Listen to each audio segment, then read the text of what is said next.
Okay, good morning. Please have a seat. Okay, so it's my pleasure to introduce you to the last day of this wonderful symposium, at least to me. Here is the slide that Fraser put together, putting all the highlights a little bit, what all the presentations are going to be for today. So let me go through. Okay. All right. All right.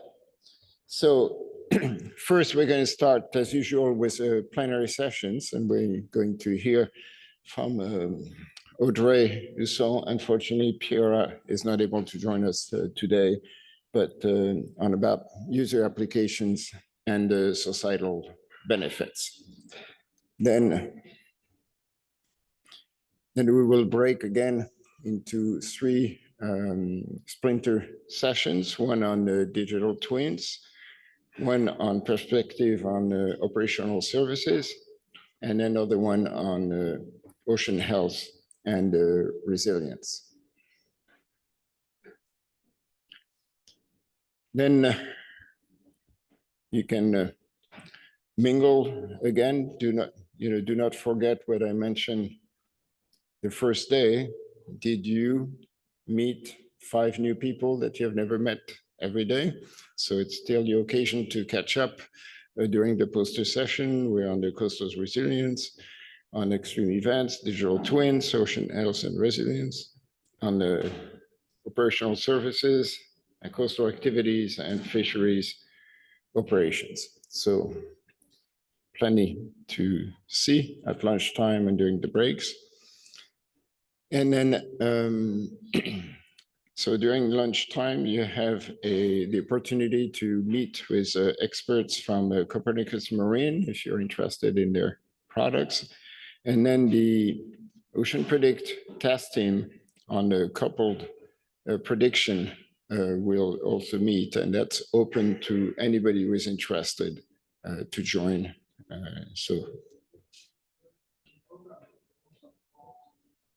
Sorry, it's a wrong room.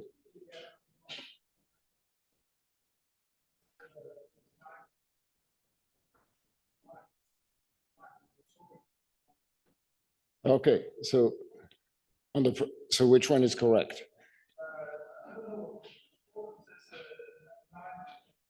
Okay, so so Copernicus Marine is actually in room 9, and then coupled prediction test team on room 3. So let's follow what's on the program just to stay consistent.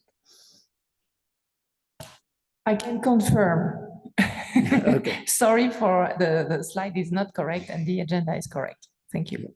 And then after lunch, we are going to reconvene again in a splinter section about the coastal resilience activities and the fisheries. And then we are going to be able to get together and reflect a little bit on the activities that have taken place this week. And so we'll present a brief summary of what happened. And mostly would like to have this as an interactive session where we can address a little bit some of the questions, or what are the next steps that the OceanPredict community should take in the framework of the Ocean Decade. All right, next is our plenary speaker, Audrey Husson, who is responsible for the EU part of GeoBlue Planet. So I'm going to let Audrey take over. Thank you.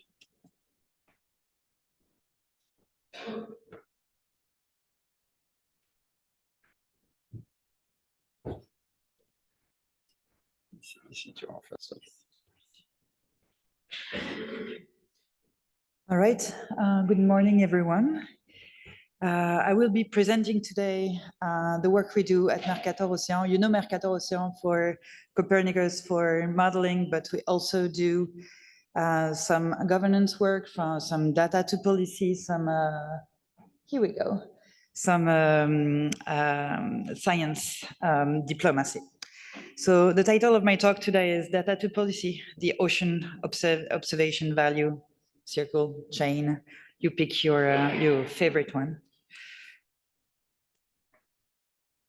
Okay, so I just wanted to have one first slide. I'm sure you've seen it a few times already.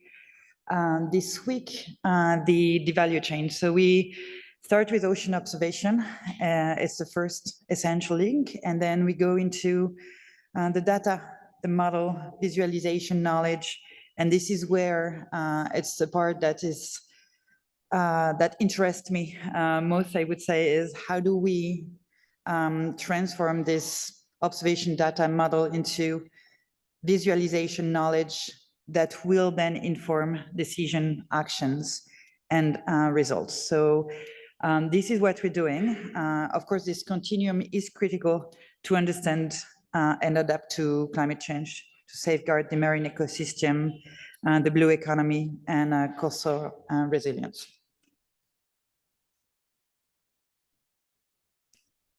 Okay, sorry. So we do this under the EU for SNOPS project. You might have heard of it. You might have seen the logo on the pull-ups outside. This is a project which has this overall objective, which is to make the European Union visible as a global actor, to defend its interests and strengthen its influence at the international decision-making bodies related to the collection and use of ocean observation.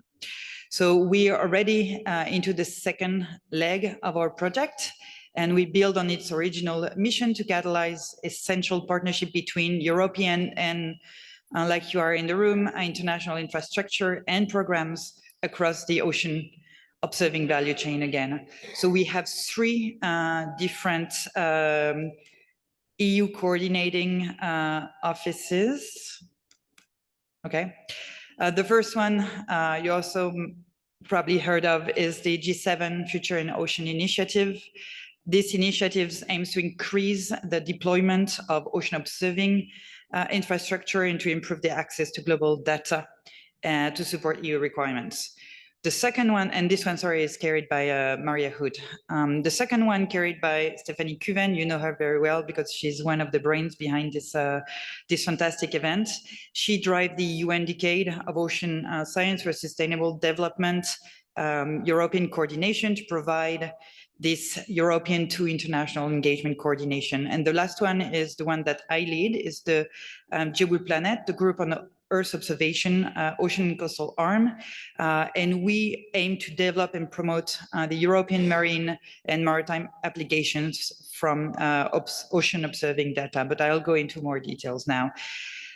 First of all, I wanted to share with you these definitions that we have from science diplomacy. In a few years back, the American and British scientific association came up with this concept of three broad categories within the science diplomacy. The first one is diplomacy for science, where we use we use diplomacy to facilitate international science cooperation, so deploying moorings in that water and so on. The second one is science for diplomacy, where we use science cooperation as a tool for diplomacy, for improving international relations. And the last one is science in diplomacy, where we want to use the data, the information, the knowledge that you guys are producing to inform policy objectives. And you see exactly where I'm going now. Hopefully you will see it in a bit, that the three legs, arms, it's weird to have three, sorry, but feed exactly into these three different categories of science diplomacy. And this is what makes EU for Ocean Ops really strong, is that we use science in all these three different ways for diplomacy. I will now tell you more about what I do, which is Global Planet. And what we try to do is really to bridge the gap between ocean data and societal needs to deliver actionable information. So we work at this in this category, which is the science in diplomacy to inform policy objectives with scientific advice. So we all know that data on its own does not respond to societal needs, that we'd rather need database information that is tailored to these specific needs. So Global Planet that I lead aims to bring data to policymakers in an actionable form. So it's quite this simplistic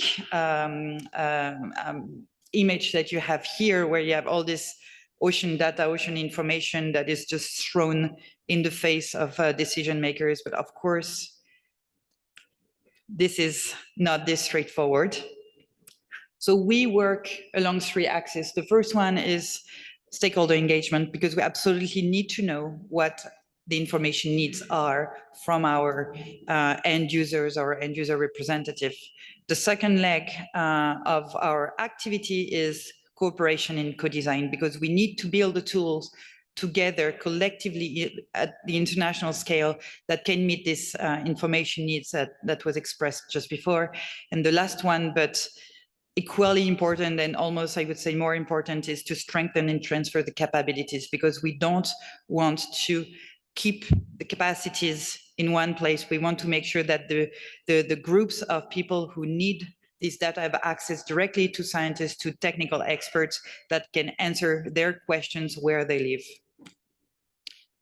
Next one, please. I think I'm going to do it this way.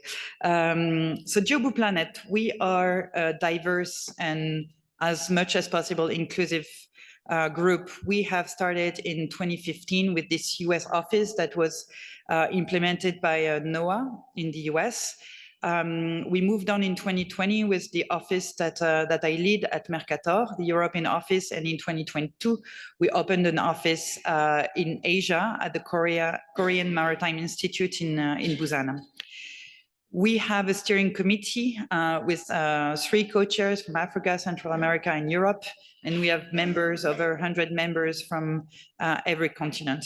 And I want to again stress the importance of our involvement with the early career ocean professionals under the UN Decade ECOP program, because we do believe that not transmitting to the early career, but working with them, including them in the discussion is really key here. Next slide, please.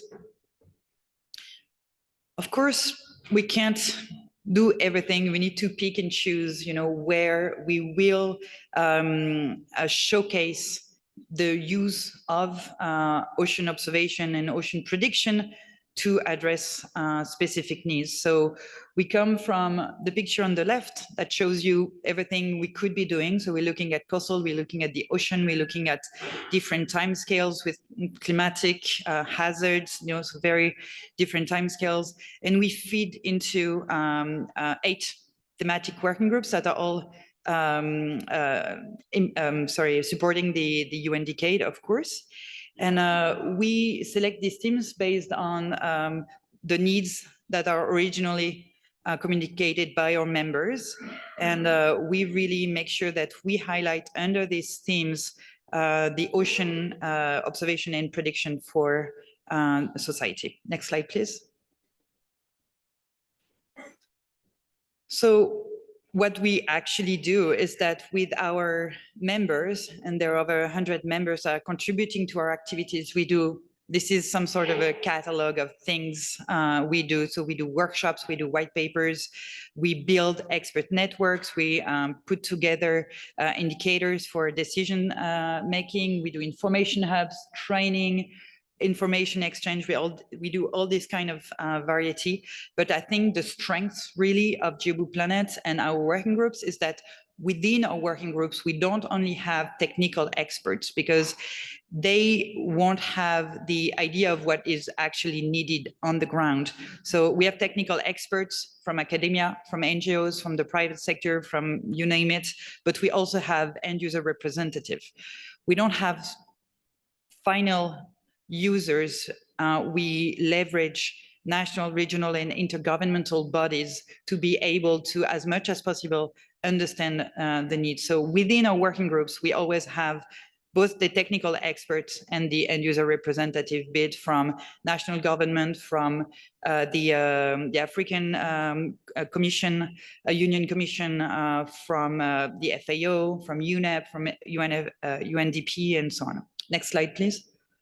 So now I want to give you two examples. I won't go into everything we're doing, but I wanted to give you two striking examples of what we are doing within GeoBlue Planet. So for the marine litter working group, we are working really closely with UNEP because following a request from the member states, UNEP guides pilot countries to develop national action plans through an evidence-based approach. So basically, they have come up with this workflow. So the two on the left.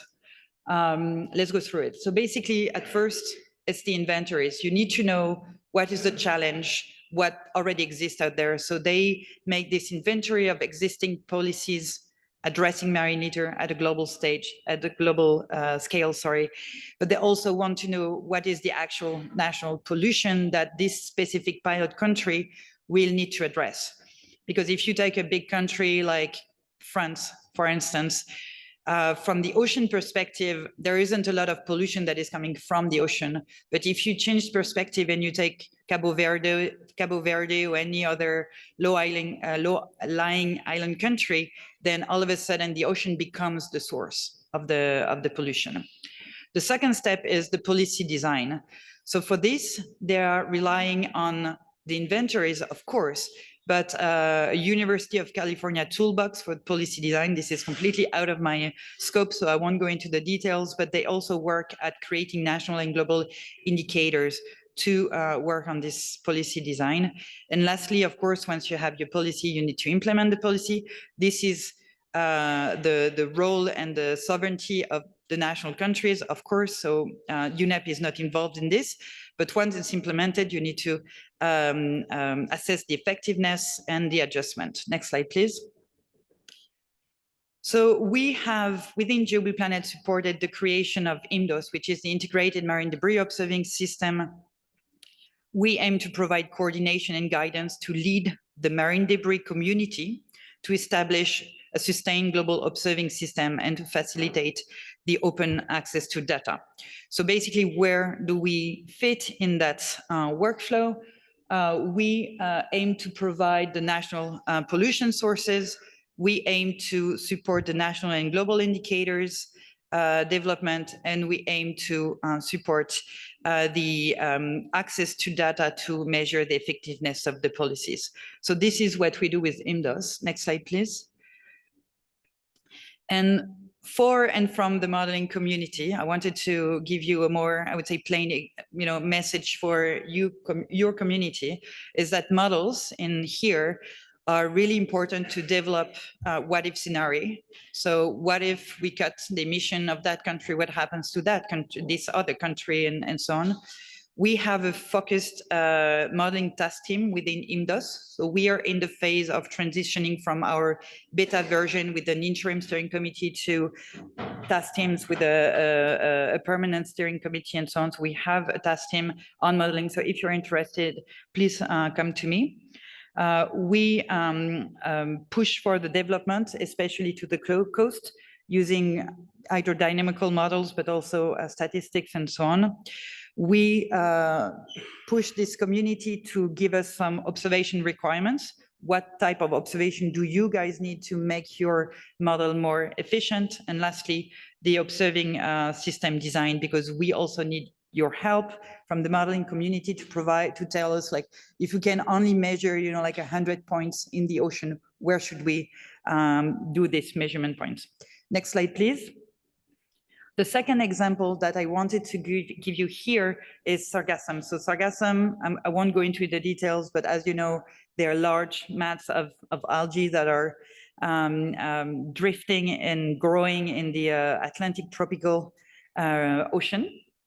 And this group is really interesting because it really pushes us to understand and ask the question, like, where does the public service stop and where does private business start? Because we absolutely need for this one to make sure that a mix of the two is works together. So when we arrived in 2020, this is a list of observations that we made. Scientists were basically running forecasts on their local computers. So that was interesting for a science point of view, but not for decision-making on the ground. The remote sensing of sargassum was developed by academia on one side, by national services, by the private sector. It was quite messy. We virtually had no in situ observation.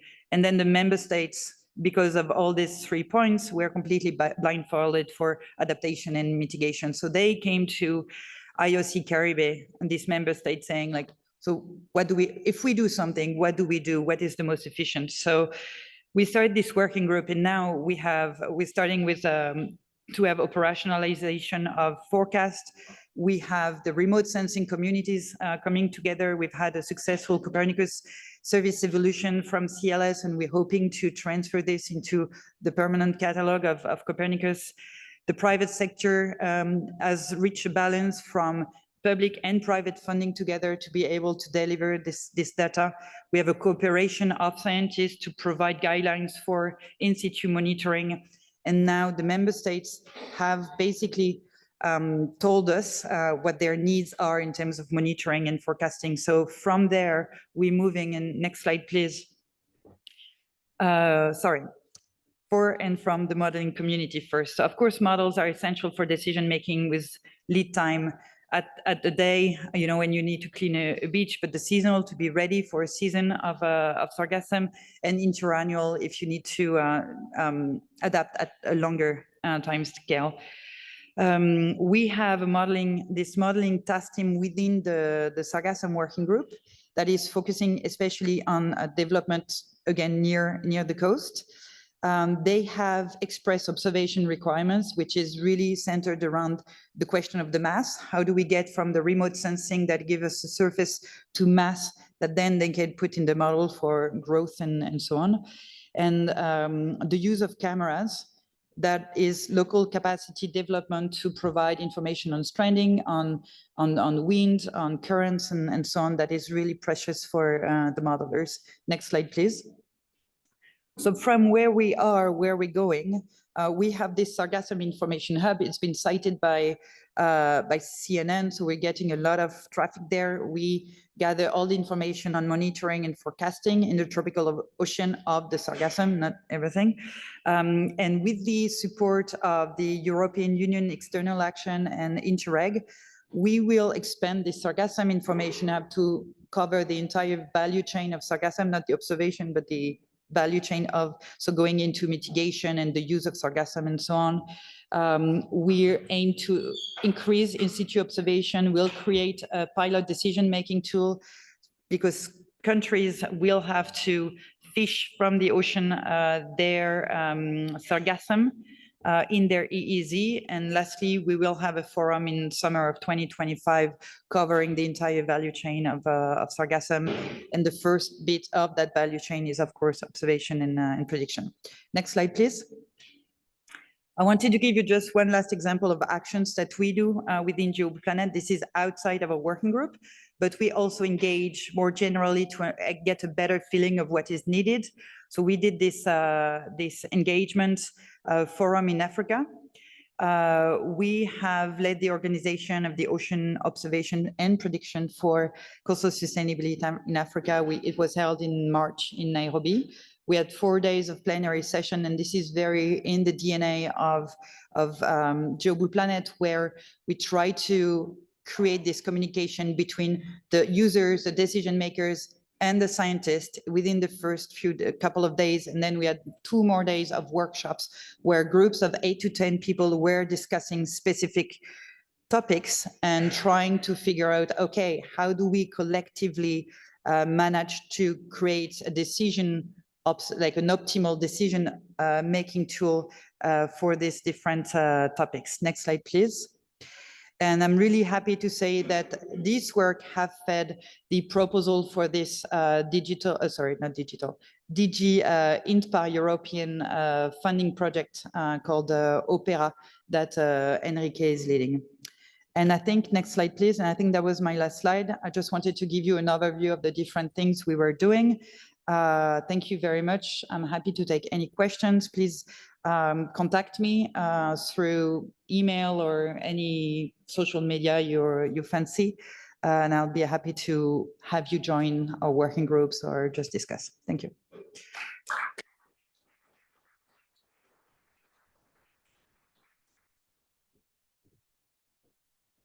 So questions for Audrey?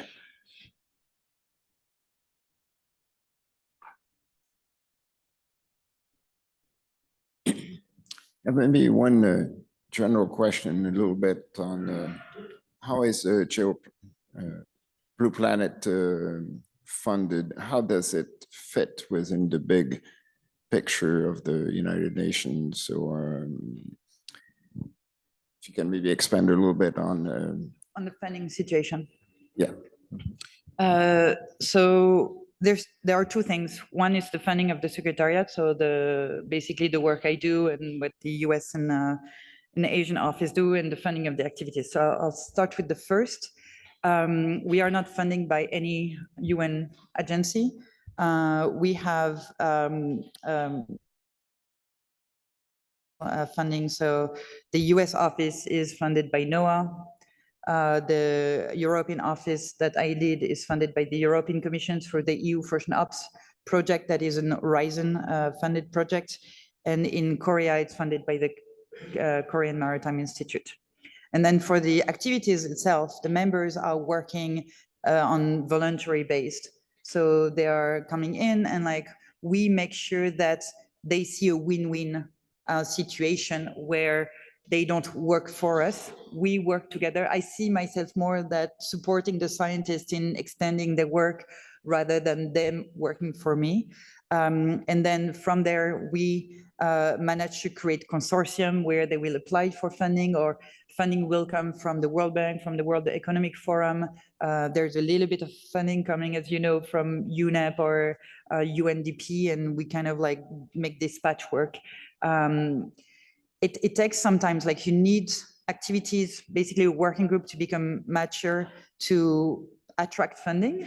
And the two that I've presented, the sargassum and the marine litter, we are at that stage where funding actually comes to us. And it's really interesting because the members come up with priorities of what needs to be done by the community. And we are at that stage where we can give basically that list to the funding agencies, and they pick and choose what they like in there and fund it. And it's, I find it really efficient to kind of fund the global picture and move forward.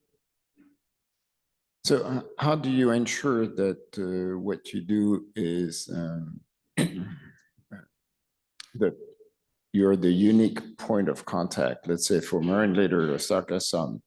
Are there any other teams doing the same thing that you're doing? Or how do you ensure that you're the place to go? So it's quite easy to answer for marine litter and sargassum, actually, because the marine litter, so in IMDOS, we are over 100 scientists, and the community is not, it's expanding really fast, but it's not that huge. So we kind of make sure that in every topic, like we know also who are the key players. So if you look at one specific task team, I don't know, like doing surface microplastic, we know the 3-4 big teams, and we make sure that they are around the table to discuss what is needed, because we are doing coordination, and with the only group doing this kind of scale coordination. But also IMDOS has been established by UNEP as the expert group on monitoring and predicting marine plastic. So we have this. For the sargassum, it's quite similar, is that we have been endorsed by IOC Caribe. We have been endorsed by the Regional Sea Convention of Cartagena. SPORAC, which is the Biodiversity Regional Center, but they are in charge of the sargassum. So we've been established as the expert group of this, and so on and so on. And I think by making sure that we're really inclusive, that every scientist, expert who's part of this topical community is invited, see the value of being with us, then kind of by itself comes up. And yeah. One more question. Yeah. Thank you. You mentioned in your talk strong involvement with early career ocean professional. Could you illustrate that with the two examples you showed? Of course. So the ECOPs, the early career ocean professionals. So within, I would say globally, within Global Planet, we make sure that in every working group, we have 3 co-chairs, 1 co-chair at least must be ECOP. So that's one way of doing it. Specifically in IMDOS, in the Integrated Marine Debris Observing System that we've put together, we have a steering committee made of the task team leaders and ex officio seats from GOOSE, from the Atomic Agency of the UN and so on, and we have 1 seat for ECOPs. So it's quite impressive for her to be in this, this group, but I think it's really important. And then we do more specific actions where we make sure that in each and every of our events, ECOPs are represented, not only to give out badges and, you know, all the doors, but we have panels with every panel with ECOPs. We have ECOPs doing moderation. We have ECOPs doing rapporteuring and then delivering the outcomes at the end of the meetings. We make sure that they're part of the discussions, because the Ocean Bridges group that we've created, it's about a bridge. It's about a 2-way street, and it's not, you know, apparently I'm part of it now. So the older community, you know, like dispensing knowledge to them, but it's about the exchange. So yeah, we do this. So we also fly ECOPs to events that we don't organize, but we feel that, you know, there will be value. We've organized at the last All Atlantic I forgot, sorry. But that meeting we've organized the intergenerational session where, you know, we have not only ECOPs talking together, but we have both sides talking together. So yeah, we do a lot. Thank you.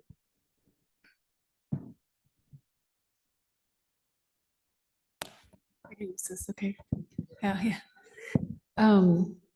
Thank you very much for a nice talk. I was wondering about how you, I have 2 questions. One, how you decide what the various task team focuses will be, the foci will be. And then the other is how you track the usage of the tools that you are providing, like, you know, kind of how you know who is using the information you're putting out there. Thank you.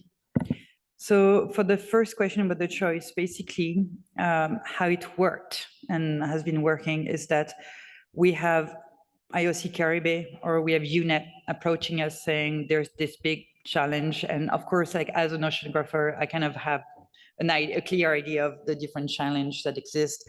And then we form an expert group and a working group with experts and end users, and together, like I'm just like lubricating the you know, the discussion, but like they decide what are the priorities for. It's the same for like for the sargassum working group. They've come up with six activities that they need to do. We class them into priority order. We start from the top and then we go down, and yeah, that's how it works. And then once we have funding, like as I was saying, then this list of actions that needs to be done, we transmit that to the World Bank, to the European Commission, to different funding agencies, and they're like, oh, we're interested in that bit, and then they'll pay for that bit, and so kind of organically work together. So that was the first question.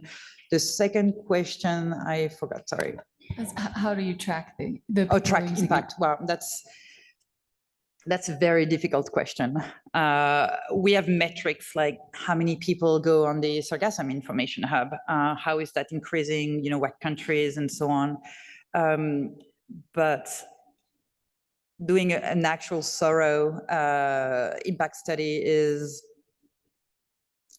I would say, near impossible. So we try to find indicators that give us an idea of, but we leverage a lot our end user representative from the UN bodies. And, you know, if UNEP uses the data that we provide for their pilot countries, then we know it is used. In the marine litter part, it's a little bit more tricky because it is created by scientists for scientists and all the other groups. So scientists, you just, you look at the DOI and you know how many papers and so on, but when it comes to policy making and so on, it's much harder. But we are able at the European level, I can say, we know how much of the data is used by policymakers, for instance, through the MFSD and so on. So anyways, short answer, we don't exactly know, but we try to find the best indicators to know, but I will never be able to give a number saying like, oh, we've done, you know, this much. So thank you.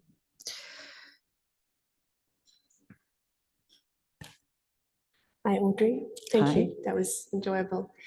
I wanted to know, so your work is quite aligned with the Goose Ocean Observing Co-Design program. And I was wondering if there are any synergies. Do you work with them, or, you know, are there any engagements? Thank you. We know them. We've talked with Emma Eslop in charge of it. I think that the Goose part, from what I understand, is a little bit more focused on observation itself, like the development of the observing system, where we're really at the end. But maybe Emma can, I can see her at the back, can add more to it. But it's a really good point, and we need to interact better. And we are working with Terry at the back as well on becoming a Decade implementing partner. And this is part of the discussion, is how do we make sure that we incorporate as much all these different projects and program. From my standpoint, I can say that I was kind of waiting for, you know, the UN Decade programs, Project DCC, to figure themselves. But now I realize now we need to make sure that we interact better. Thanks.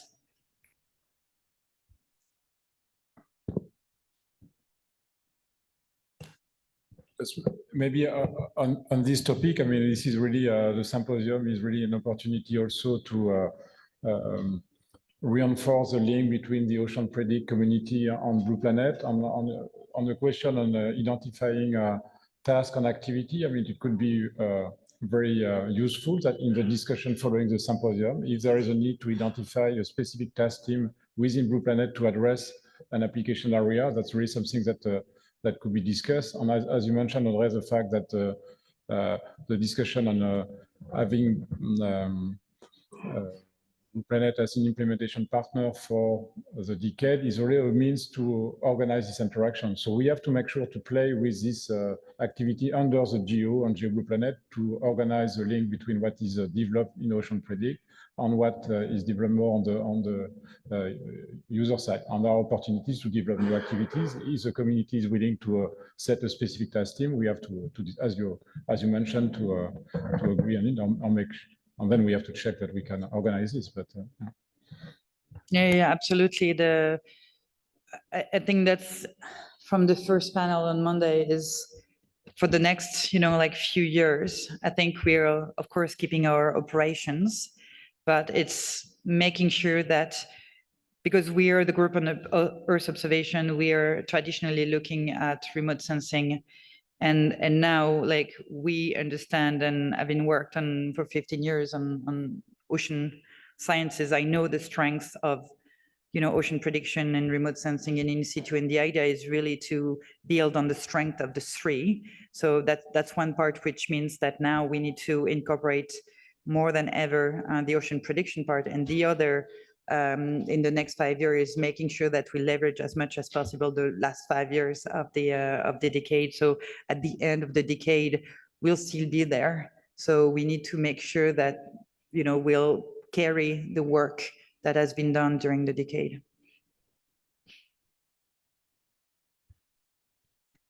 Thank you.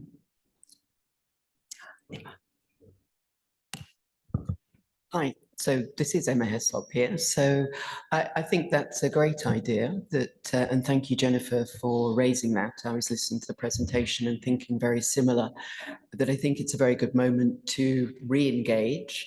The co-design program is moving forward much more with workshops and implementation. And so, you know, I think at a baseline level, we could collaborate on looking at what best practices we understand for these processes and perhaps co-developing some of those.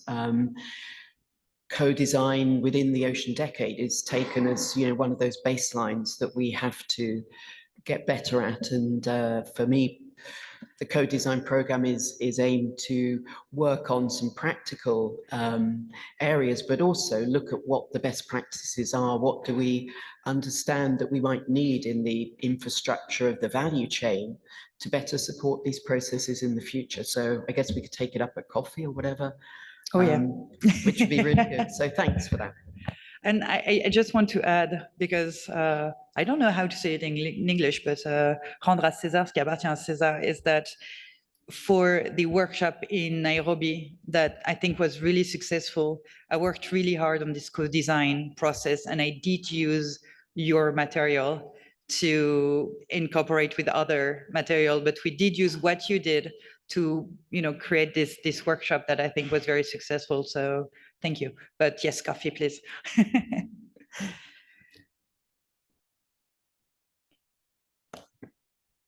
My question's on a different tack. You mentioned that member countries or in their EEZ would have to fish out the sargassum and so on. What happens to the sargassum? Is there a market for it? Is there a use for it, or?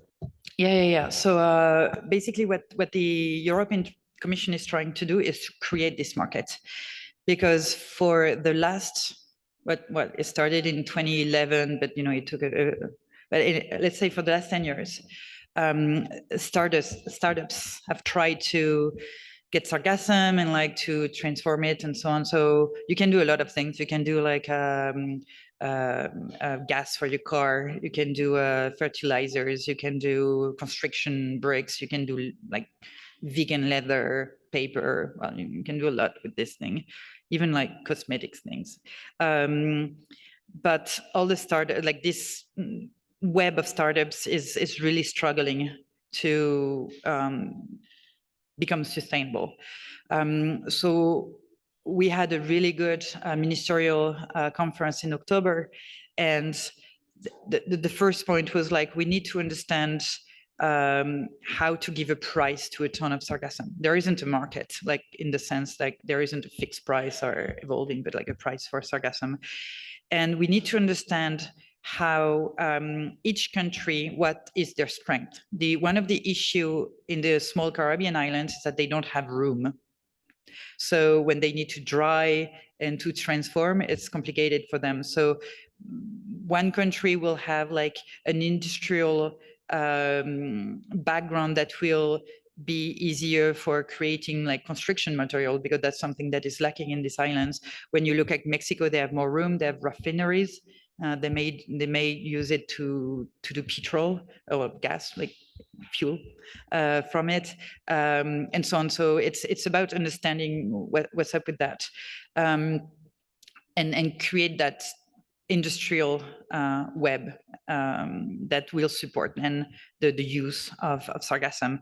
But sargassum is protected outside of the EEZ. So what we aim to provide, and when I say we, it's even beyond Jobu Planet, is that consortium that is funded by the European Commission, is to help countries to know when sargassum and if sargassum is in their EEZ, so they can go and fish them in their EEZ and know, and that's where modeling is really important. It can also tell us what is the probability of a specific mat to beach or to go around the island, because we know currents.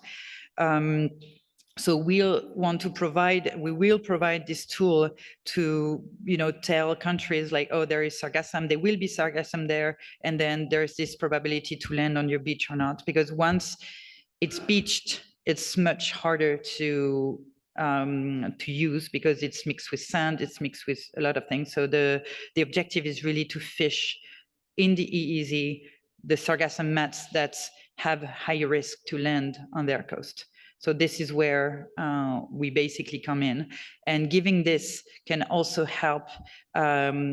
So basically the European Commission will or is in the process of asking the European countries in the Antilles, the lower Antilles, to harvest all sargassum within their EEZ while they're still in the water. So we're aiming to provide this because they want basically the national countries to support, because what's expensive right now is this fishing and the development of the technology to go and fish this sargassum. So by asking the governments to do it, they will create this, I don't know what, I think it's because sargassum, mostly we speak in French and I'm completely stuck with the wording here, but they want to create this market.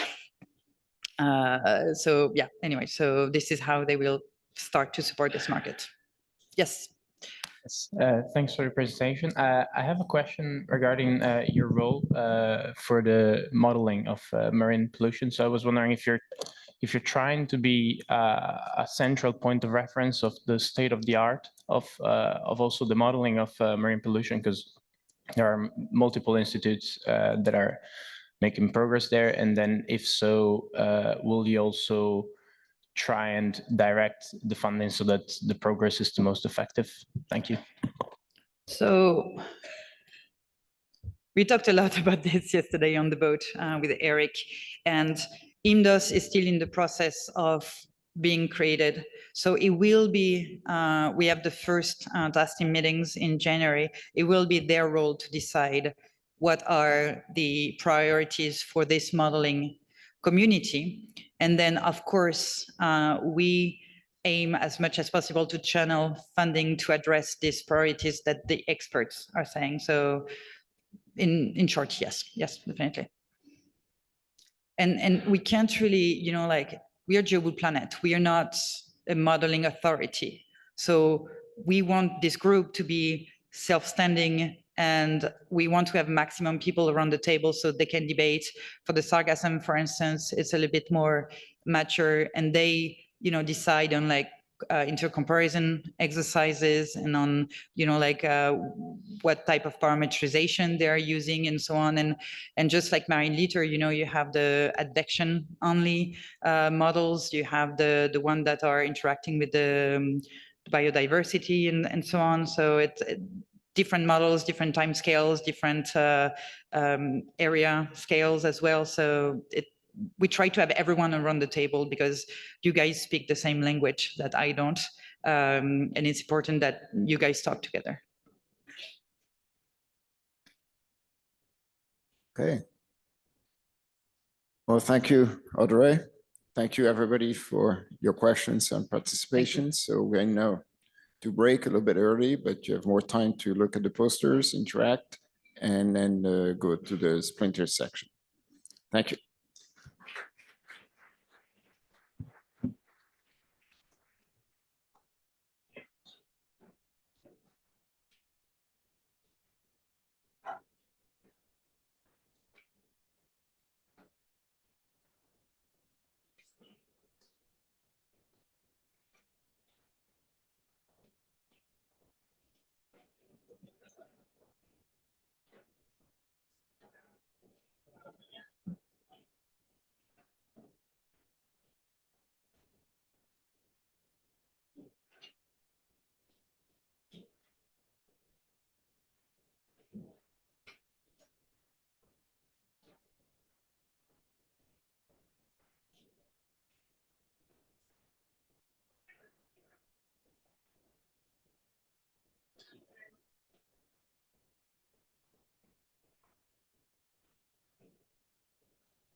ça marche plus. Next slide, next slide. On t'a dit ou pas? Ah non, on m'a pas dit. Bah, en guidelines, tu dis ça. Ok, Que, yes. Ok. Ça marche, ok.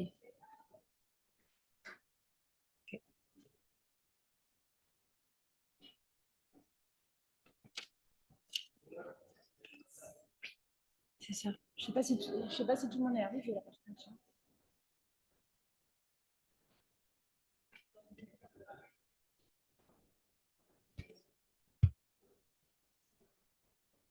Le micro qui est là, ouais. Merci. Ok. Pour eux, oui.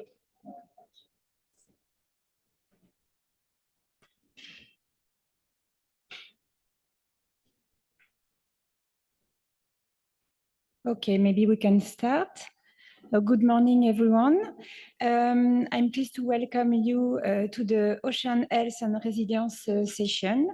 My name is Corinne Derval from Mercator Ocean International, and I'm replacing Stefano Ciavata, who unfortunately couldn't be here. Anna Teruzzi from OGS will be the rapporteur. And we have 5 presentations for this session. So each speaker has 15 minutes and leaving 5 minutes for question. And yes, so for each speaker, I will let you know when there are 2 minutes left. So we can start. Ah oui, and to pass the slide, you have to say next slide because doesn't work anymore. So we start with a presentation by Ling Wan from NMEFC. So I don't know if, sorry, yes. On the sea surface temperature analysis and its application. Thank you, please.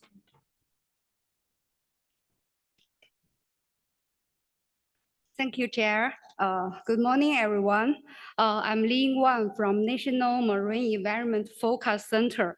On behalf of our team, I will give a presentation about our work on sea surface temperature fusion analysis and its application on AI forecast and marine heat wave forecast. Next one, please. Thank you. My presentation includes 5 parts. First one, give some background, what our purpose to do this work. Second one is I will separately introduce our fusion data product and AI forecast to use this data and marine heat wave forecast.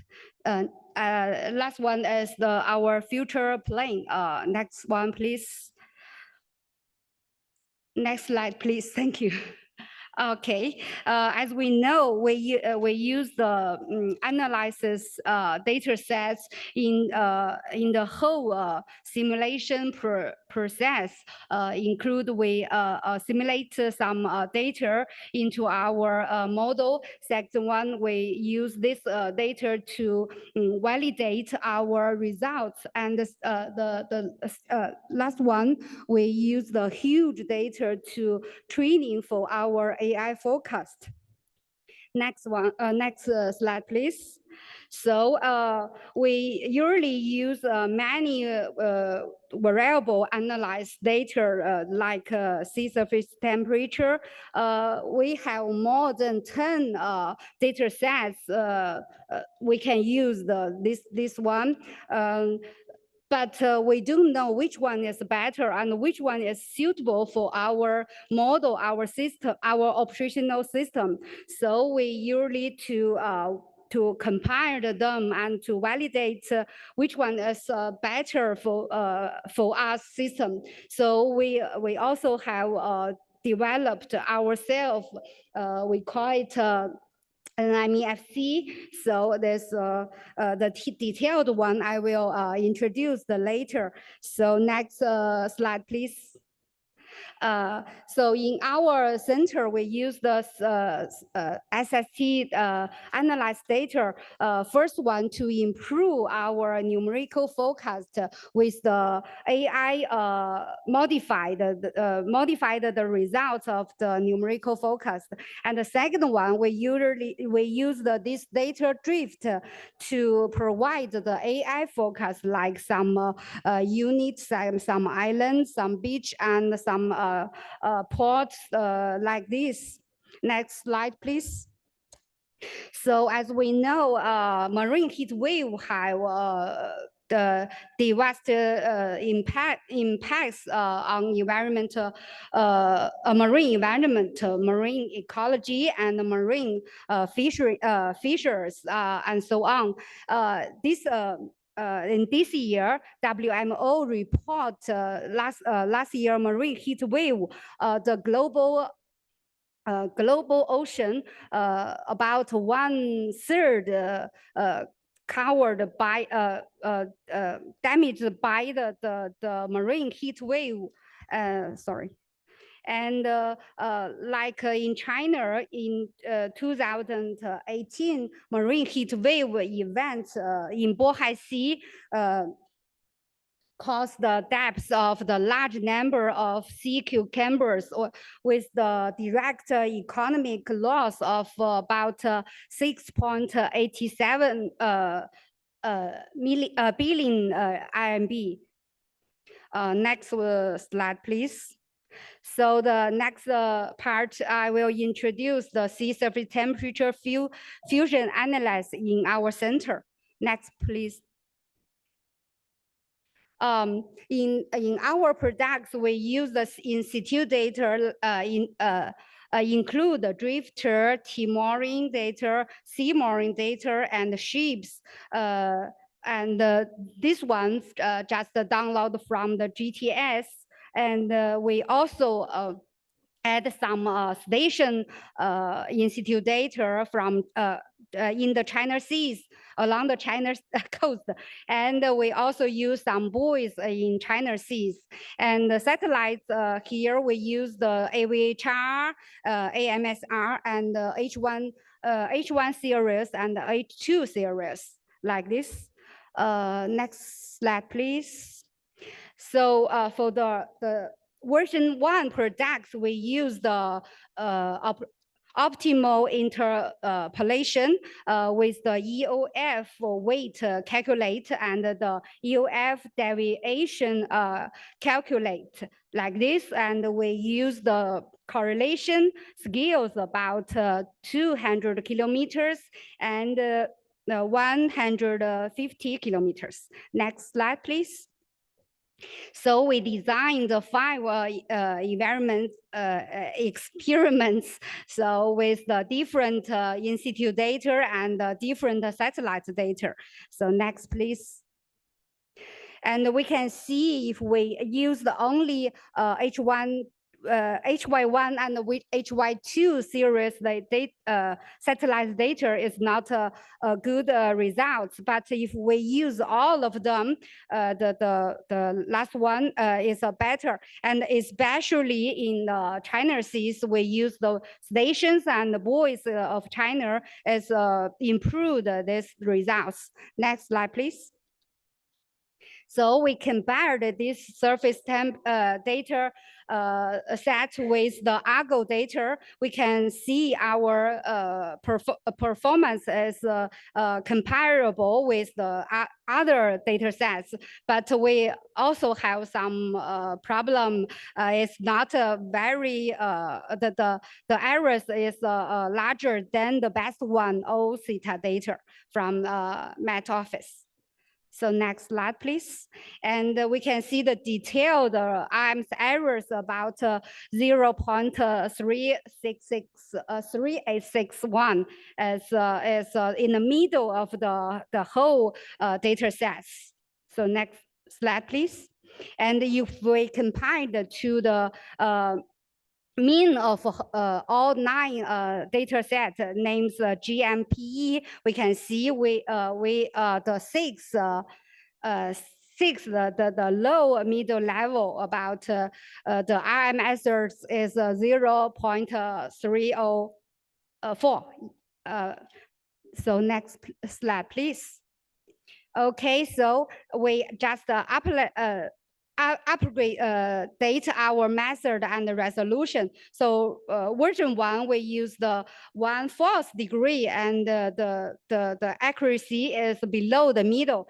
And we use the OI method, and the background error is steady. So press.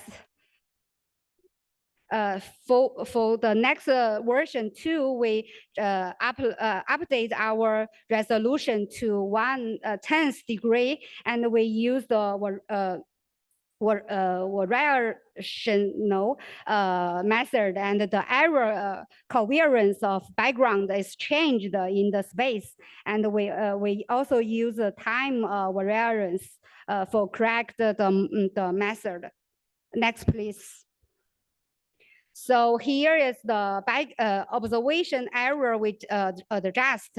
So the version 1, we use the EOF to get the observation data error, and for the version 2, we use the model with 2D one, and which each satellite with product is adjust for this deviation. So next, please.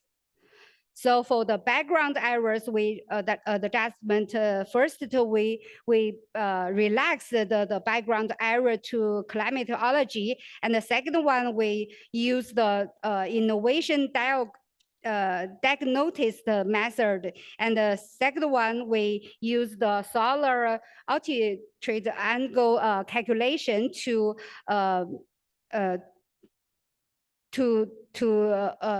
the daytime and nighttime data error. Sorry. Next, please. So if we combine the 2 versions of our products, we can use we can see in July such as in July 2022, the RMS errors is decreased from the 0.3796 to 0.2667. So next, please. And the third part is for our AI forecast. So next, please.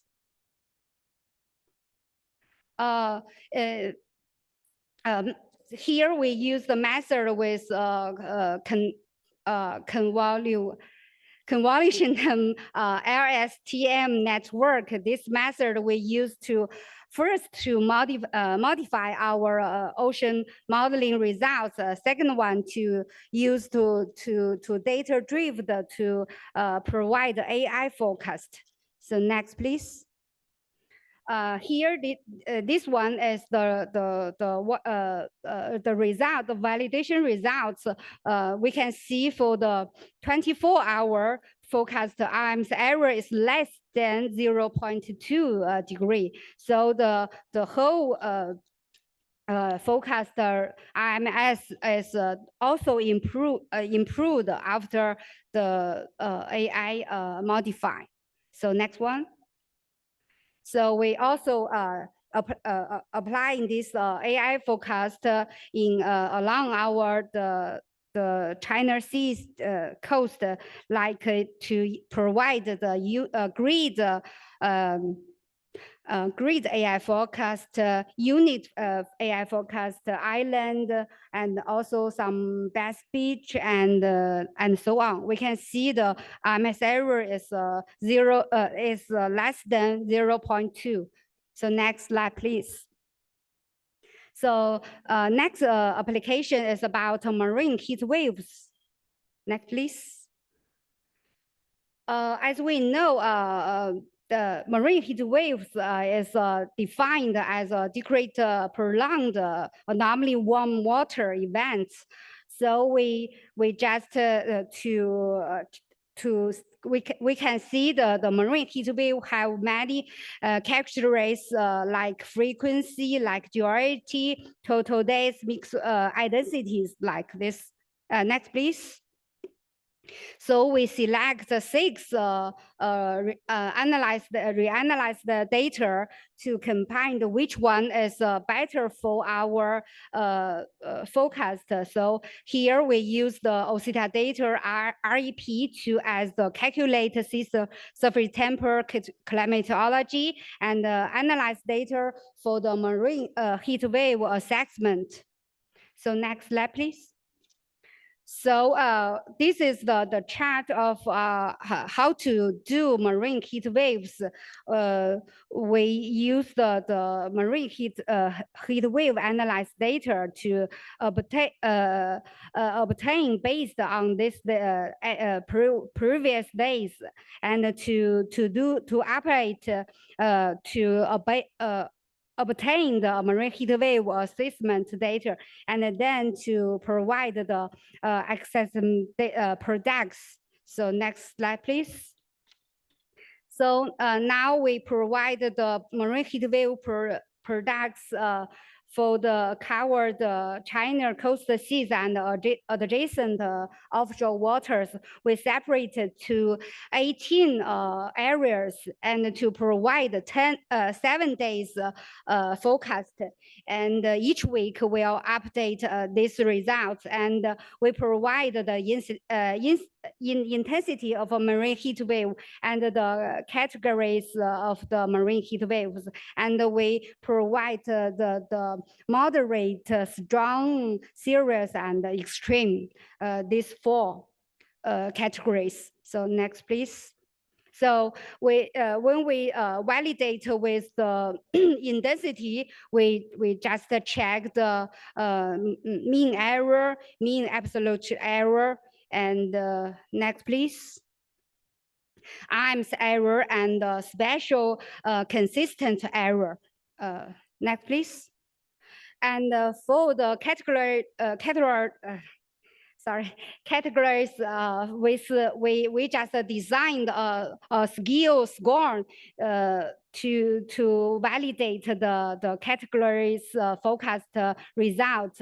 We here the top score is 100, and we can see when we validate last year, we can see the score is over than the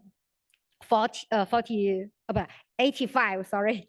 So this year in May 12, we have a conference to release our forecast results and weekly, and to the public with the intensity and categories. So sorry. So next please. So future, we will to enhance our resolution, sea surface temperature, and the accuracy, and we also to provide analyze the fusion data with sea surface salinity, sea level anomalies, and the sea surface currents. So we also want to improve our AI forecast with the dynamic driven and the data driven together. And the third one, we will provide more operational forecast service based for the user based. So thank you. That's all for my presentation. Thank you.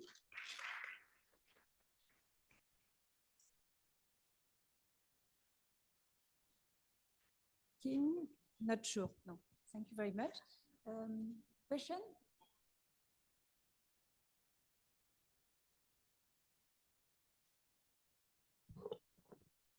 Thank you very much for a presentation. I would like to ask also on the user side that, because I saw that you are operationally now delivering this service, do you know what kind of users are looking at marine heat waves, and how can they react knowing your forecasts?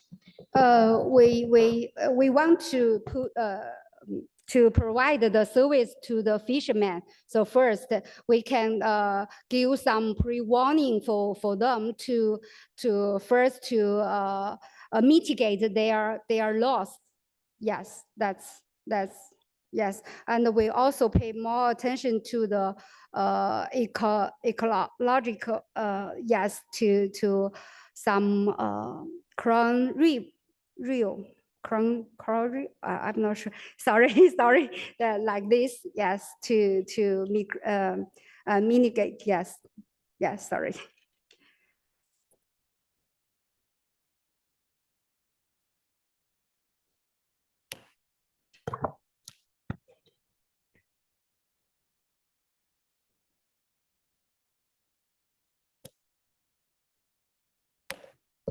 Yeah, I have a question about your coastal SST prediction using convolution LSTM. I have a technical question. What was your input data for your LSTM models? And then how many days of data were used when you predict the coastal SST input data? Coastal SST? Yes. We use some buoys about 35 buoys in the China Seas, and we use the station observations with surface temperature about 120 to 125 stations data to fuse analyze.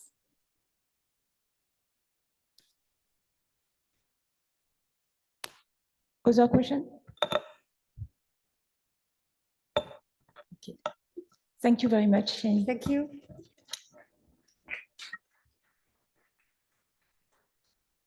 So now we welcome to the next speaker, Bruno Sanrose from the Ocean Cleanup. We will talk about an operational system to forecast the plastic density in the Great Pacific Garbage Patch. Please, Bruno. Thank you, Madam Chairman. Thank you, everyone, for attending this presentation. I will try and quickly run you through our operational system to forecast the plastic density in the Great Pacific Garbage Patch. Next slide, please.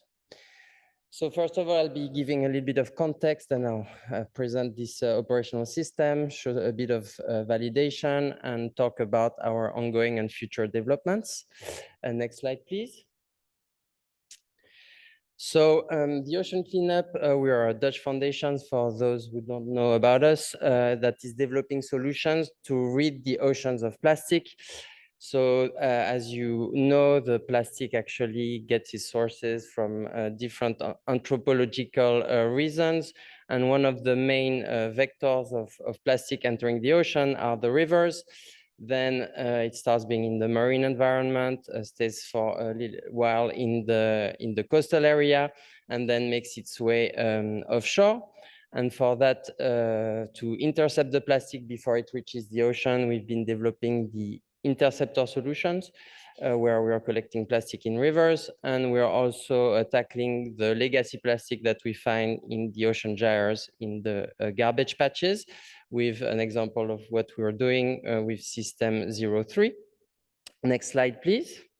So that's our focus now for this talk, is the Great Pacific Garbage Patch is actually the legacy of plastic accumulating in the North Pacific Gyre. And that's what we're aiming and try and clean. Next slide, please. Because of the heterogeneity of the plastic distribution at the surface of the ocean, because of different reasons, the eddies and turbulence, the cleaning plastic can actually be largely improved if we have a good understanding of what's happening. And as I'm showing in the movie, basically, if you change the threshold of your plastic density, then it starts being like this very big patch, and then it starts being like these really patchy areas. And as you can see in the curve, if you basically take a random steering strategy to clean this plastic. It's the light blue curves. And what you're seeing in the ordinate is the ratio of plastic that we're actually cleaning. You can see that if you're able to use optimal routing, and which actually means that you have a very good understanding of how the plastic is distributed, you can greatly increase your catch performance. Next slide, please. That is why we actually need an operational system to be able to steer our cleanup systems within this great plastic garbage patch. But as you know, in terms of global and regional operational systems, you have some for ocean circulation, wind, ocean waves, biogeochemistry, but there is nothing, let's say, openly available for floating plastics. And one of the reasons is because also the floating plastic is a very peculiar passive Lagrangian tracer for different reasons. One of the main ones is its transport. You can have inertial effects, wave-induced drift, wind-induced drift. For its diversity, because not all plastics, not like sargassum, that is like just one material. Then plastic is, you've got a variety of materials. You have polymers ranging from 0.2 to 1 in density ratios to seawater. You have different shapes and sizes. And also in terms of where they actually come from, you have like a variety of anthropological sources ranging from consumer products. So that's what you'd be getting in the rivers and the coastline. You have some activities such as fishing and aquaculture that are generating this plastic. And also, like once it's in the ocean, the fate of plastic is not, let's say, yeah, the plastic will evolve in time. It will interact also with the biota. It will be degrading, fragmenting, sedimenting when it gets heavier than seawater. And then when the biota disappears, it can be also resuspended and things like that. So it's a very complex material to handle. Next slide, please. So that's why we've been building this operational system that we call the TOC OOFS, which is an operational forecast system up to 6 days that aims at driving decision-making for the ships that are actually towing the cleanup system to steer them into the most plastic-dense areas. And in this operational system, we have global, and we're actually using some global and also regional circulation models that we've been developing. We have global and regional wave model, global wind model. We're also doing a little bit of biogeochemistry. And finally, which is what we're after, is the global plastic disperser. Next slide, please. So yeah, that's a quick view of our operational system. So we're basically making our daily analysis and getting all the different forcings from the different sources that we're using for both the global dispersal model in ADVEC, but also we're having like the nested regional models for which we're getting our boundary conditions and background. Next slide, please. So now focusing on the different models that we've been developing in-house. So we have ROM's model of the North Pacific Ocean, where we have 2 grids that are spanning like the area that you can see in the map. One that is 1/12 of a degree resolution and one that is 1/36 of a degree resolution. And we are using we've been using to spin up the model, the CFSR reanalysis for 5.5 years. And then we've now in the operational mode, we are using the GFS model for the surface forcing. And then we have 2 versions, 2 flavors of this ROMS model, one that is being forced by NEMO and one that is being forced by HICOM. And as I said, the grid resolutions of 1/12 of a degree and 1/36 of a degree. Next slide, please. Then for the WaveWatch 3 model, then you may ask, like, why are you guys making your own wave model? It's the main reason is that if we have our own wave model, we can implement our own wave-induced drift. So we were using the directional wave spectra to actually compute a peculiar wave-induced drift that is not the, let's say, the vanilla Stokes drift, which is the wave-induced drift of a water molecule, so to speak. Then we were able to include some inertia, as I will show later. And so what is in the model? So we have a model that delivers a point like 1/3 of a degree resolution model, where we start with a very large grid with the whole Pacific basin, and then we focus in the North Pacific Ocean. And as you can see, like the different forcings that we're using, again, CFSR wind for the hindcast, and then we're moving to GFS for the nowcast and forecast. Next slide, please. So now the interesting part is the advect model. So it's a model that we've been developing from scratch, where we're actually, our aim was also to have a model that is not only 2D, not only tackling the surface, but also looking at the fate of plastics in the vertical direction. So it's a global model, because all oceans are connected. So you can have some plastic that is being generated in the coast of Philippines, and that will end up in the middle of the GPGP. So you have to start global when you're doing some plastic dispersal. And this model can handle a variety of forcings, obviously the sea surface current, but we also have this wave-induced drift and windage that can be included, and also some processes of beaching and sinking that can be included. Then we can leverage also having like the vertical velocities, etc. And it's a GPU-ready implementation in OpenCL, and you can find it on GitHub in the address shown there. So the model is also, because it's the legacy plastic that's accumulating in the GPGP. We started actually like let's say to the latest that we could get in terms of global circulation. So in 1993. With sources like mainly the coastal sources. Actually, what happens, like if you go offshore, actually there is not a big difference whether the sources are coming from the coastline, from the river mouth, to anything that is close to the coast. When it will accumulate in these offshore areas, then the actual origin will be kind of forgotten along the way. So we're mostly focusing on those plastic sources. Next slide, please. And then once we have all those models together, we made a visual interface, which is called Plasti, where we can also include like the different information related to our operation, where you can see the track of the cleanup systems. You can choose like the different models that you want to output.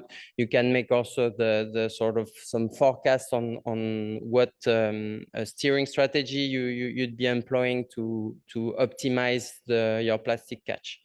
Next slide, please. In terms of model validation, one big issue is that obviously there is a scarce ground truth data in the middle of the GPGP. So for our validations, we've been using both some available data from the NOAA buoys for the wave data, and also some data that we've been measuring thanks to our ships. As you can see here, I'm depicting the X-band radar, because that's what we're using for wave information, and also there is also anemometers that will give us the wind. Next slide, please. And as you can see here, are some sort of validation curves where we're comparing the global WaveWatch 3 to our regional WaveWatch 3. We're getting a better R-square with our regional WaveWatch 3. Next slide. And we've also, so we're looking at bulk wave properties. And then if you look more into like the spectral content and compare with the spectral energy from the NOAA buoys and you just stack it over time, then you can see that the model is quite good at reproducing like the different wave conditions that have been observed in these buoys. Next slide, please. Yeah, same goes for the wind model. Next slide, please. I'll try and rush through the end. Next slide, please. Yeah. So for the plastic is also the part where we get the least measurements, obviously. But here I'm showing a comparison of how our model is performing against our system extractions. So we're looking into like the size of plastic that is above 1.5 centimeter, which is the size of our net. And yeah, as you can see, it can be better. But still there are still some quite good trends that we're able to reproduce with our models. But we also have like some other measurements, and I'm just showing like an example of model there. Next slide. So now in terms of the present and future developments, so it's basically moving from our non-assimilative ROMs. We've already started doing an assimilative ROMs where we're using the ensemble optimal interpolation as the assimilation method for both the NEMO and HICOM version. Next slide, please. We are also aiming at including both for circulation and also in our dispersal model, the results from IRS v2.0 from Amphitrite. We will be giving their presentation just after mine in another room, where we'll be able to get like this, data-driven circulation along with some actual what did I want to say? Yeah, higher resolution.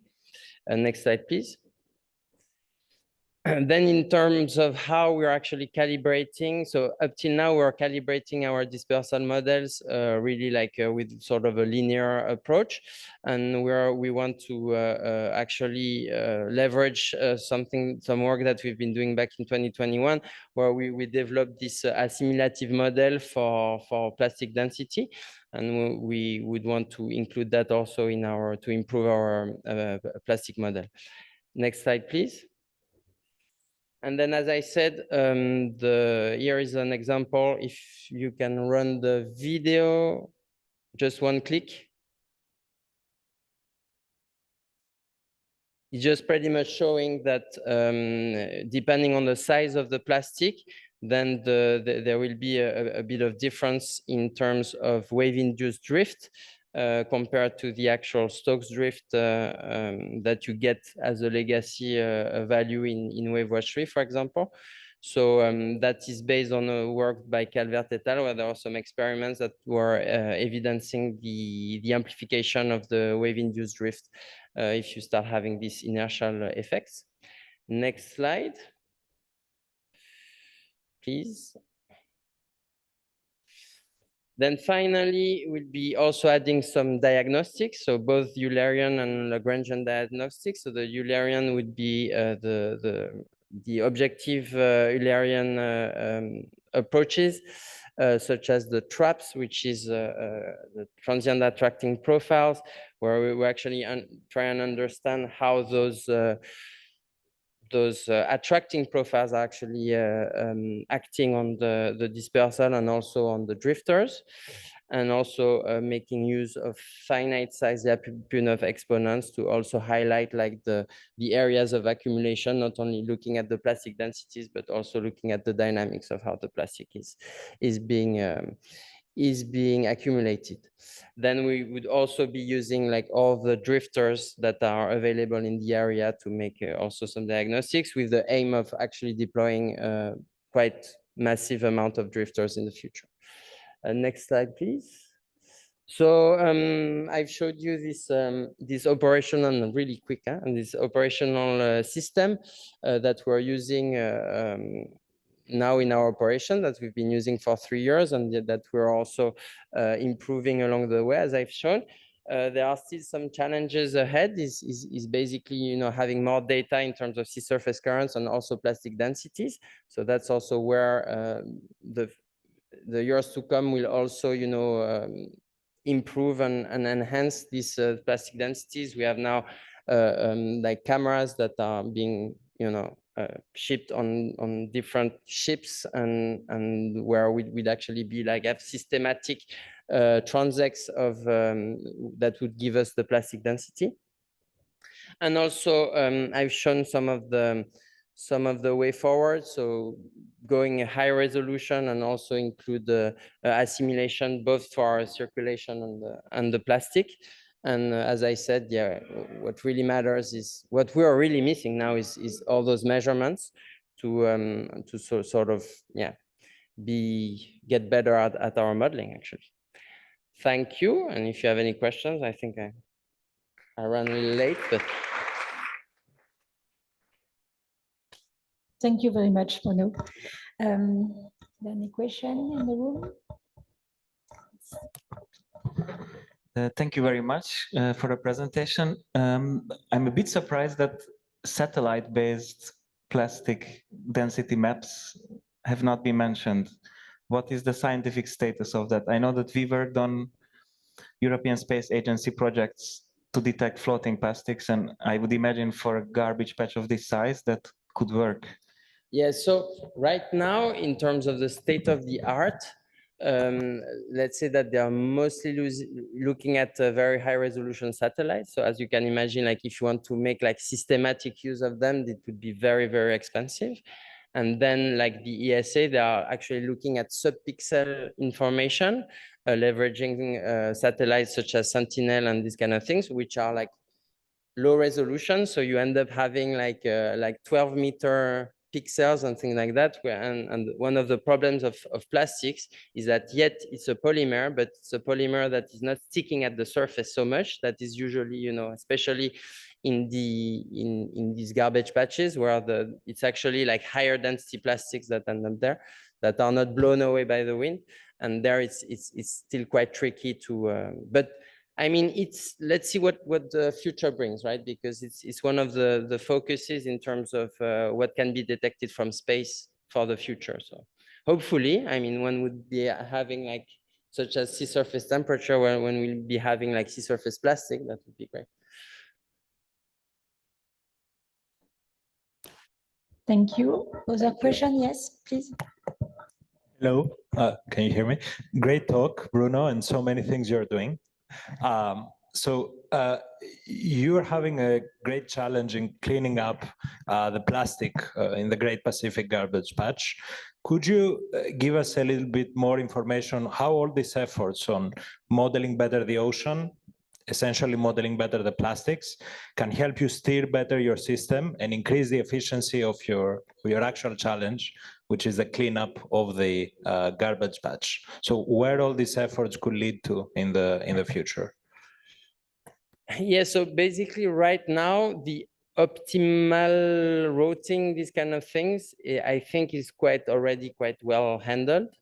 But then obviously it's the whole like circulation modeling part and also the plastic modeling part for which we would, where all the effort is being put at the moment. And yeah, especially like the one thing that sometimes you don't really have is being able to split like in the different types of plastic and this information. And what you see is that if you start looking into the details, then you'd have like different proportions of the different plastics depending on where you're actually sampling. So, and that's something that we want to understand because we want to have a view of like all those plastics and get the most plastic out of the ocean.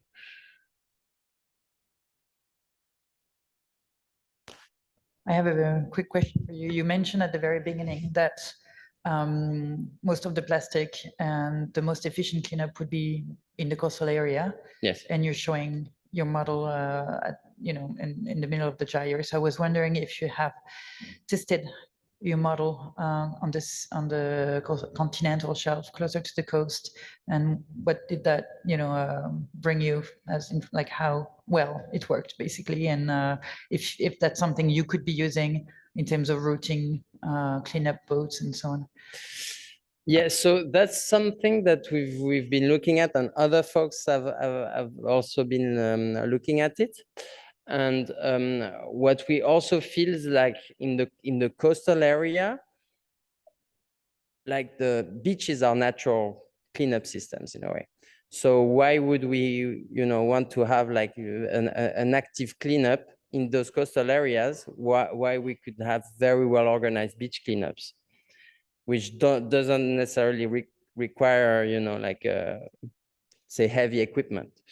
And also, we're intercepting. So what we're doing for the coast is pretty much prevent the plastic from entering in the first place. So that's where we've put our focus, I would say. But that's a good discussion. Okay, thank you very much, Bruno. I think we have to move to the next presentation. So Laurence Mézaros from Deltares will present the focus coastal applications in support of EU member states requirements. Please, Laurence. Yes, thank you. May I ask about the time? Are we still on progress, Corinne? Okay, yeah, thank you.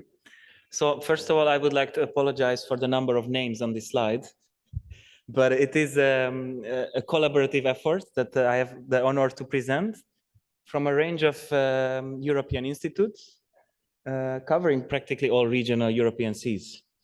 So that's why I wanted to acknowledge all of them. And the talk I'm giving today is related to a specific Horizon Europe research project. And I will, in the next slide, explain what that project is about. So its acronym is FOCUS, but it is about forecasting and observing open, but rather towards the coastal ocean, specifically for Copernicus Marine users. And that's because I think they quite well recognize that enhancing coastal processes in ocean models has its limitations, and the real connection to coastal users lie in coastal models. So I'm going to mention a couple of them, but they are not Nemo and they are not ROMS. They are a diverse range of coastal models solving coastal processes, shelf processes, going into the freshwaters in estuaries and deltas. So the way to do that was to connect with the EU member states and their recognized member state coastal systems, as we call them. So it's important that this project is not focusing on really specific downstream coastal models, but recognize member state services for specific coastal zones.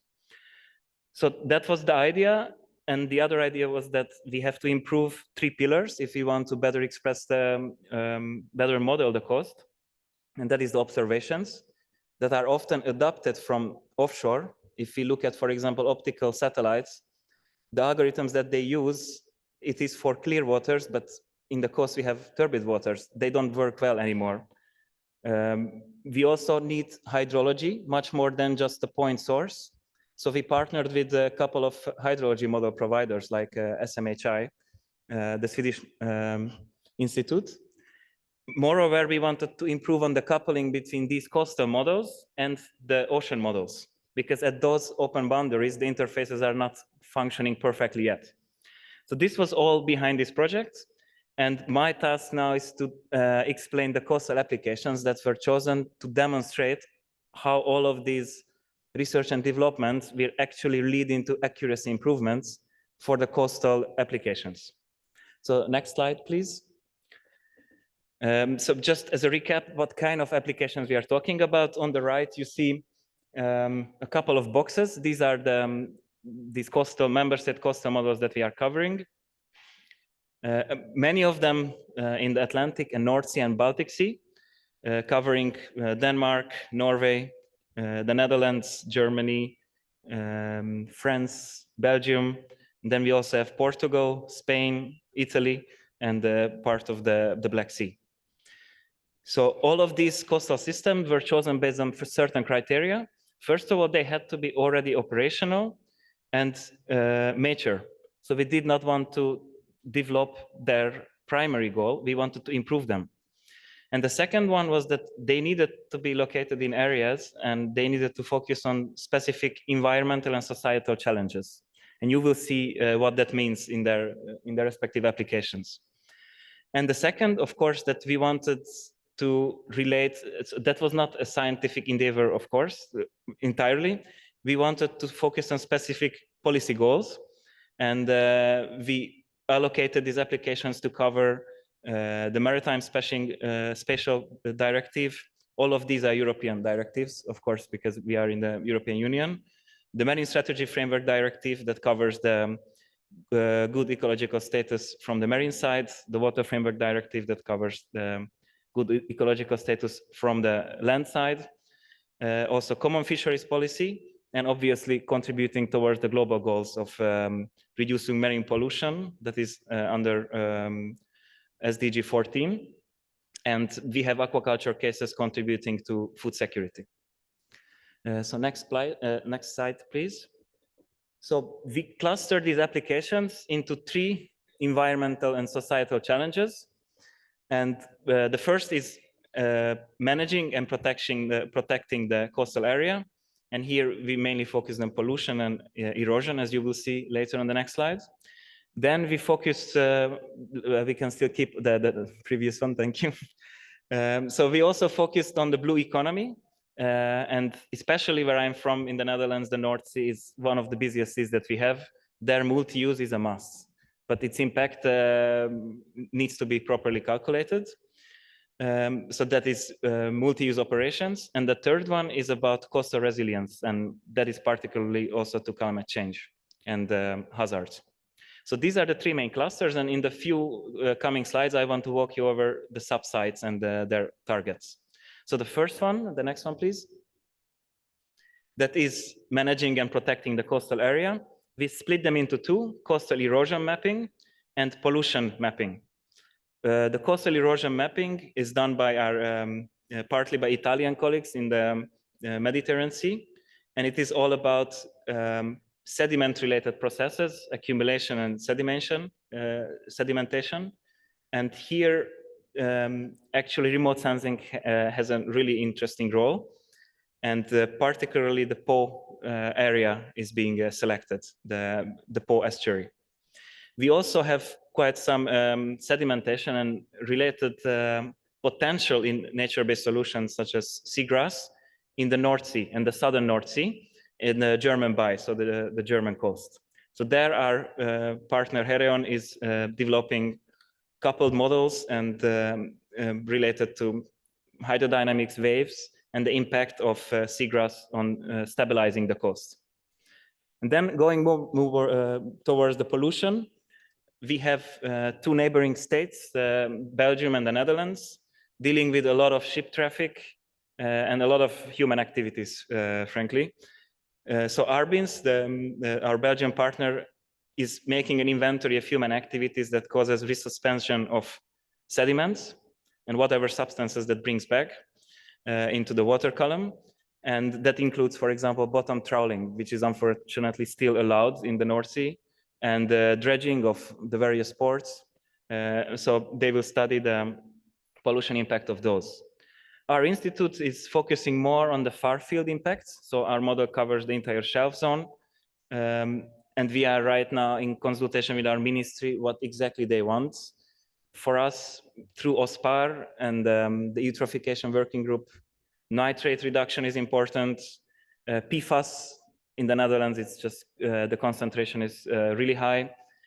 So we are in discussions to select the target substance, but we are going to study far field impacts of pollution. And in the next slide, please, I would like to link these applications to the novelty of the project that is developing new coastal products. And the idea here is that we don't develop it only for this project, but they should be embedded in the long-term evolution of the Copernicus Marine Service if things go well and they are scientifically sound. So I just picked a couple of examples.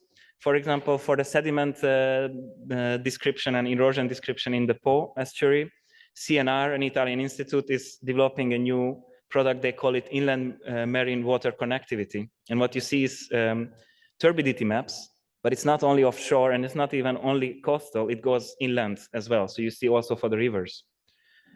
For the seagrass nature-based solution for flood risk reduction in the German Bodensee, another partner, Brockmann Consult, is delivering satellite-based seagrass maps that are going to be used for our models. Or in our system of the North Sea, we have 318 river inputs along the North Sea. And our partner SMHI is going to upgrade the river forecast system, the eHype. And we are going to update all of that hydrological input and see the impact, because they are improving their sediment description and the nutrient descriptions as well. So these are just examples how we are using the novel observations. So then the next, please, the second environmental and societal challenge to enhance the blue economy and multi-use operations. We have two regions. We have the Norwegian Sea. Probably I don't have to explain the importance of aquaculture in Norway with particularly salmon production. But they are, although they are in fjords and they are in pristine waters, harmful algae bloom is and viral agents and contamination from parasites. It is a huge problem for them. So they are working on harmful algae bloom prediction, and that will be actually, the methodology for that will be presented exactly after me. So you will see exactly what's happening. From our side at Deltares, if you see on in the middle section, the left map, you see a bit the planned offshore wind farms in the North Sea. And that's just the Netherlands, and yeah, maybe including Belgium and Germany. But you can see that it's super busy, and then ship routes are trespassing because we have the port of Rotterdam there. And it's not even mentioning all the cables, the aquaculture sites. So multi-use is really important here. But the environmental effect of such large-scale deployment of offshore wind combined with aquaculture farms and solar farms, now they are also coming, we have to study the environmental impact of that. And we do that through coupled coastal hydrodynamics, waves, biogeochemistry, and sediment models. And lastly, on the German side, our partner Heron is focusing on even higher resolution scales. You see that picture of an unstructured mesh that represents the monopiles of the offshore winds. They are studying even the wakes of those monopiles and cascading physical biological impacts at a really high resolution scale. And in the next slide, I'm going to provide some pointers on indeed how this is being enabled by Focus. So one thing is the hub, the harmful algae bloom prediction, again presented by my colleague after me. But depending, using machine learning and using a couple of environmental variables as input. But we also have to, what you see on the right, we map the kind of biological, biogeochemical state variables that ocean models have and what coastal models have, the member state coastal systems. So you see a comparison here with the, I think it's the Copernicus Marine Global product and our Delph3D flexible mesh shelf product. You see that the green ones are perfect match. They all have oxygen, nitrate, phosphate, silicate, but they don't have ammonia, which is super important for coastal processes. And also we have to make assumptions, for example, for particulate substances. And yeah, there is some literature maybe from 30 years ago, but probably we can do better there. So what we want is we inventorize all these biogeochemical parameters in our coastal systems, and we want to put it on the table of these ocean systems that let's harmonize our processes. And when it comes to specific phytoplankton species, it's just not there. So we have to spin up our models for a long time to really enable the competition between the phytoplankton species. So that's also the work we are doing. And finally, the last environmental societal challenge, the next slide. That is about coastal resilience. Again, we have two sections. One is about degradation of ecosystems, and the other one is about natural hazards and extreme events.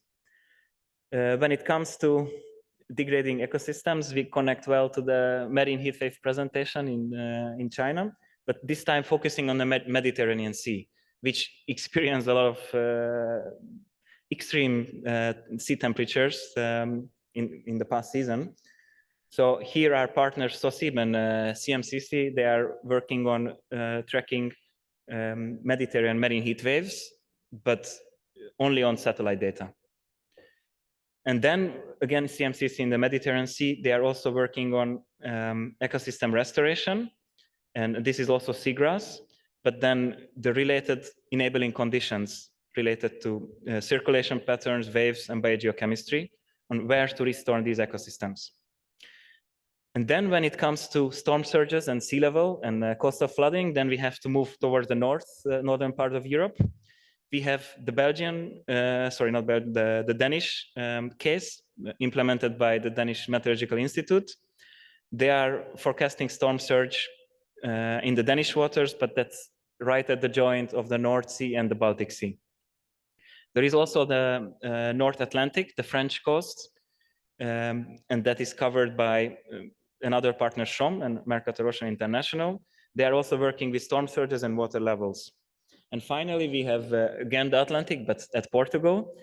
That is not only from the ocean side, but they have the, I think, Targus and Sado estuary. So also land source and impact of rivers.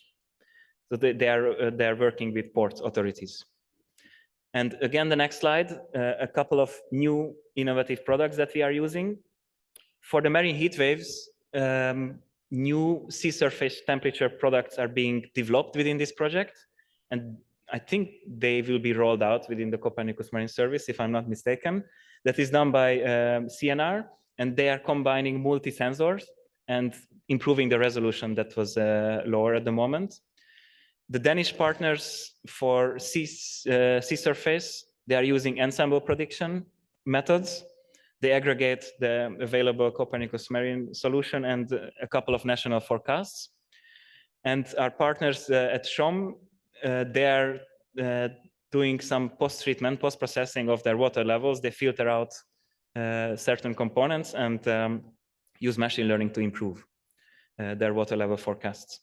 So all of this is then being re-injected in these coastal systems, and we would like to see how that improves the predictions. So the next, and I think last slide, is to conclude, is that this project has the ambition to really shape the coastal evolution of the Copernicus Marine Service, which is an important task. And for this reason, we picked the member state system that are being endorsed by the operators of these systems. In this case, it is our Ministry of Water Resources. So those are our stakeholders. What we are practically doing is we take already state-of-the-art operational coastal systems. We are improving hydrology, model coupling, and observations. And we are going to test how much accuracy gain we will get with these new techniques and methodologies. And again, if this is all successful in our coastal applications, then we would like to introduce it to the entire coastal community. And that should lead indeed to policy uptake. So that's why we are in close contact with them to see what exactly they want, what kind of pollution substances, what kind of directives. So that was the focus project in brief. Thank you very much.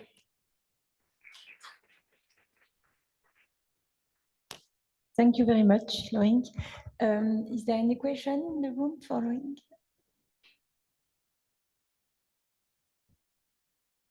No question. Clear. Thank you very much. Thank you. And now we welcome Edson Silva from NERSC.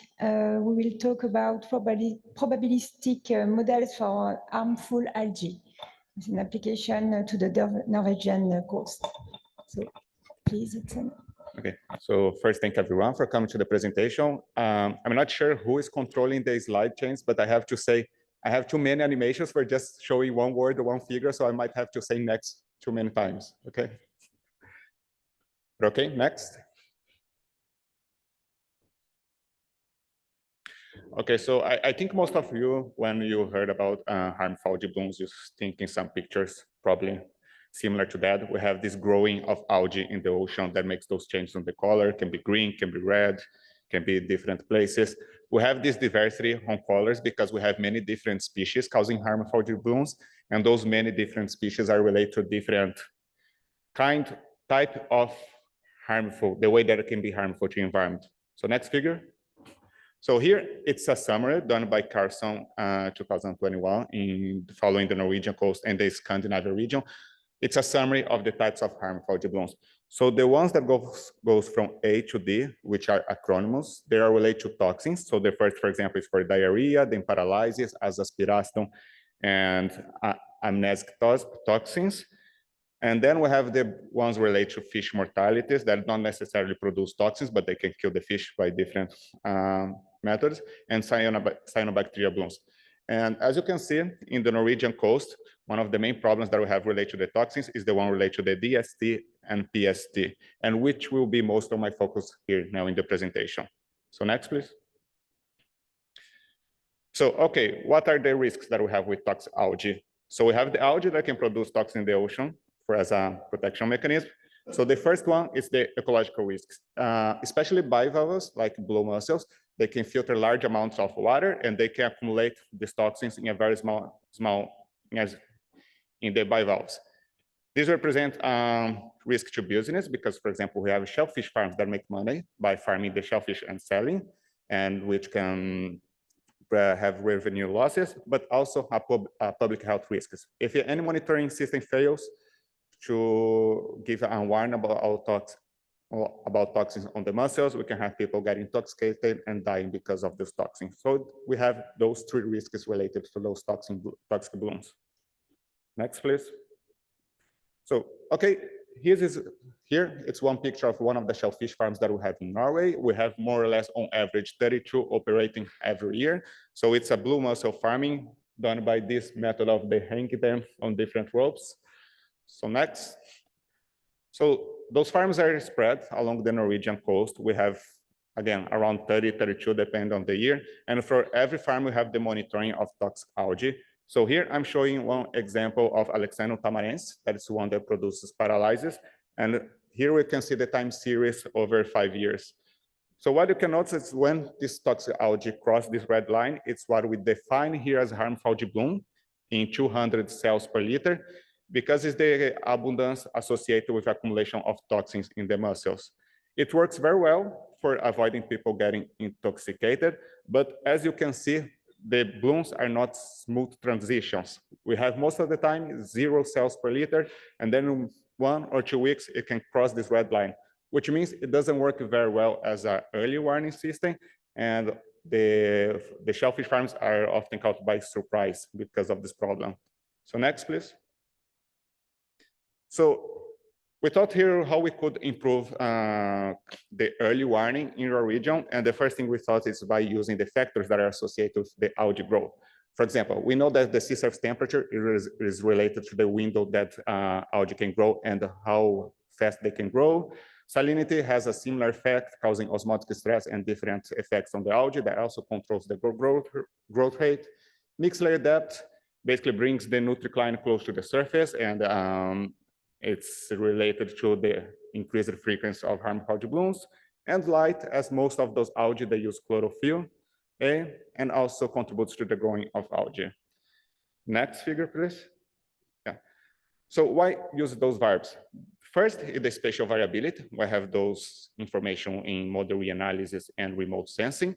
So by using that, we can spread this information, and that would not only be limited in the farms where the algae is monitored.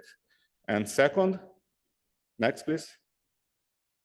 We have forecasts. Those variables, they are common available in forecasts in different scales for subseasonal to seasonal, decadal, and even climate projections. So that could expand the range of risk assessment. Next, please. Okay, so the idea here of developing the probabilistic models, we have the harmful algae data in the shellfish farms, around 16 years of data. We have remote sensing data covering temperature and PAR. Next. And we have model reanalysis covering salinity and mixed layer depth. Next. So the idea here is to feed all of this information in the machine learning, so the machine learning can learn the probability associated with those variables. I'm not going to the detail of the machine learning. I know there are many people interested on that. Of course, you can ask me, it's not a problem. But the general idea you can see in the figure on the right. So it's a 4-dimensional model because it has 4 input. Here I'm showing the response for temperature and salinity in the y-axis and temperature in the x. And what I'm showing here is basically by using that, we identified the water mass associated with the increase of harmful algae blooms in the case of the tamarins here. So as you can see, for this one, it's relating our region to mild temperature and higher salinity. Next, please. So, okay, the first question is how well those models work. First, I'll show you presence probability. So presence is just the probability of having at least 1 cell per liter. So it doesn't mean that it's necessarily harmful. So here we have a reliability diagram. What we have is the estimated presence probability in the y-axis, and the x-axis we have the observation presence frequency. What we are evaluating here is that we want to predict the frequency of the presence of the harmful algae. For example, for the samples that we predict 15% of probability, we want that 50% of the samples detected this algae. So as you can see here, we have 8 different species, not going into details of each one, but what I'm showing, they are very well related with each other. And the correlation values we can see in the figure on the right. For the plot on the left, we have the correlation as the blue values. So we have a pretty good and significant correlation for all the species. But we have one strong limitation is when we increase the threshold to the harmful levels, to high abundance of cells per liter, not every species works well. So only half of the species we can have some at least significant correlated models with the frequency. But what is important is that for Alexandria tamarense and Anaphysis acuta that are in the red box in the figure, is that we can produce models for them. And they are important because those are the ones associated with the paralytic and diarrhea toxins in our regions. So I will just summarize some practical applications that we are foreseeing for the next years about how to using this information.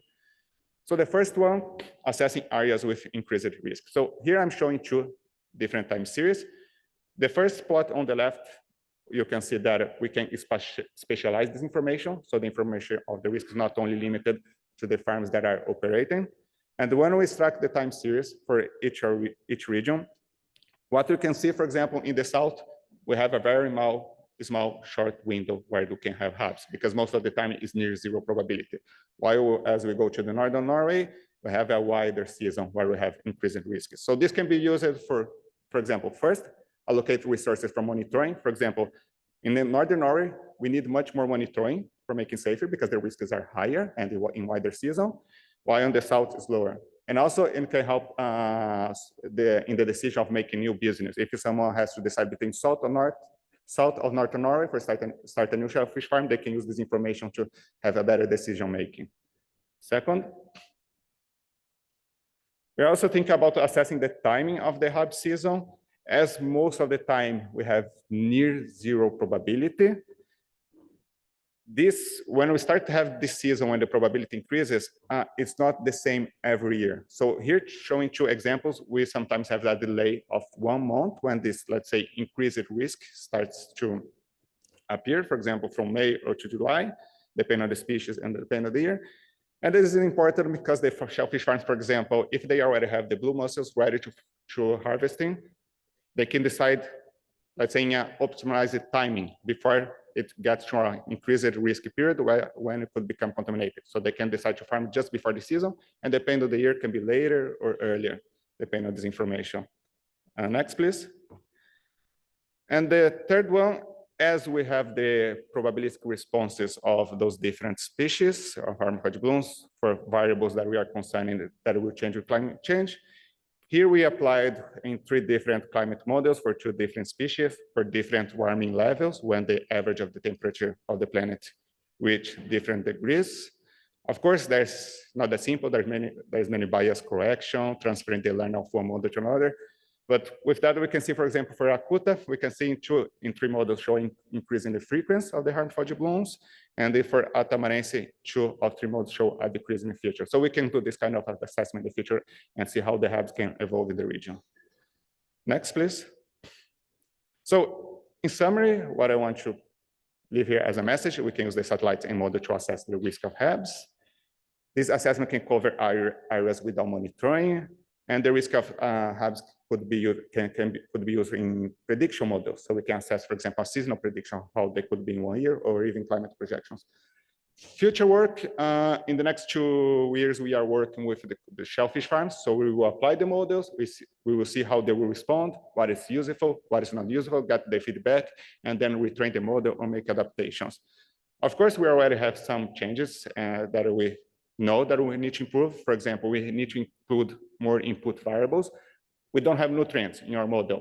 And the problem when we have nutrients or other variables that might be important is that, for example, our models cannot give 100% probability, because we know algae doesn't only depend on 4 variables. It's a much more complex process. We can have a good correlation with the frequency, but we cannot give that prediction that would be the main goal, like a 100% prediction. And that we expect to improve for giving more important variables as input. And the second is using high resolution models. In our application, we use some coarse spatial resolution, 12 kilometers spatial resolution. Works well in the exposed coast, but it doesn't work well in the inner fjords. So we have to make this adaptation because at least 30% of the shellfish farms are more in the inner fjords. So we have to improve this coverage.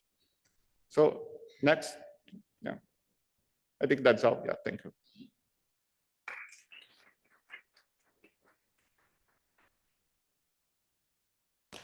Thank you very much. So we have time for question.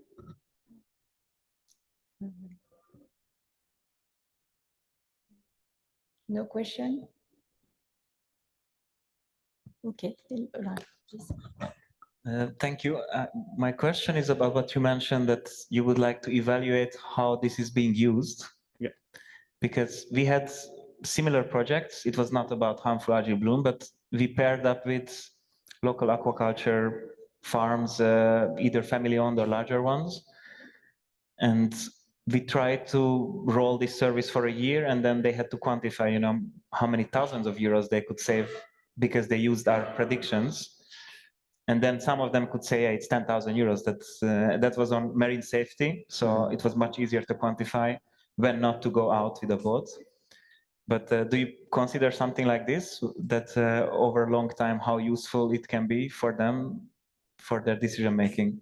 Or that's a bit far at the moment? Yes, for the project that we have now, we have for 2 years for assessment. So the first step is assessing how they operated, and we communicate with each other how they could use that. And then we make the data available and we discuss with them what could be done.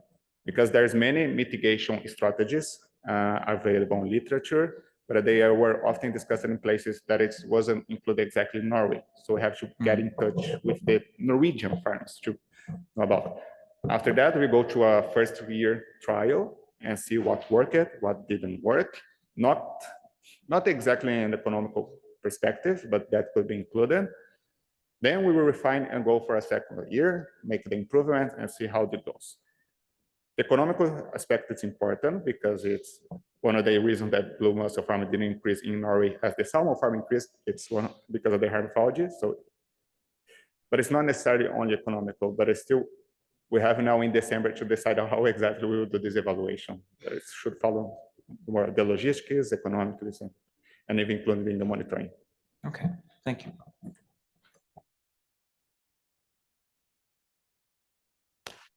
Thank you for the presentation. Maybe it's more of an invitation rather than a question. We also have in GeoBluePlanet a working group on fisheries and aquaculture, and we link directly with the FAO and the regional fisheries management organizations. And I think it would be really interesting if you could share what you're doing with the RFMOs, because we're really trying to push hard for them to use more often and more in general observation and prediction that goes beyond their usual observation, which is more like catches and bycatches and number of boats and so on. I think that could be very valuable to demonstrate the direct use of observation and prediction for the algae bloom for the aquaculture industry. Thank you.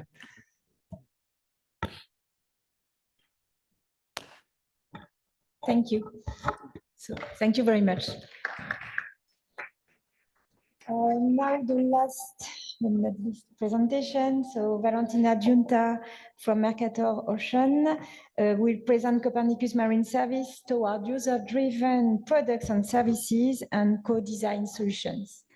Perfect. Please, Good Valentina. morning, everyone. So we heard a lot about Copernicus Marine Service this week, but I want to focus today in how Copernicus Marine Service is working towards user-driven products and services and co-design solutions. So next slide, please. Yeah. So I'm going to start with the short introduction of Copernicus Marine Service, and then I will move into our user feedback process. And then I will show a few examples about how we translate user needs into new products and services. I will focus on resolution, on coastal products and services, on data quality and documentation, and services and capacity development strategy. Next slide. So for those who don't know, Copernicus Marine Service has a single access point that you can access through our website, where you have access to the catalog online. All the data is open and free. You need to register just to download the data. We have 284 products which are scientifically validated. There is a common format for this product, which is NetCDF. And we are a user-driven service. This means that we take into account the user requirements, and we try to run the service evolution based on these requirements. Next slide, please. So just to give you an overview of the kind of product that you can find in our portfolio. So we offer products for the global ocean, but also high-resolution products for all the European regional seas. You can find multi-year data, real-time data, and forecasts up to 10 days. And we offer information regarding marine variables related to the physical state of the ocean. That's what we call blue ocean, such as temperature, salinity, and so on. We have variables related to the sea ice extension, concentration, velocity. That's what we call white ocean. And then variables related to the biogeochemical state of the ocean, such as chlorophyll, nutrients, alkalinity, and so on. That is from the green ocean. So this information is coming from observation, that it can be in situ or satellite observations, and from numerical models as well. Next slide, please. So just to explain how the user feedback process works for Copernicus Marine, we have more than 65,000 users coming from very different sectors and community. So we gather all the user requirements through different communities. So we use our user support to gather user requirements. We launch surveys and questionnaires during the entire year. We provide training and we collect feedback during this training, during the workshops and events also. We have 2 dedicated groups that they provide more specific and technical feedback, which is the Marine Forum and the Champion User Advisory Group. We gather needs from policy and convention, from data producers themselves. And also we have some collaboration with USPA and with the other Copernicus entrusted entities. So we gather all these user requirements, we centralize them in a user feedback database, and then we analyze all these requirements to see what is feasible. So we synthesize these requirements in what we call the Copernicus Marine User Feedback Report. This is an annual report that we do with a synthesis of the user requirements, but also recommendations. And this report is available through our website. So you have the QR code there in case that you're interested in reading this report. So, and then we discuss with the Scientific and Technical Advisory Committee about these requirements as well. And then we evaluate if these requirements can be implemented. In case that they can be implemented, eventually they will be part of our catalog and the service. So next slide, please. Yes. So this is just to give you an overview about how the value chain works for Copernicus Marine. So we use these needs as drivers. And then we have, of course, the ocean data providers that relies on the ocean data infrastructure to provide new products and services that can be used by intermediate users to provide applications that will be used by end users as direct applications or service utilization. Next slide. Yeah, thank you.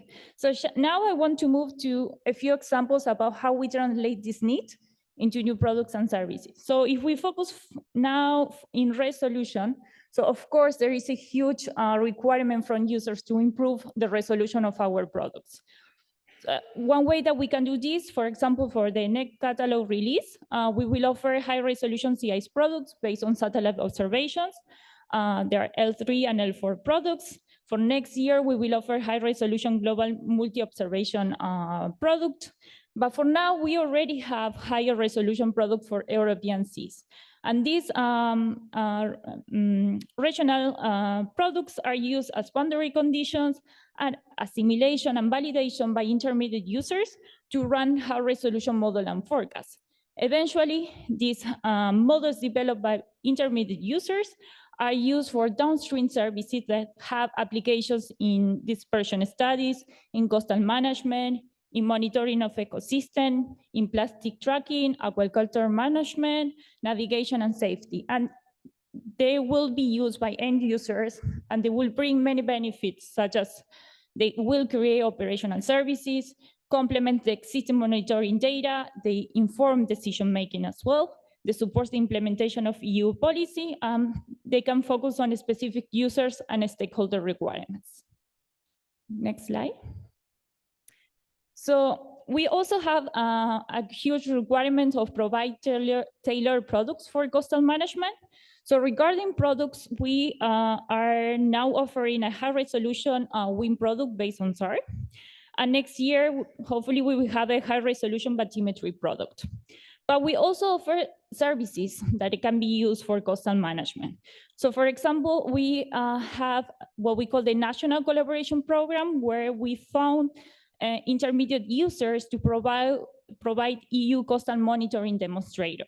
So this coastal monitoring demonstrator, they will develop downscaling monitoring activities that they can support the implementation of EU environmental directive. They provide high resolution forecasts, and they develop downstream applications as well. So if any of you are interested in this kind of call, please try to find me after the talk and I can give you more information.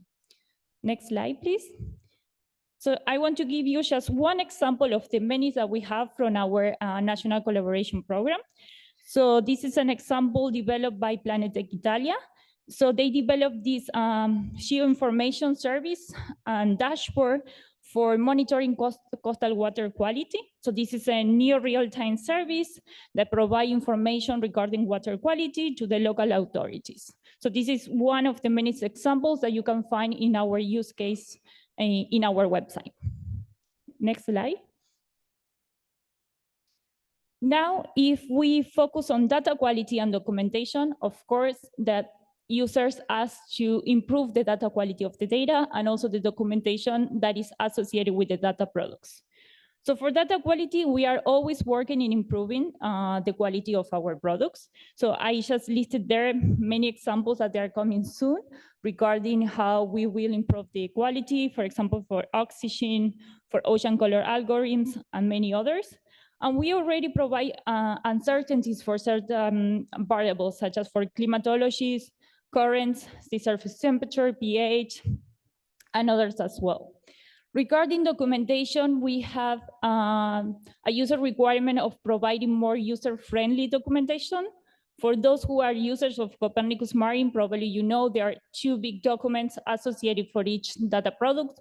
One is the product user manual describing the data sets, information, and so on. And then we have the product quality information document, which is a huge document highlighting the quality of the product. So to address this requirement, we provide now a synthesis quality overview document, which is a very user-friendly document explaining in just 5 pages the quality of the variables of each product. Next year, we will provide a new version of the product quality dashboard for more information regarding the quality of our models. So this improvement in the documentation and in the data quality eventually will improve the downstream service developed by our intermediate users. I think you went back. Yeah, next slide, please. Perfect. But we work not only on our data products, but also on the services that we provide for our users. So we are always working in new services and capacity building strategies. So as I mentioned in the first slide, so we are working with users from many different communities. So for each of these communities, we target different services and strategies and engagement activities that we can do with them. So for example, for the academic and research sector, so we just recently improved the way that the data is being downloaded. Now it's faster and more accessible. And also we are working in the new product quality dashboard, as I mentioned before. We have the service evolution goal that has the aim of improve the data that we offer. For the public and governmental sector, we have plenty of outreach material in our website. We have the Ocean Climate Portal that was launched this year as well. For the private and commercial sector, we run hackathons that help intermediate users to develop applications. As I mentioned before, we have the National Collaboration Program as well. And then for NGOs, for example, we provide information regarding the state of the ocean through the Ocean State Report. And we have the visualization tools in our website to visualize the data and our products. We offer all during the entire year trainings and workshops for the users. We are working with them, trying to teach them about how to use our data. We are working on a policy dashboard for the policy sector as well. We have the visualization tools, learning resources, our great user support team, the product roadmap to let the users know about the new products and new services, and a selection of use cases just to showcase how Copernicus Marine data is being used by our users, and just to give more examples and ideas about how to use our data. So next slide, please. So yes, just to conclude, Copernicus Marine Service is moving towards user-driven products and services, focusing more on co-design solutions. We aim to support all the sectors of the blue economy by providing high-resolution model products and forecasts, improving the data quality and documentation, and developing new services and capacity building strategies. Through the National Collaboration Program and the development of downstream applications and services, we facilitate and support the implementation of EU environmental directives. And just to mention that today we have a little training regarding Copernicus Marine in the room 9. So if you have any question, or if you would like to see a demo of our visualization tool or the catalog or any other kind of services that we offer in our website, feel free to pop up at room 9. So thank you.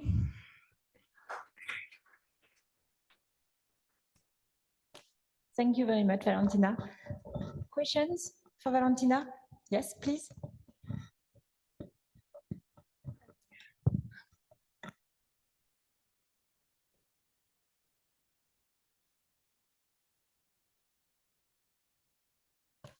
Okay, so I have two questions. First, about the availability of the forecasting data.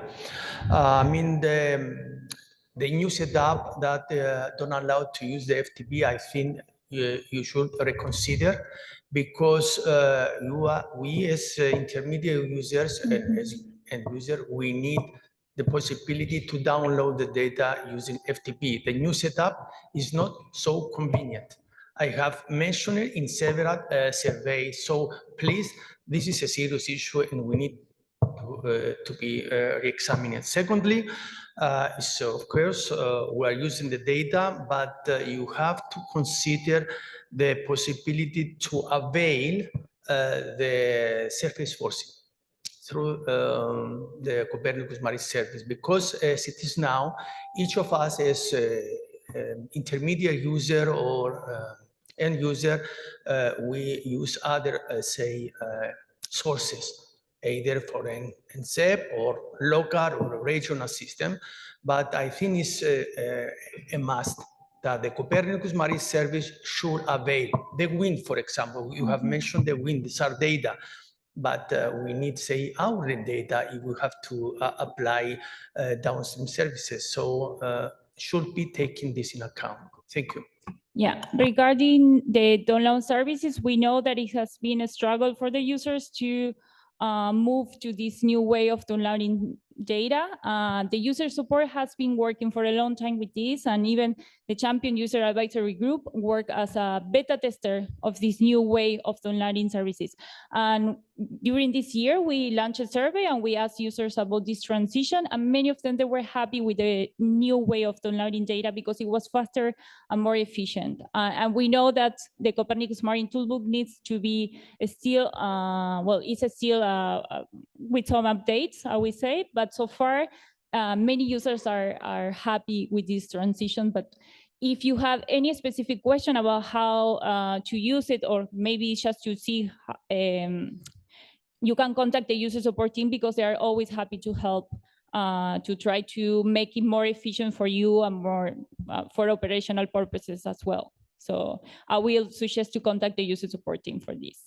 And regarding the second point, I think, well, each of the products, usually there are 2 big releases during the year regarding the catalog, and we announce all the improvements in each of the products. So if, for example, if you click, I don't know which product you are using, but if you go to the product sheet in the catalog, you will find all the updates regarding those products. If there is an improvement, if there are updates, the data that are being using as a simulation, validation, or whatever, you will find all the information in the product sheet. So, or maybe if you want to tell me exactly which products are you using after the talk, I will be happy to have this information so I can give you a more specific detail. Okay, thank you. Just to mention that we forces to use the new setup to download the data is not this problem. The problem is it's easier to use the FTP, and to my knowledge, speaking with other colleagues from other institutions, everybody, they mentioned that this is the FTP is easier than the new setup. So okay, the issue for the surface flexible can speak later. Thank you. Okay, perfect.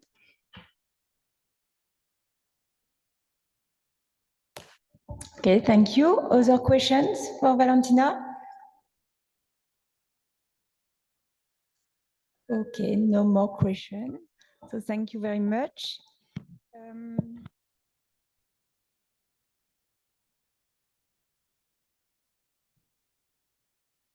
Brings us to our to the end of our session. So I think we can close it now. Thanks to all the speakers for their very interesting presentation, and thank you all for attending this session. And I have a few information regarding the strike. So it seems that it's not the situation is not so bad, but the train will probably be crowded and to go to the airport or the train station. So maybe no need to leave with time. Okay, thank you all.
Good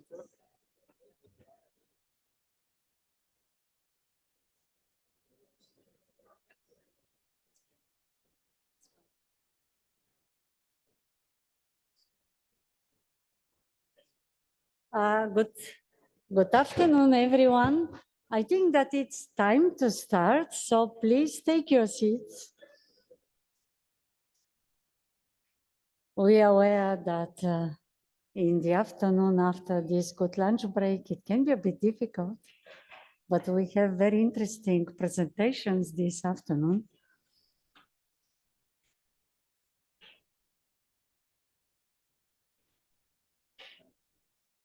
Okay, please take your seats because we start in a few minutes. And welcome everyone to session 7.2, which is about the coastal activities. And they are really exciting and novel applications that will be presented today. And all presenters are here. And I would like to invite the first one, which is Carla Louise. And she will talk about the co-development of the operational drip hazard forecast in the Cape Peninsula of the South Africa. So now we will listen a great example of the South Africa. The floor is yours. If this doesn't work, simply say next slide, but you can still use the pointer if needed. Thank you.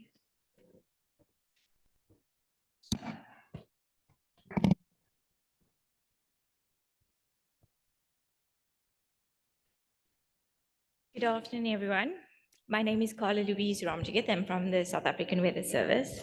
First, I'd like to extend my gratitude to the organizers as well as the funders for allowing me to present here today. I must admit, I feel a mix of excitement and nerves. So I do apologize if I look at my notes a little bit more than I should. But this presentation will highlight how the collaborative effort between local and international partners have led to the development of an operational rip current forecast system tailored to the unique conditions of the Cape Peninsula. Rip currents pose a significant hazard, and this system is a crucial step towards making South African beaches safer for everyone. Next slide, please. The beaches of the Cape Peninsula are some of the most beautiful in South Africa and in the world, dare I say, drawing many locals and tourists alike. But beneath their allure lie significant coastal hazards, storm surges, large waves, and most notably, rip currents. Next slide, please. Rip currents are not unique to the Cape Peninsula, but the diverse coastline with its mix of sandy beaches, rocky shores, and dynamic wave conditions make them a recurring hazard. This is why understanding and predicting them is so critical. Next slide, please. Rip currents are often misinterpreted by beachgoers as calm or safe waters, making them especially dangerous for the uninformed. These powerful narrow channels of fast-moving water that flow from the shore out to the deeper sea typically form near the beaches with breaking waves. Next slide, please. Rip currents are one of the leading causes of drownings on beaches worldwide, and the Cape Peninsula is no exception.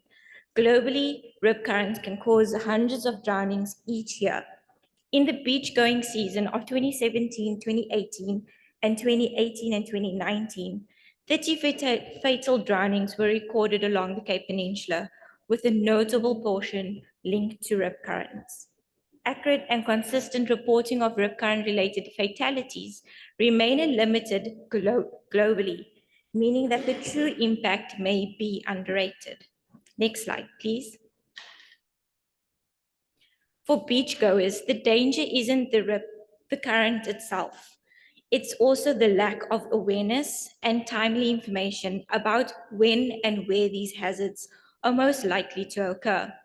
This project aims to change by developing an operational rip current forecast system. Our goal is to provide accurate,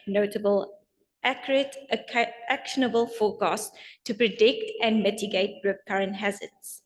Using advanced weather and oceanographic modeling, this system gives lifeguards, beachgoers, and decision makers the tools they need to make informed choices. Next slide, please. The Weather and Climate Science for Service Partnership, or WCSSP, is a global network of partnerships designed to strengthen weather and climate resilience. By bringing together scientific expertise from the UK and partner countries like South Africa, the program tackles complex challenges through collaboration. The WCSSP-SA partnership was instrumental in the development of the operational rip current hazard forecast model. This was led by the Coastal Marine Applied Research Group at the University of Plymouth, collaborating closely with the South African Weather Service and local stakeholders and safety organizations. This collaboration combined scientific research with the regional knowledge and modeling techniques to underpin the forecast system. This approach helped build capacity within South African institutions, fostering both sustainability and sense of local ownership. Next slide, please. Here's a short video put together by the UK Met Office that does a fantastic job summarizing the project. And yes, I'm in it, so I think it still counts as me presenting. So please, may I ask you to press play. Back and press play.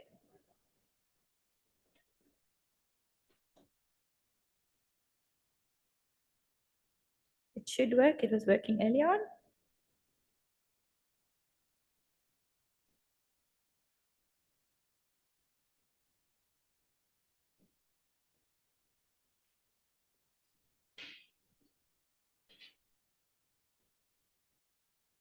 Oh, it seems like it doesn't want to work. I guess we'll go to the next slide. Apologies.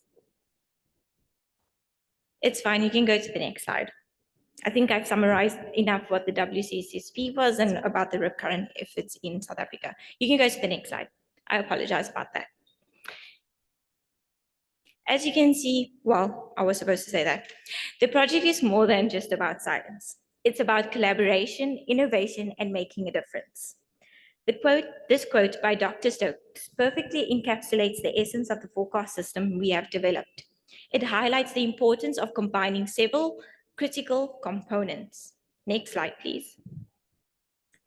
What are these critical components? To accurately predict rip current hazards, the development of the operational rip current hazard forecast system included the integration and analysis of past lifeguard incidents, detailed measurements of wave and tide conditions, and modeling techniques. This project was truly co-developed with a significant contribution from key partners and stakeholders.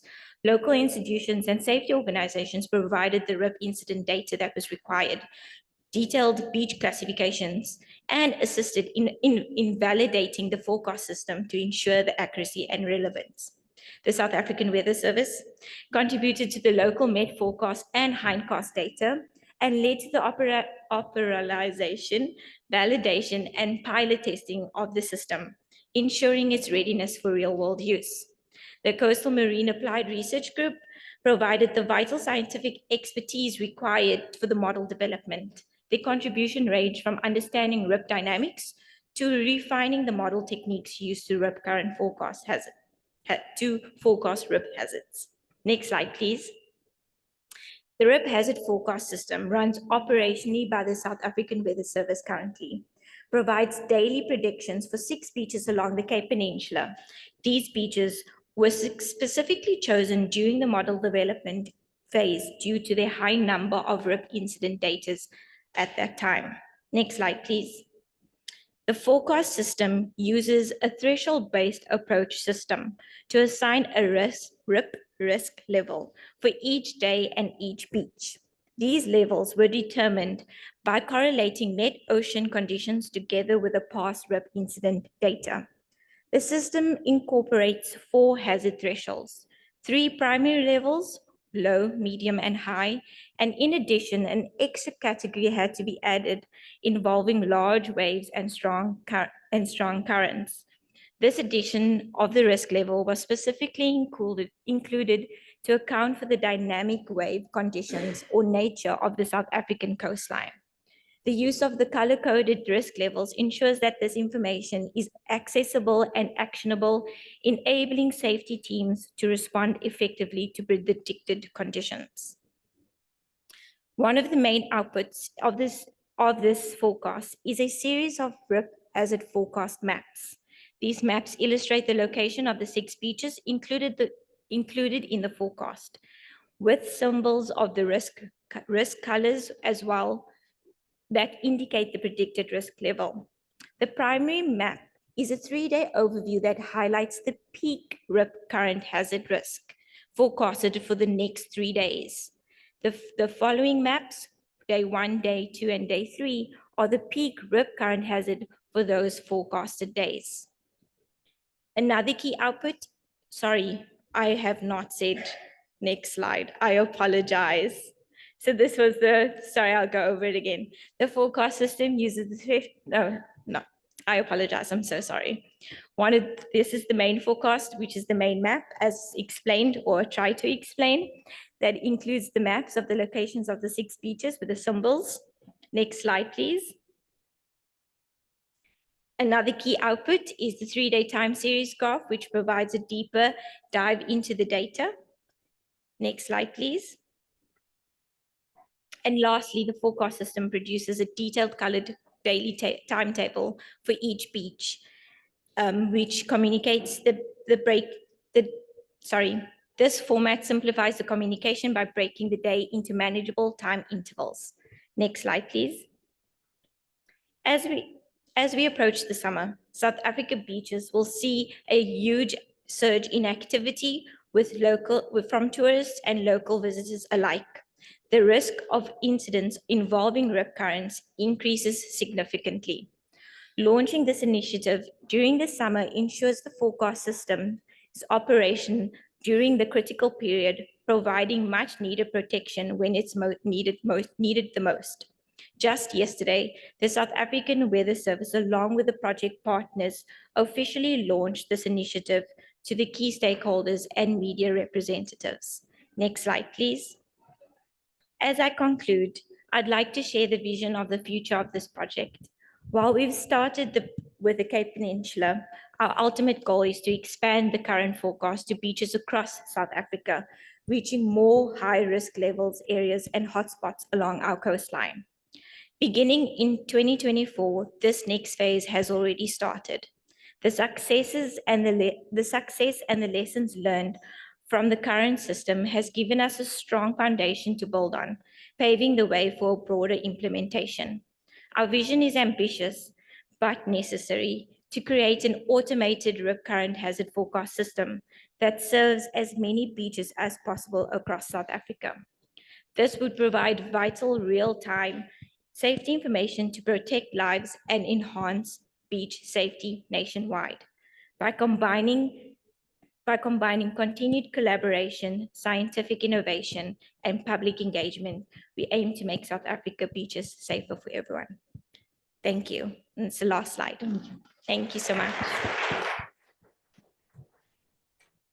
Thank you very much, Louise, for sharing with us this important topic of forecasting the RIP currents, because this is really of crucial importance for saving human lives. Are there any questions?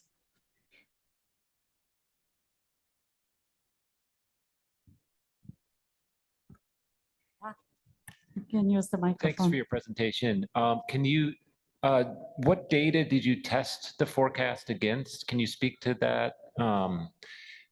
What institute data do you have of when the RIP currents occur in order to calibrate it? Sure, no problem. So I actually took that out of my presentation because it was going to be a bit too long. So the project actually started in 2019, smack bang in COVID. So the international collaborators were not able to come over during that time until restrictions lifted. So we were only able to do field measurements, I think in October 2022. So at the moment, the current system as it stands, field experiments were not included, but going forward, it's our hope to include the field experiments.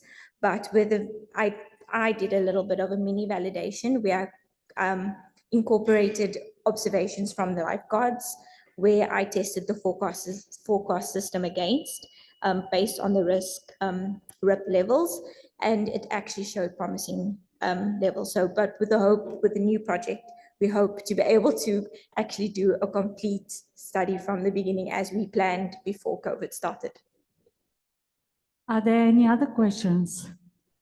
Maybe I have a question. Do you know who are the users of this forecast? Are those only the search and rescue agencies, or is there an application like available for the app that everyone, the tourists, can use this forecast? Yes, so that was actually what I was busy with for the past couple of days, is implementing that, and that's why I wasn't able to learn my presentation off heart, so I do apologize. So yes, we make the information available on our website, at the South African Weather Service website, through our marine portal. Those are going to be for the public viewing, but we are directly supplying the information to the stakeholders so that they have it on hand every day. Thank you. Okay. Thank you. Thank you very much, Louise. So then the next presentation will be focusing on the verification and the added value of the using of the wave forecast for the water sport. And I give the floor to the Anna Wojciechowska, who will present it. Please.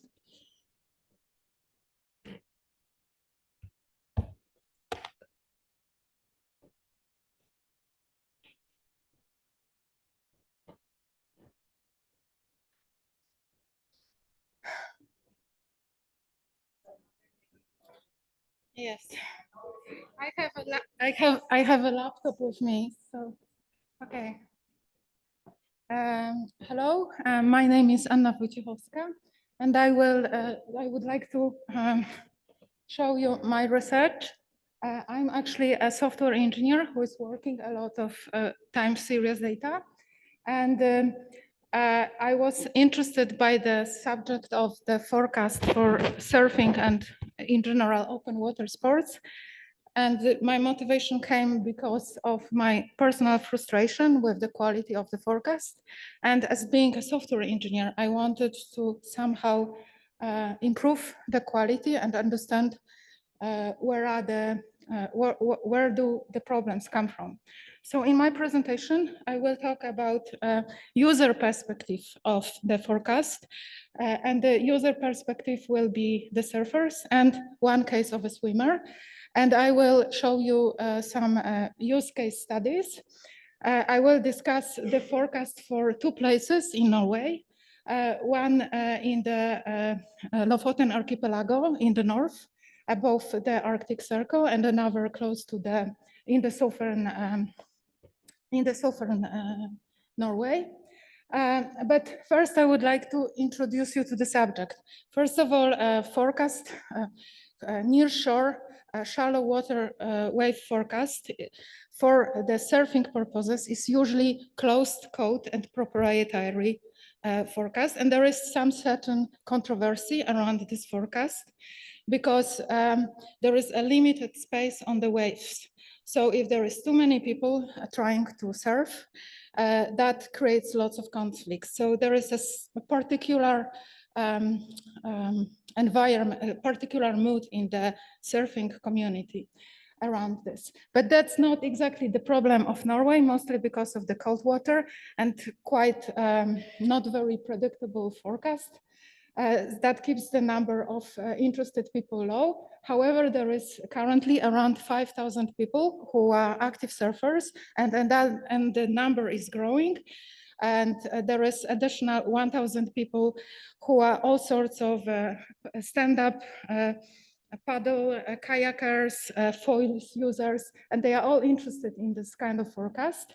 And particularity about surfing in this region in the North Atlantic is the best season is now, from autumn till spring. And that's also the season when there is lots of local storms. So if a surfer is waiting for very good waves with long period coming from far away, he or she can be often disappointed because the waves will not be of the desired quality, because they can be destroyed by a close shore, or there can be a wrong wrongly also predicted conditions on a beach.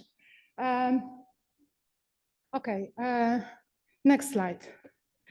So another characteristics about this region is, as you can see, there is very little of the wave buoys, and usually surfers can get more accurate information about the incoming swells from the wave buoys information, and the only wave buoys that are quite close are located close to the oil platforms, and the access might not be easy for a surfer. I would like also to mention that surfers are very keen users of the forecast. Many people check the forecast several times a day. They compare different models. And if you check the GitHub repository, you will find probably even hundreds of repositories of unhappy surfers who try to write their own code, trying to improve forecast for their own beach.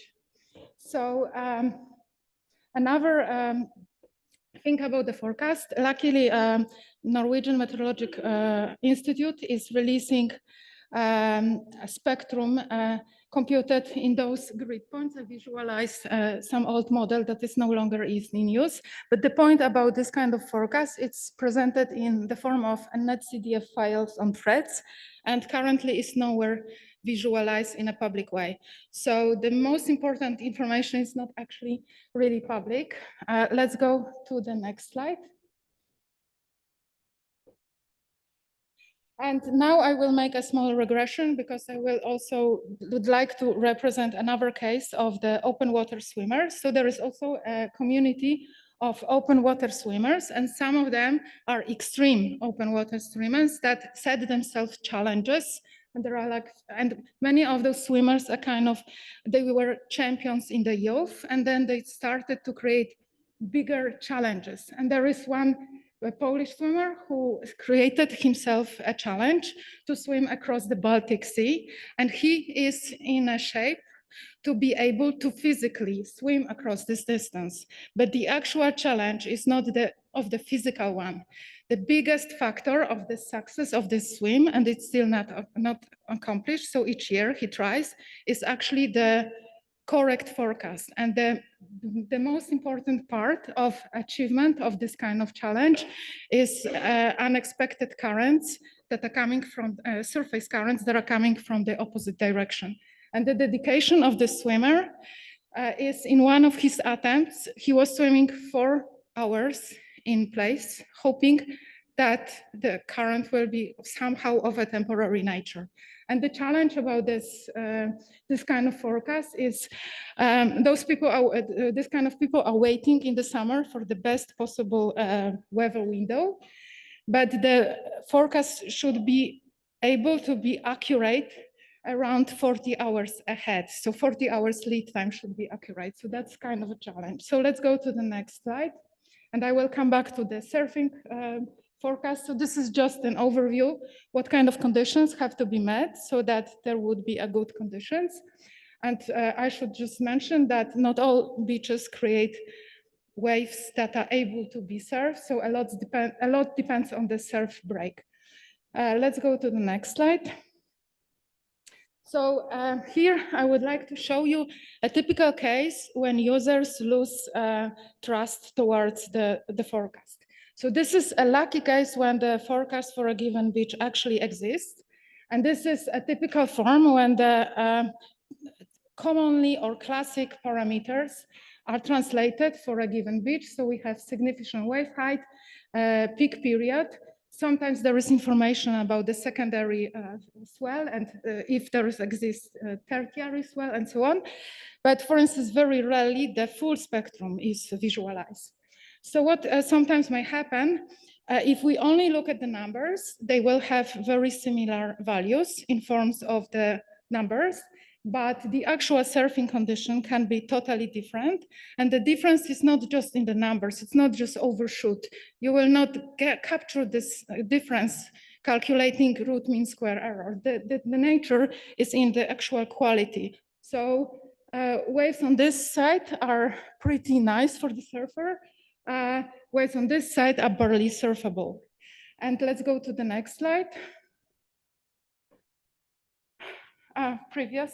So that's a very similar case with very similar combinations of very similar numbers, totally different conditions from the point of view of usability, of being able to actually surf. So let's go next. That is one of the reasons why lots of surfing forecasts also contains simply video. And even if there is an image, unless there is a surfer in the water, people are not even able to judge if the waves are of desired quality. Let's go to the next slide. Not sure if how many of you surf, so I just created one slide to understand what is the challenge. The challenge is in surfing is the surfer tries to predict where the next wave will start to break, and he or she positions himself behind the breaking waves, try to recognize the pattern, tries to predict when exactly the new wave will start to break, and then when the wave will start to break, he or she will try to match his momentum with the wave momentum and angle the board and possibly ride along not yet a broken face of the wave. And at the same time, because the surfer is positioned on the water, he will constantly need to correct his position because of all the currents and so on. So basically, what is seek for a condition is some sort of predictability of the waves. Let's go to the next slide. So on this side, there are like dream of the surfer. It's a type of break that is called point break, when it's possible to very precisely predict where the wave will start to break. And this is kind of barely surfable. Surfers call this kind of waves like messy, fun, choppy, that breaks in a chaotic way. The ride will be very short. So basically, the expectation from the forecast is being able to recognize this kind of conditions. And this kind of different conditions, especially in Northern Atlantic, can be really hard to recognize based only on significant wave height or the peak period. And there is like a popular wisdom that if the waves are of longer periods, they will be better organized, and that's not always the case. So those above, there is a surf lake in Australia with artificially generated waves, and they are actually of 8-second periods. And also I talk about of periods rather than frequencies, because that's the information that is used by the surfer. So I try to use more of the user vocabulary. Let's go to the next slide. So just for this presentation, I made a small kind of natural intelligence when I tried to, I had lots of photographic evidence of the surfing conditions. Basically, most of the observation and most of the knowledge about different surf breaks are from human observations. They are not really quantified in the forms of numbers. They are just observations that are gathered over years, and they are passed. Sometimes you can find this in the guides. There is also another controversy about this, because some people like to keep some secret spots, and people should kind of earn the access to very good breaks. But anyway, I try to divide it to two different groups, and I was using the spectrum information provided from the old model from Meteorological Institute. So if you look at the spectrum projected as a frequency or a direction, that will already give you some hint that maybe there is actually, maybe it's possible to predict if there will be clean or messy conditions. But this is very uncertain reasoning based on the only forecast. Let's go to next slide. Okay. So in short, there is a need for measurements, and nowadays there is a movement of open source hardware. It means there are people willing to show their own designs that people like me can follow and create their own devices. And such devices can be accelerometer/gyroscope-based wavebuoys, or the project that I did, next slide, which is a pressure-based bottom-mounted logger. So I found a project that was created by Luke Miller from the San Diego State University. To create this kind of sensor, you have to have some basic skills about the soldering. Let's go to next slide. So there are at least 2 papers published about this sensor, and it was validated against the commercial sensor. In addition, I did my own validation, making sure that my execution doesn't introduce new errors. So I could do some basic wave tanks experiments in the University of Oslo. Let's go to the next slide. And this summer, I deployed several of those sensors on the surfing beach just to collect information.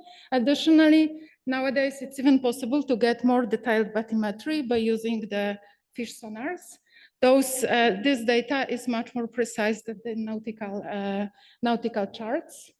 Let's go to next slide. And this is a sample of my processed data. The first graph should be taken carefully because the wave height will change depending on the place.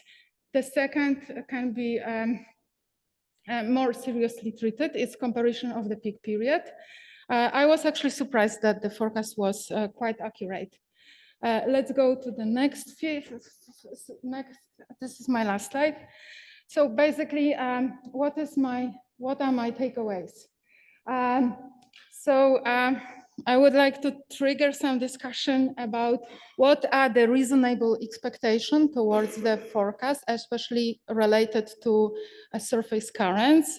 Is there information about the probability of such forecast published so that the open water swimmer can take it into account? And I talk about this because there was even a case when there was a swim that has to be canceled at the moment of the swimming, because even the rescue boat had to be rescued because of the currents. So it's actually really important. And my takeaway is there are places that are deprived of data, and access to information about the conditions is important. And another thing, I'm currently working about validating the pressure sensor with additional information from more classical buoy-like type of sensor based off accelerometer and gyroscope. And the goal is to be able to quantify the forecast parameters to be able to recognize surfable versus unsurfable conditions. That's all from me. Thank you. Yeah. Thank you. Thank you, Anna, for sharing with us your work on the usefulness of the waves forecast. We are almost running out of time, but are there any quick questions to Anna? Yeah, please use the microphone. Do the tidal condition influence the surfable tidal condition? The tidal conditions in the fjords. Tidal conditions in the fjords. There is a small tide because there is about 20-30 centimeters. The tide in Oslo Fjord is actually quite small. It's about 20 to 30 centimeters. I actually tried to validate my sensor with the tide gauge, but the tide gauge, according to the Kartreverket, which is a Norwegian Institute for Tides, is positioned in one of the busiest ports. So when I was trying to do my validation, there was in the summer, there would be too much noise from the boats, but they are not very high in this part of the Norway. I actually have the whole dashboard when I visualize all the tides from all the measurements of the tides across Norway, if you are interested. Okay, because thank you. Yeah. If there are some further questions, please do that in the break, because now I give the floor to the next speaker, who is Stefania Siliberti, and she comes from here in the program is still Nologin, Stefania, but I know the name changed and it is now Systems from Spain. And Stefania will share with us her recent results about assessing comparational regional to coastal ocean prediction in the framework of the Copernicus Marine and the Coastal Service. The floor is yours. Thank you, Joanna. Hello, everyone. As Joanna said, in my presentation, we will provide some examples on how We are assessing operational products from regional to coastal scale, and this is a work done in collaboration with Nolog in Oceanic Weather System, where I belong to, as Joanna was saying, Mercator Ocean International in France, and ASTI in Spain. So please, next slide. So, of course, we have a strong motivation being operational provider of forecasting services. We need to fully assess the products that we are delivering to users.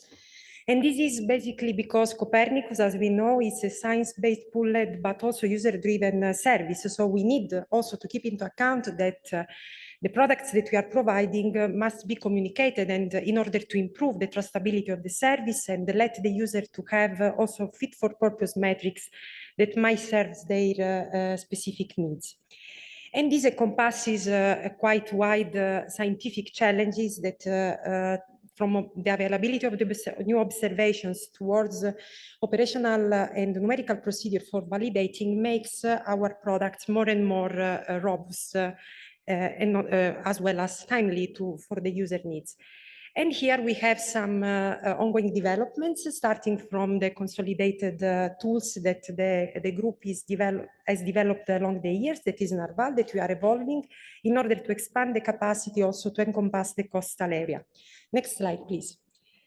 And of course, the context here is offered basically by the Copernicus Marine Service. We are providing the operational products for the EB region in the framework of the EB monitoring and forecasting service, as well as the support on the continuation of the service for the Norwest Shelf area that are representing our regional context. And then we go towards the coastal scale with an example of the Euskomvu, that is a project part of the user engagement program promoted by the Copernicus Marine Service that is located particularly in the Bay of Biscay, as I showed you in a while. So next slide, please.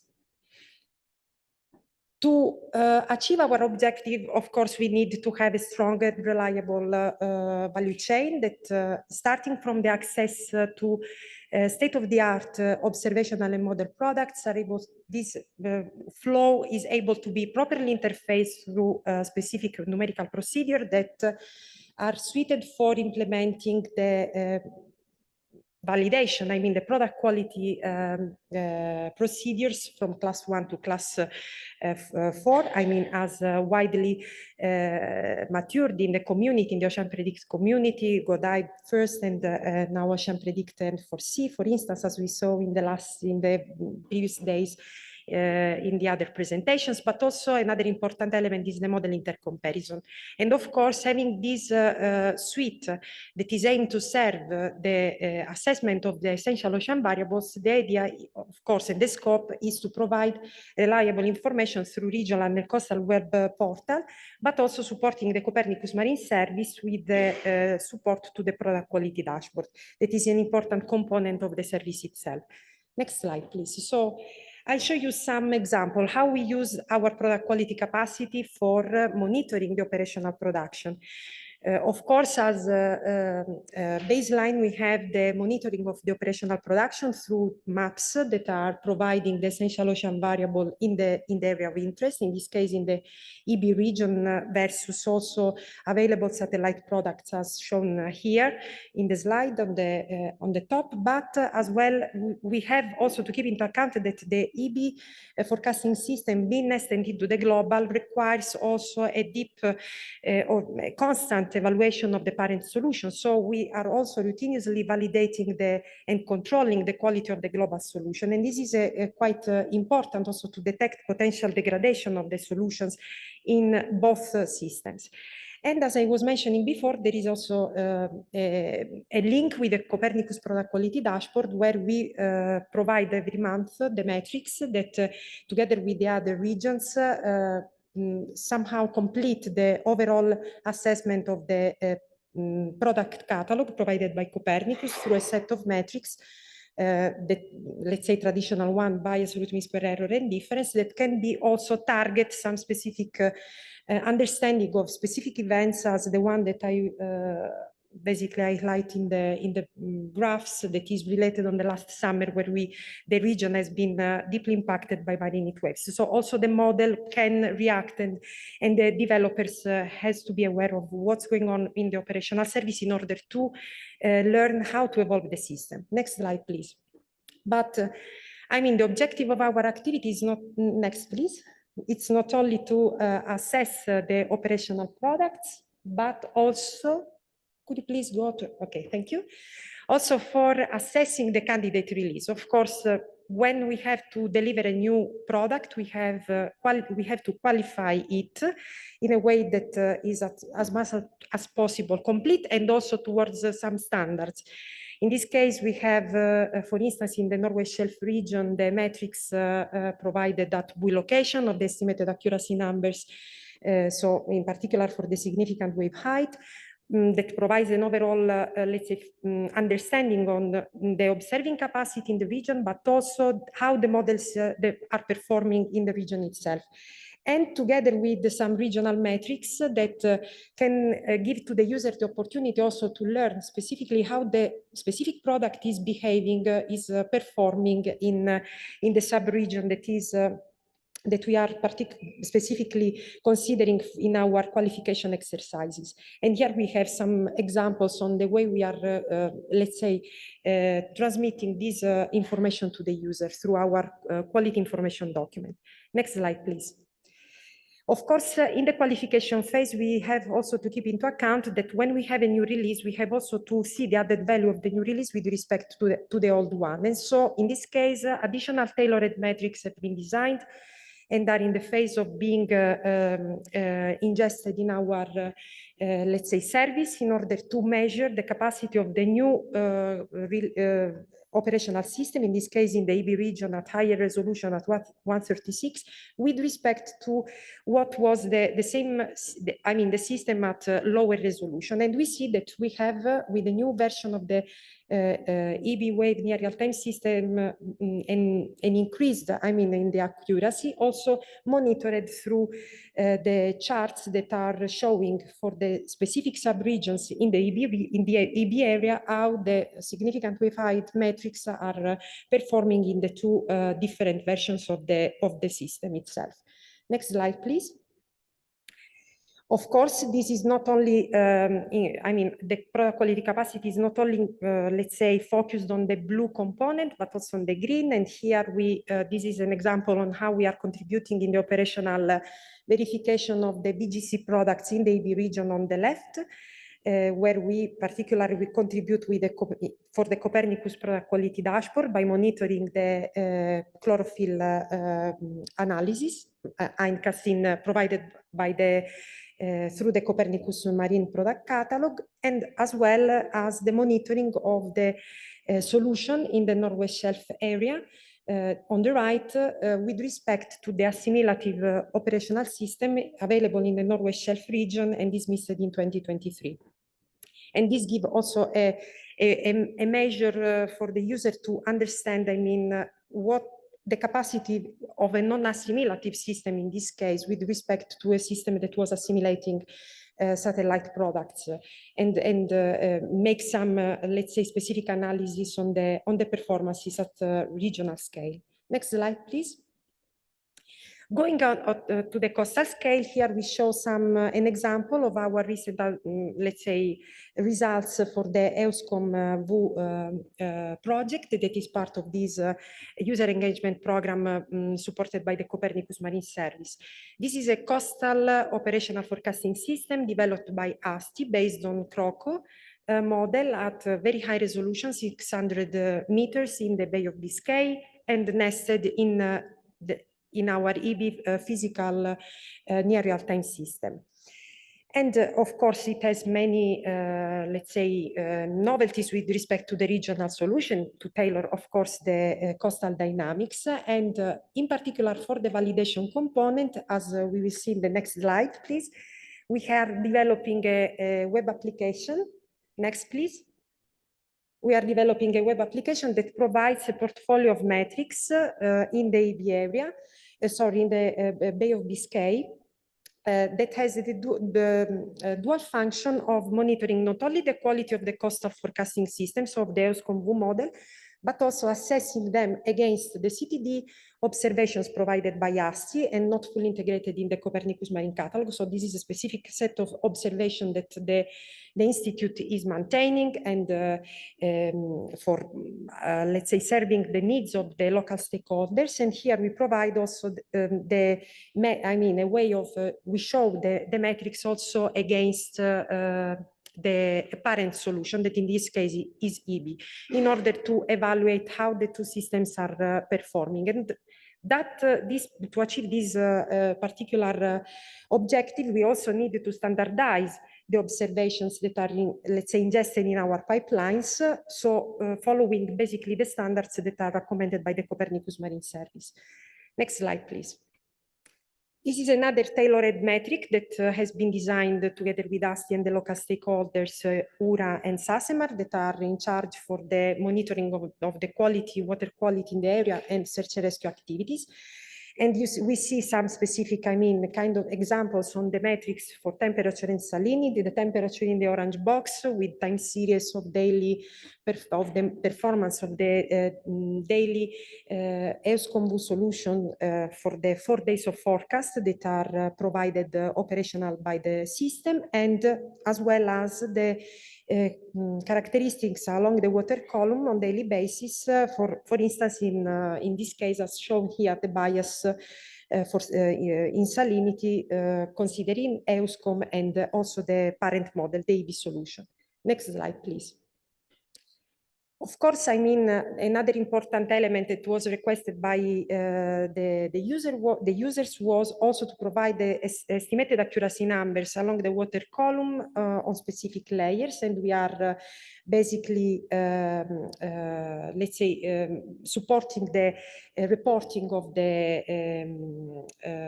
of ASTI, particularly with the local stakeholders, by sharing with them through the web application this kind of metrics that shows the performance of the EUSCOM-VU solutions and as well as EB, considering the CTD observations. And as please in the next slide, we also have an outlook on the online validation by providing the visualization of the 2D surface essential ocean variable, as well as a preliminary assessment of temperature, for instance, as shown in this case, against SST satellite L4 data on a rolling window, particularly for the diagnostic of 7 days plus the 4 days of forecast, as well as shown in the next slide, please. Next. For the monitoring of the model performances against in situ observations, so temperature and salinity, sea surface temperature and sea surface salinity against mooring, observation taken from moorings. And this is quite nice because, even if in the rolling window, in this case, the observing network is not providing any observation, we are still offering the model solution that might support monitoring activities in the region. Next and last slide. So with here we offer some short summary about our capacity of assessing the operational products that is fundamental for having a reliable service and increasing the knowledge, the scientific knowledge of in the region, particularly through, let's say, new solutions, new tools that are suited for assessing multi-products through the availability of the observation in the region. But of course, this opens the floor to future outlook that is related on the implementation of validation tools that will be integrated in the framework of the digital twin of the ocean, that is fundamental, as we learned in the last days, as well as contributing in the multimodal intercomparison, that is one of the objectives as well of OceanPredict 4C. And in order to improve and increase our operational capacity, the idea is also to, let's say, embrace the framework promoted by the Ocean Prediction DCC through the integration of the operational readiness levels, for particularly for the validation, in order to progressively increase also our capacity in developing this kind of tools, and contributing to the definition of standards and tools that we believe are the key at the moment, I mean, in this complex framework of the digital twin of the ocean for assessing our new products. And with this, I thank you all.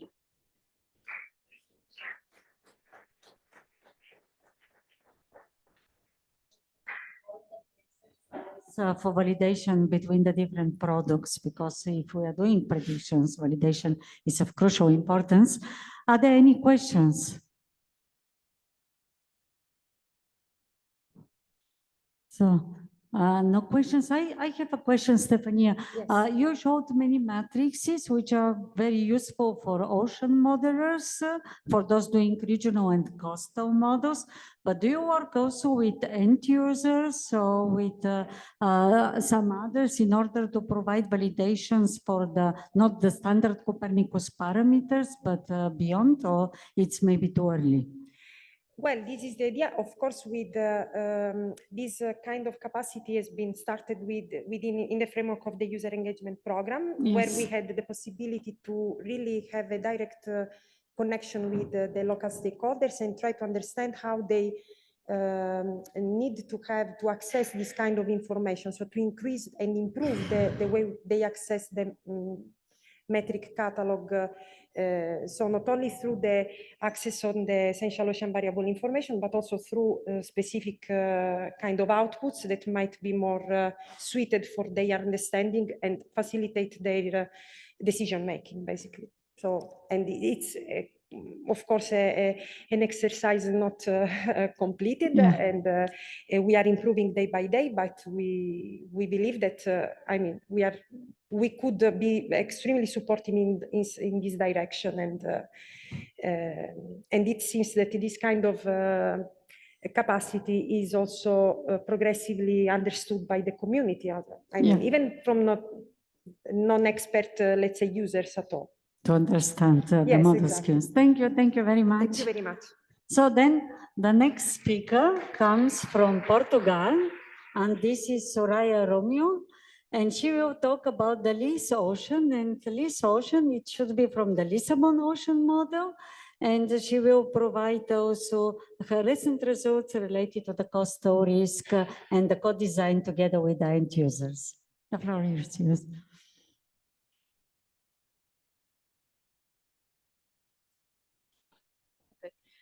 Good afternoon, everyone. My name is Soraya Romão. I'm coming from Plus Atlantic in Portugal. So I will talk about our LIS Ocean model applied to the Lisbon metropolitan area.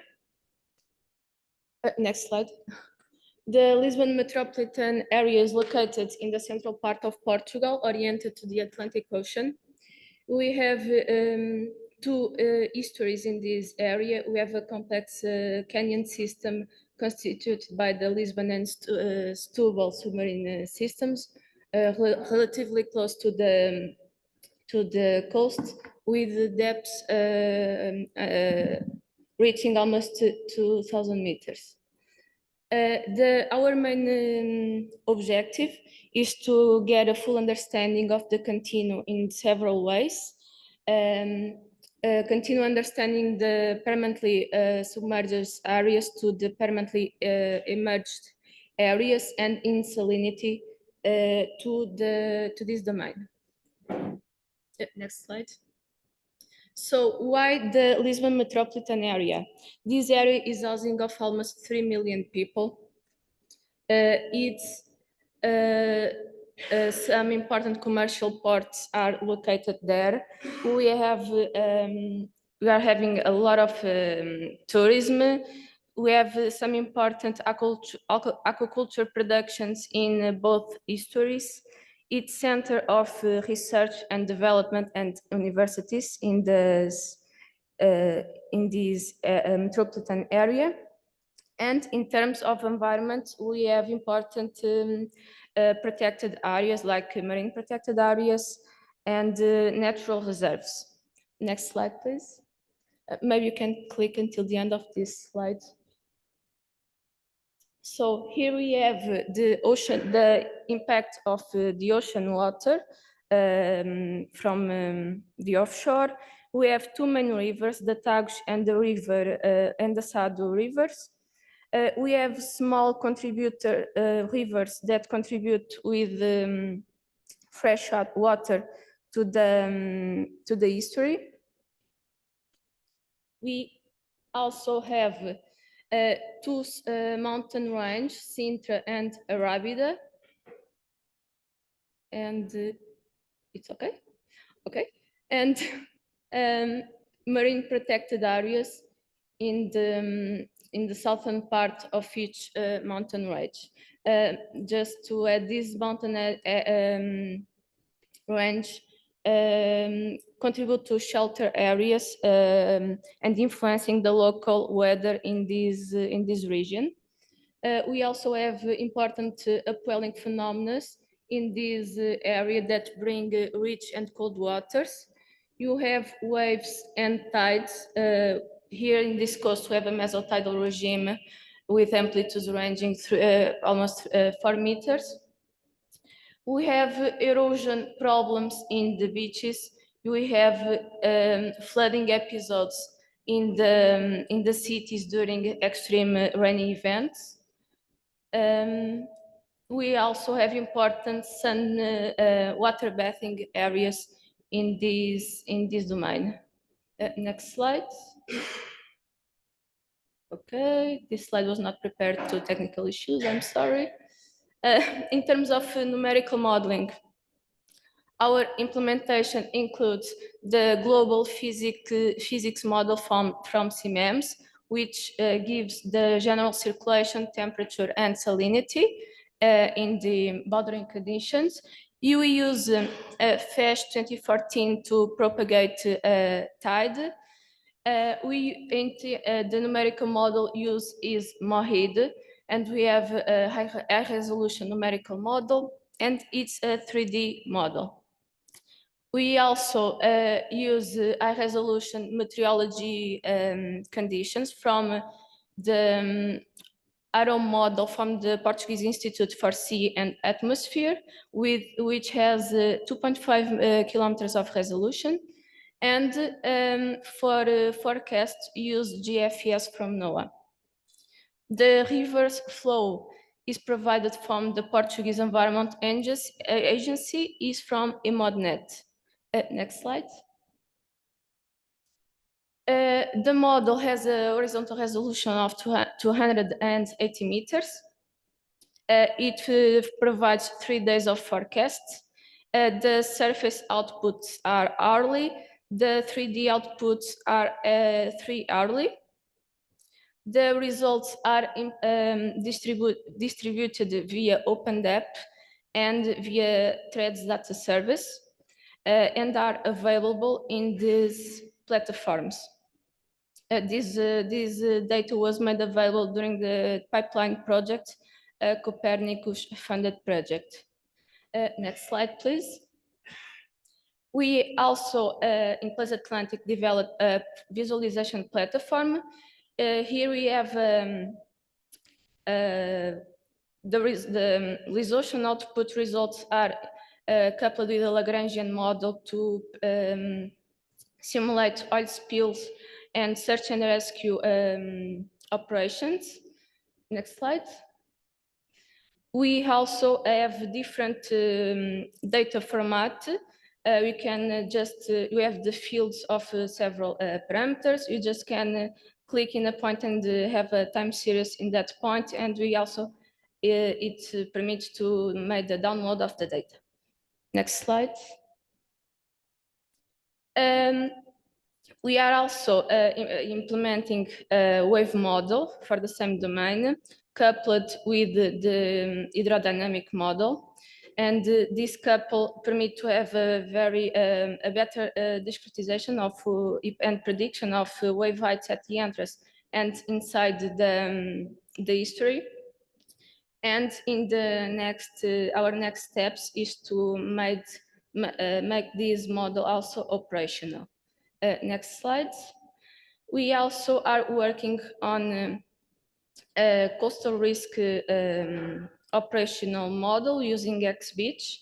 which is already implemented, but we are working on the operational implementation of the model.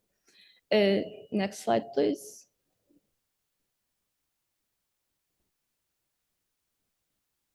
In terms of validation of the hydrodynamic model, we use several the available observations that we have in this domain.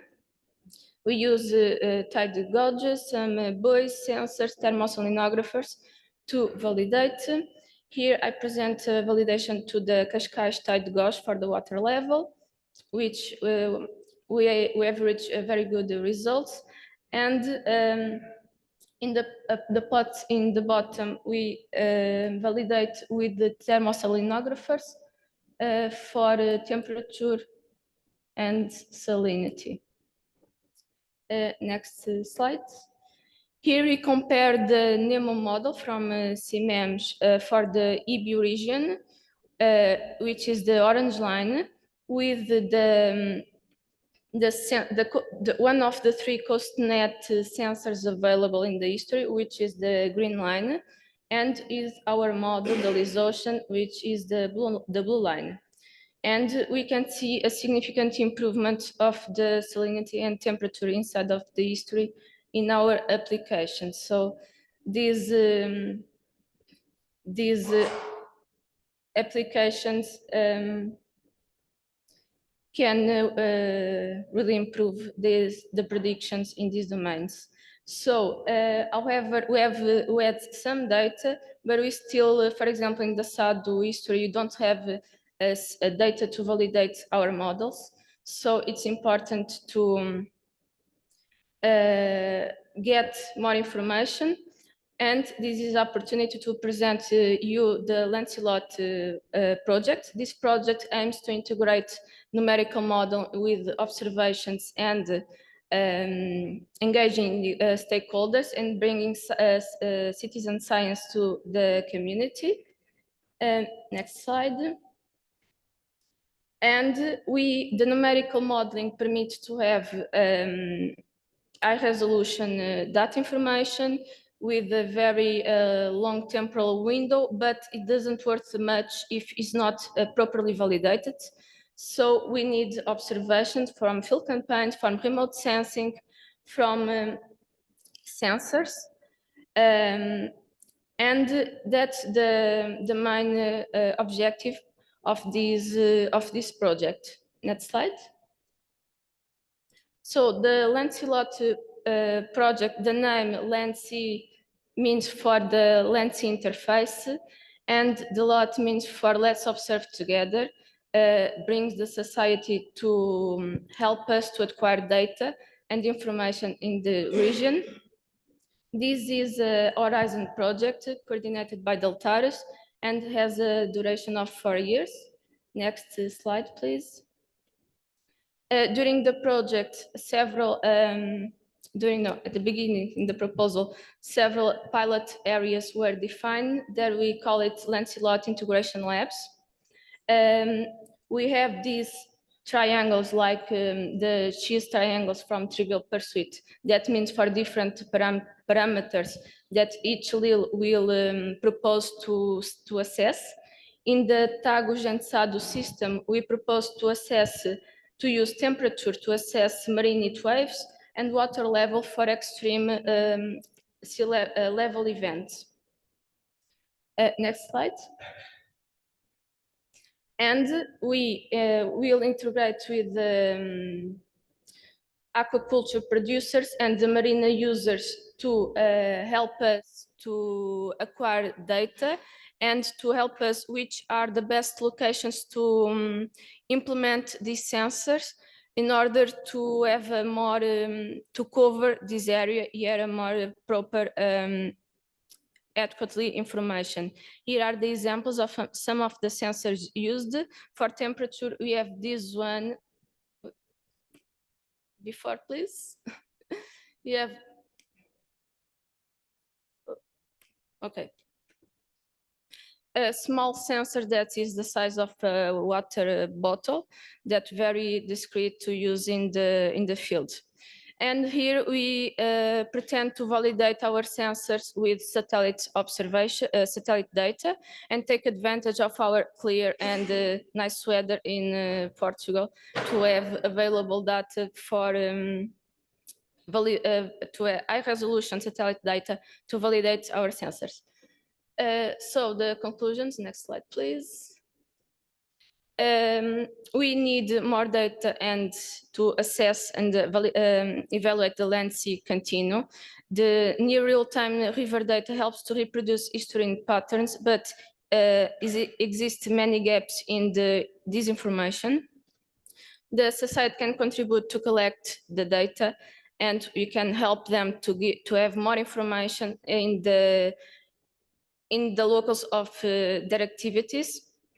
Cost-effective technologies can help to collect the variability in coastal systems, and the remote sensing new products can be tested in coastal areas and validate our sensors. Thank you. Thank you. Thank you very much for the interesting talk. Are there any questions?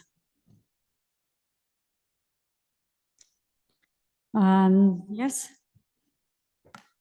You are making a nice ocean prediction system for your area. Do you have any plan for data simulation in your system, like MOHIT or WAVE, others? Right now, we don't. We are lucky when we have data to validate the model. We don't even think about the simulation at the moment. But it's something to think in the future. Yeah, thank you. I have some questions, but we are running out of time, so I ask during the break. Thank you. Because I have now the pleasure to give the floor to our last speaker, and we are moving from Lisbon coast to the high Arctic in the Canada coast. And Jeremy Bowdry, he will present the coastal hazards prediction system for the Canadian high Arctic to answer community needs. Please.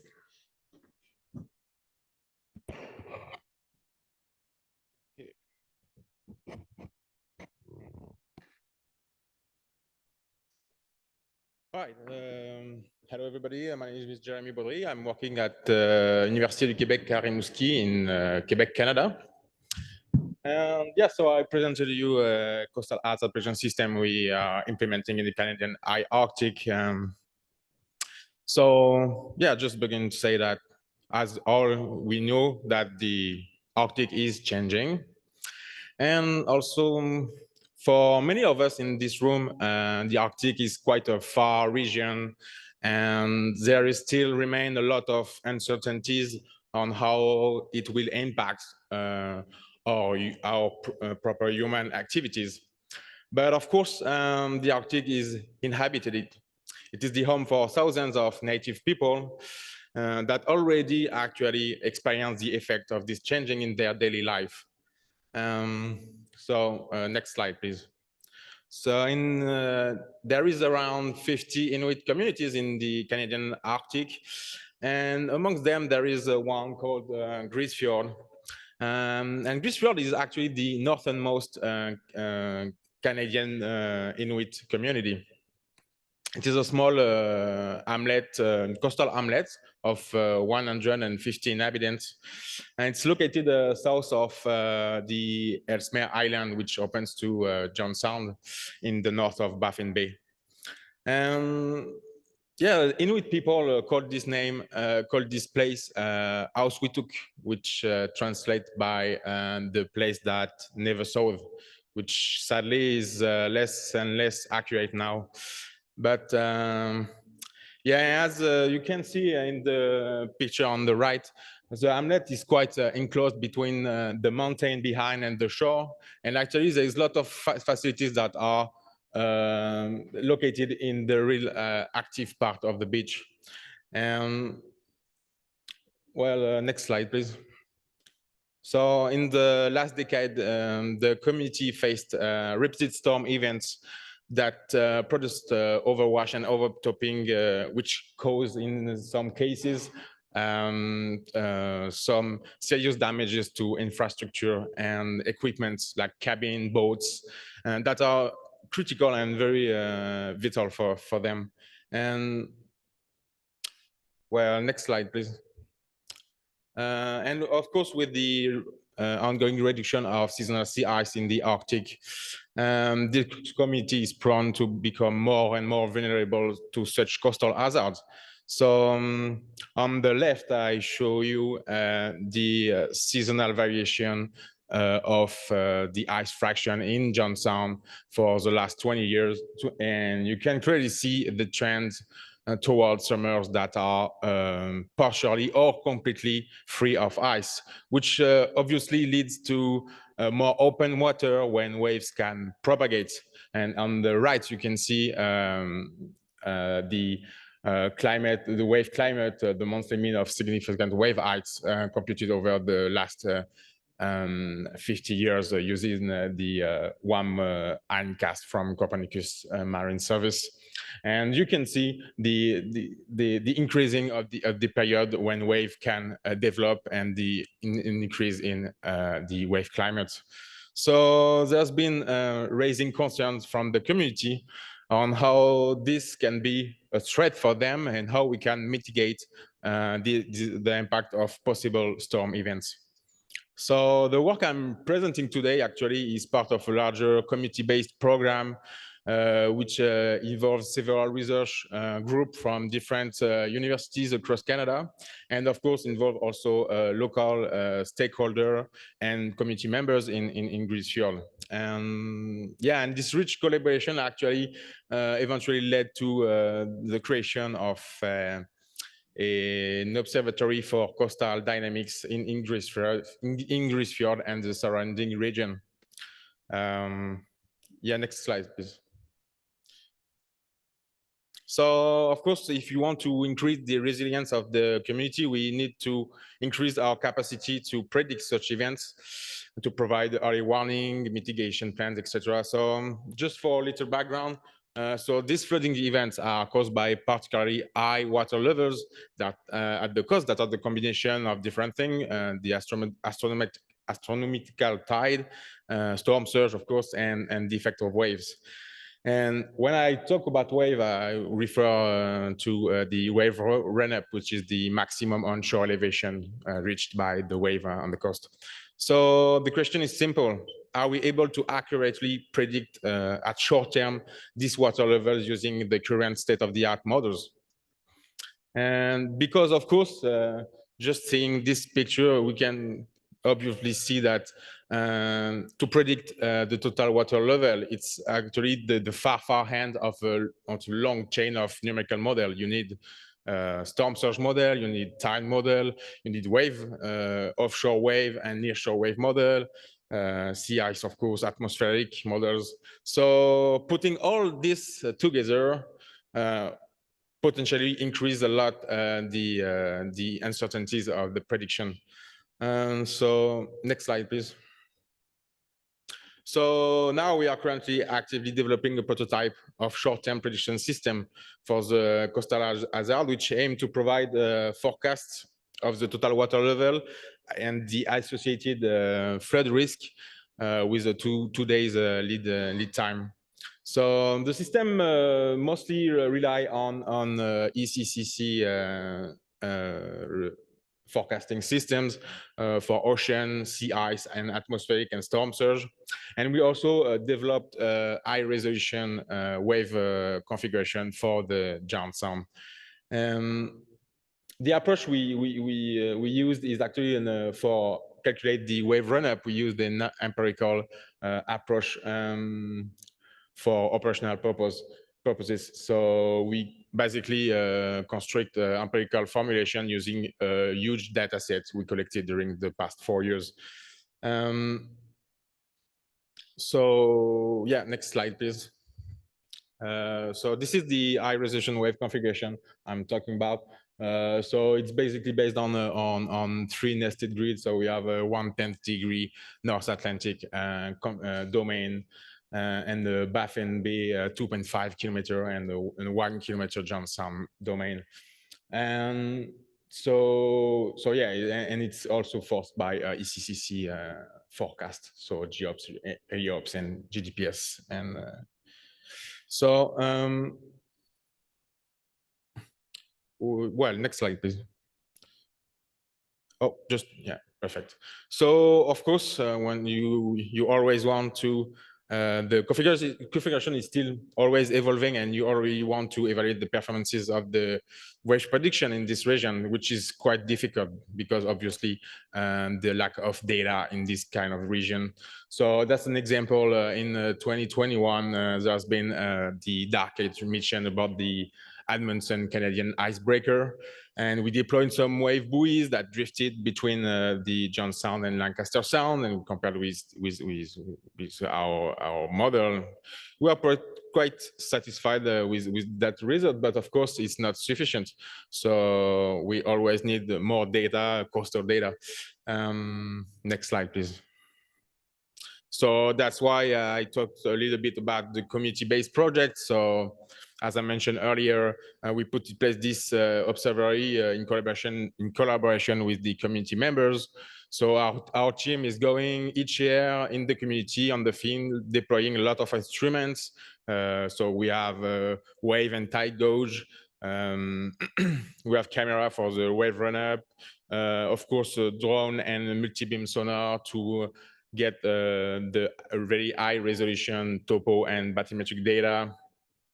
So all this data, next slide, please, gives us a lot of insights for the development of the system. And one example, of course, is always evaluation of wave data in the near shore. Yeah, next slide, please. And of course, what was mentioned earlier is the observation of wave run-up in John Sound that allows us to build and construct like very efficient and empirical relationship. That is obviously less expensive, computationally expensive than the hadron dynamical model that we use actually, but just for flood mapping. So for an operational use, we use this kind of empirical equations. Yeah, next slide. Thank you. So well, I don't have really the time to explain all the components of such a system, which is quite huge. But so the main thing I just wanted to emphasize is that it's rather really important to talk about the role of the collaboration with the end users. And here is some pictures of a public meeting we organized together with the community members, where we exchanges a lot, mixing scientific knowledge and Inuit local knowledge on the region, speaking about our own ongoing development, research, etc. And it's really extremely useful during all this process. It really gives us like a vision, a target to ensure that we simply go through the right way actually, and that such a system will be fitted perfectly with Inuit community use. So yeah, next slide, please.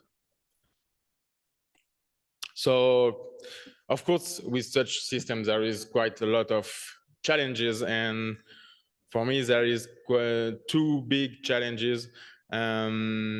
Scientifically speaking, the first is that we are also in partially in glassed region, so the way we're representing the marginal eye-zone dynamics in models is very critical for us. So as the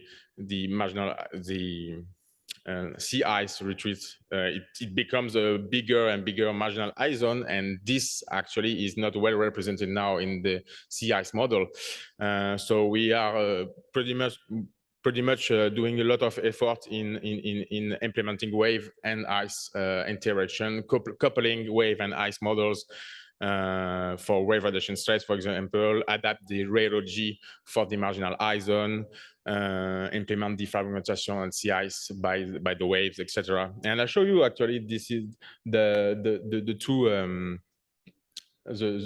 two figures. Is not in Greece Fjord, it is in the St. Lawrence. We did a lot of work also in the St. Lawrence because we have seasonal sea ice also in the St. Lawrence. And we put also in place a wave configuration in the Celebrants, and we compared with data, and we compared with the data in the summer and in winter. And in summer, it worked pretty well everywhere in the Gulf of St. Lawrence, but in winter, not so well. And we passed like the 10 last years tweaking, adapting the propagation and attenuation of waves in the wave model, but it's still not working. And the reason is precisely the fact that the sea ice model, sea ice prediction lacks of the dynamics of the marginal ice zone. So that's a pretty key challenge, scientifically speaking. And of course, we like I said, we use empirical formulation to predict the wave run-up, but we don't take it into account morphodynamics that could be very changing during storm events. So we always have to adapt our approach to take into account that. And also open question, what is the applicability over the entire Canadian Arctic? Can we do the same approach everywhere in the 50 communities? Is there a need for that? Can we humanly do like going there and take a lot of data, calibrate equations? So it's always a question we have to ask. And yeah, and as I said, and I will say it again, it's really important to maintain a relationship with the end users, especially in this area. Yeah, so that's it for me. Thank you. Thank you. Thank you very much. Are there any questions?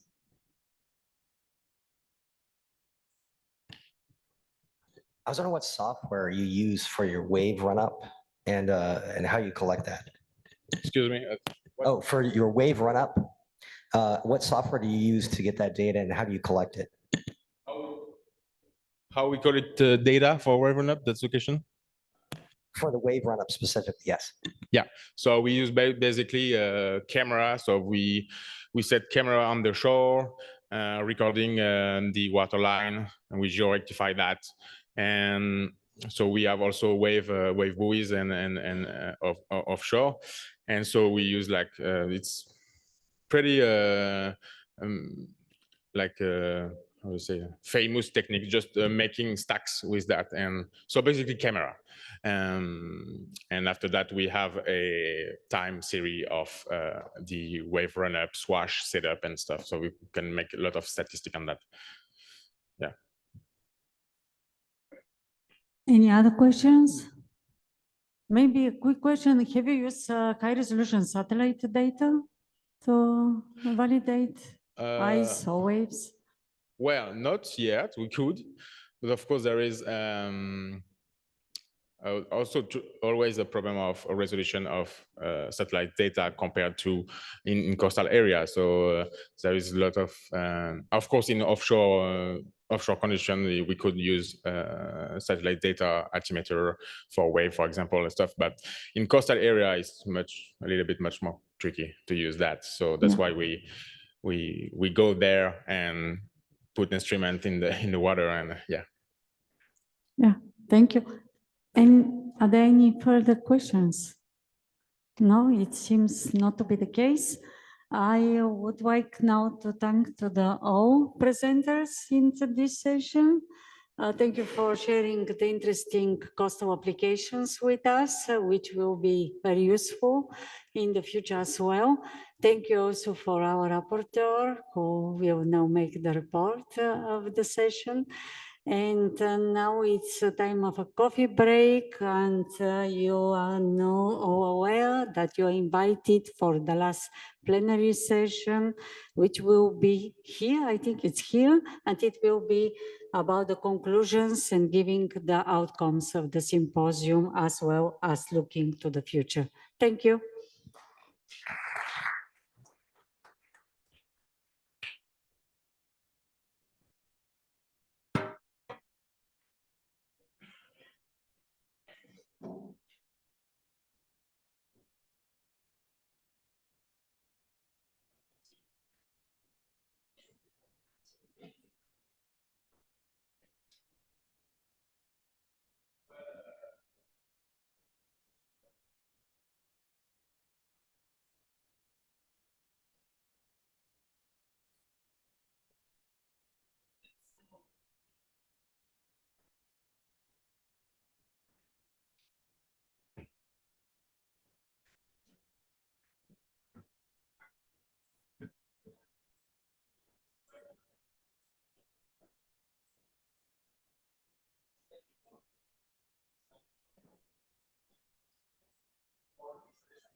Hello. So this is the last plenary session and the last session of the symposium. So we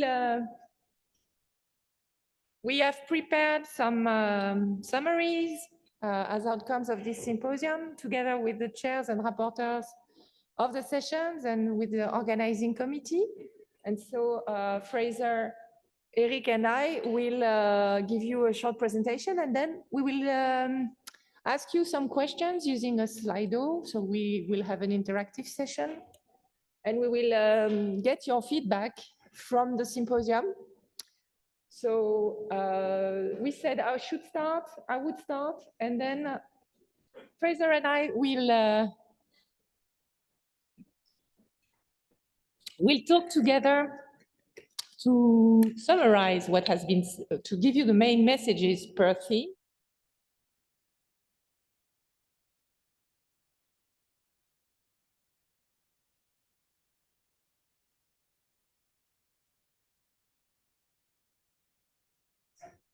We have summaries for each one of the 7 themes, and then that's the ocean prediction science we need.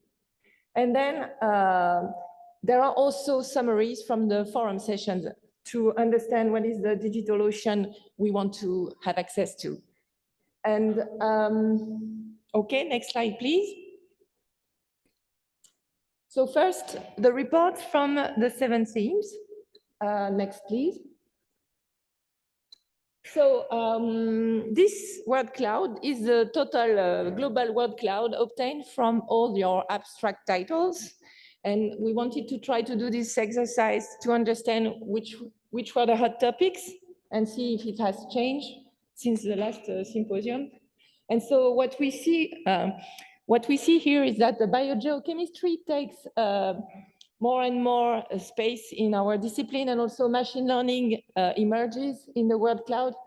The systems are really the central thing. Of course, models are still here, and forecasting, obviously, data assimilation. So you should find everybody there. Yeah. You want to add something about that? And the coupled is there, but Here. the coupled is there, but it could be a bit bigger. But that's sort of what came out of the the wording grouping. So next, please. So I do the first, or you do? Sure. Okay. So yes, it is here too. Okay. So this is a summary from theme 1, ocean prediction, past, present, and future. So there's a need to structure international collaborations to best align science, services, governance, and innovation to best deliver the ocean we want. So AI comes into the picture. It's a game-changing opportunity. There are a lot of challenges that are attached to this new methods and technologies. And so there's also the question of creating and operating ocean digital twins using these new challenging techniques too. And so it's a fast evolving field, these AI technologies, and we need to be nimble and adapt in many ways, the governance, the communication, adapt and adjust to opportunities. We also need to better think about organizing private-public collaborations, focus on areas of overlapping interest and look forward together. And also communication and co-design are critical for ensuring an effective operational ocean prediction systems. We also wanted to say that inclusivity going forward is vital. So really, well. Yeah, well, diverse diversity. representation of different people and groups and so on. Yeah, please. So for coastal and the regional ocean prediction, the coast is really the most heavily used part and impacted part of the ocean, and also coastal impact onshore, etc. And it has diverse human pressures. The diversity of challenges and approaches It's a complex system, estuarian or non-estuarian. The high resolution topography and things like that can make quite a lot of changes to waves and circulation, etc. There's also a lot of interaction of many relevant processes, coupling, say atmosphere, ocean, but circulation, waves, biogeochemistry, ice, sediment transport, sediment deposition, etc. And yeah, so the modeling can be quite complex, as well as characterizing the data error budgets. And so DA can play a very strong role in that area. Novel approaches were discussed this week, including coupling of ocean and hydrological models, enabling compound the floods, stuff coming down the river and shore, coming offshore from waves and so on, building up and combining. Could be, yeah, is good to get a handle on. It's also a lot of multi-scale approaches with downscaling, flipping to unstructured meshes as you get closer, and going down to scales of 1 to 10 meters. There's a need for coupled physical BGC data simulation and also multispectral data use. And then for AI, helping with probabilistic forecasting, bias correction, and high resolution mapping.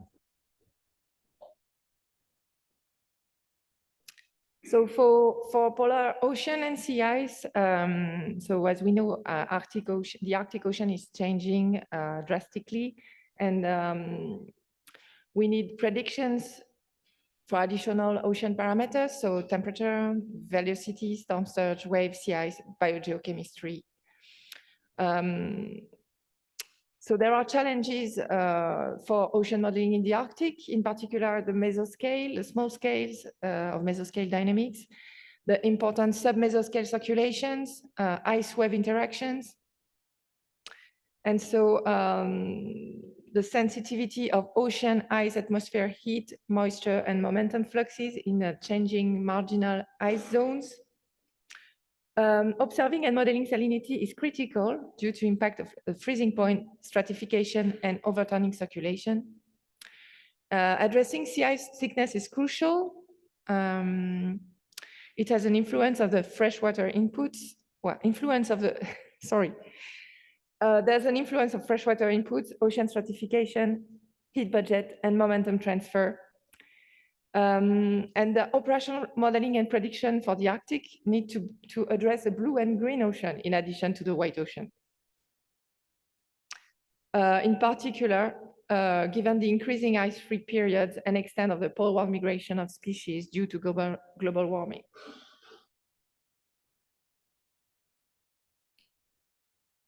So on the global and basin scale, ocean prediction, there's an ensemble forecast benefit was discussed, reliability with uncertainty provision and range extension of predictability compared to the deterministic approach. So it's useful for risk assessment and planning. And there's a lot of, we were told there was a lot of different things that could come out of the ensemble forecasting that could be explored as products and so on for different uses. Geoengineering solutions are being explored by industry, and there's a sort of community need to kind of engage in evaluating these proposed solutions, but also have systems that can simulate what the impact of those proposed solutions could be, whether it's negative or positive. There's increasing discussion on marine heat waves. There's need for exchanges in the community. How do we define it and predict it will become more and more important. And that will probably change in different zones and so on around the world. Heat waves for some may not be heat waves for others, etc. So then there's an evolution of the global basin scale systems towards more coupling, towards ensemble methods and hybrid as well. And then also evolution of the coupled systems towards shorter 6-hour windows in data simulation to facilitate coupled. The atmosphere is very rapid update on the DA. The ocean is not as rapid, and it probably implies things on the observation side to come in quicker to kind of meet that demand. And also along with the coupled systems is a coupled ensemble approach. that is needed. And then the one I skipped was we want to look at climatic trends and so on that happen in the recent, say, 50 years and their impact for ecosystems. There's a huge demand for those kind of products, even when using the forecast, people want to be able to go back and say in their application, go back over 10 years or 15 years, what difference using this application would have made in historical cases, etc. So assessing in recent past, say 50 years, is quite important. So on the theme about the new developments in ocean prediction, the scope of this team was really broad and includes many topics on new developments, such as measurements, observations, modeling, data assimilation, machine learning, AI, digital twins. So they had more than 100 presentations, including talks and posters. And topics range from recent advances in operational systems, adoption of new models such as MOM6, CIS cube, CIS models, increasing resolution and coupling, observations such as SWOT altimetry, new techniques such as wavelet-based observing operators, trials with machine learning, etc. So overall, this theme provided a platform for models, data simulators, physical but also biogeochemical, modelers and observationalists to meet and exchange information, advances, ideas. So we hope that further discussion will happen at the final level in the task teams, including the AI task team that we will add to OceanPredict from this day. Future recommendations include increased collaboration across agencies, exchange of information, ideas, and possibly data sets, establish and share best practices, encourage participation and involvement from the next generation.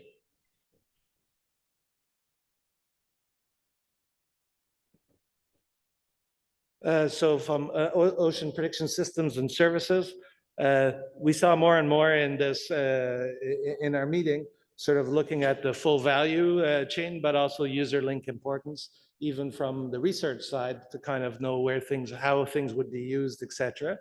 And it's important to, that our information that we provide is reliable, tangible, and also trusted, so people make decisions with them. We wanted to flag the example of primary examples of emerging operational systems to watch as they evolve. There's INCOIS and SEON from South Africa. There's also a need for effective hazard communication, both modern, so that's a bit like the WMO alert systems and so on, they're developing for all, but also the traditional. But it's something we need to consider on the ocean side, how things will be communicated and so on when there's hazards coming on the ocean. The locally optimized systems that also would be co-designed with local stakeholders ensures engagement, partnership, and also financial support. It's more real as far as why this project is being done, because it directly impacts the local stakeholders in the region of this kind of system being developed. Also, we sort of mentioned the services require solid infrastructure, particularly on the information management or on the big data side, as far as having access to all the data quite easily, open data repositories, but also user-friendly access. And again, here, big data means a mountain of data, but you can access what you want quickly. It's not because it's massive that things have to be slow. It still needs to be quick for the things that you need to get. And then important in the service is this communication, empathy, but also the spirit of Ubuntu that Jennifer brought back for this meeting, or brought to this meeting.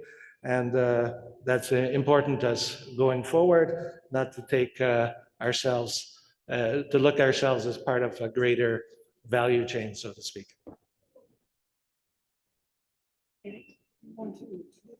This one.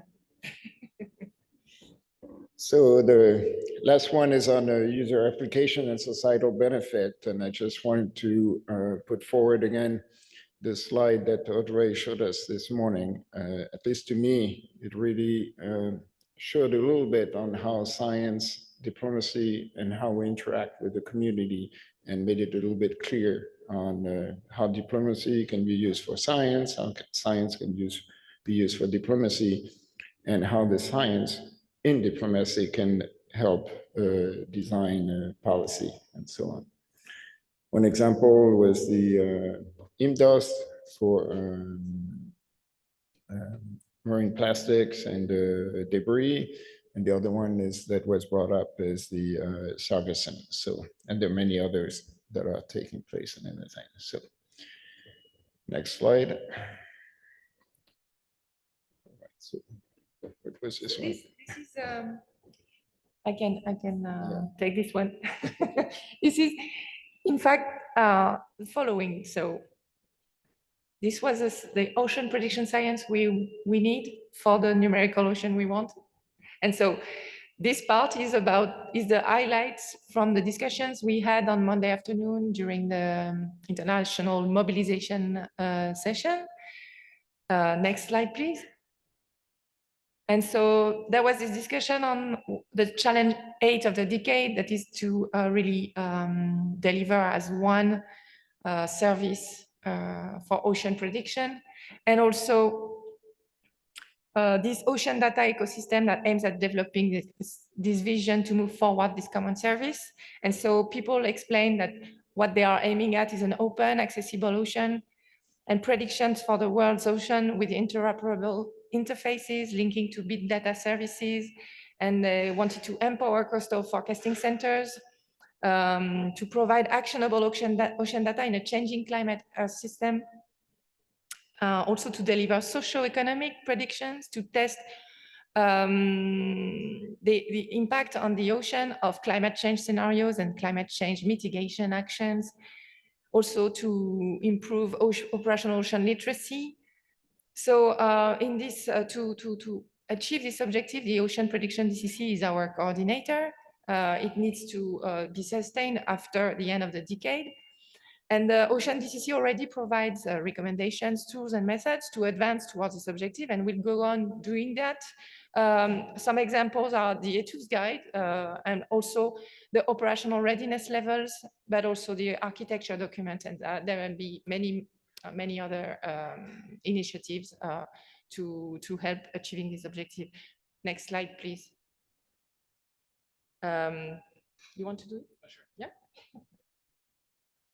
So on the common infrastructure that we need to move forward, more in situ observations are needed, and the advancement of coastal goose is key, as well as more automated data management systems. There's also this need for the interactivity like we have with SynObs to make best use of these in situ observations, etc. And that also may help guide things forward with where we can put things.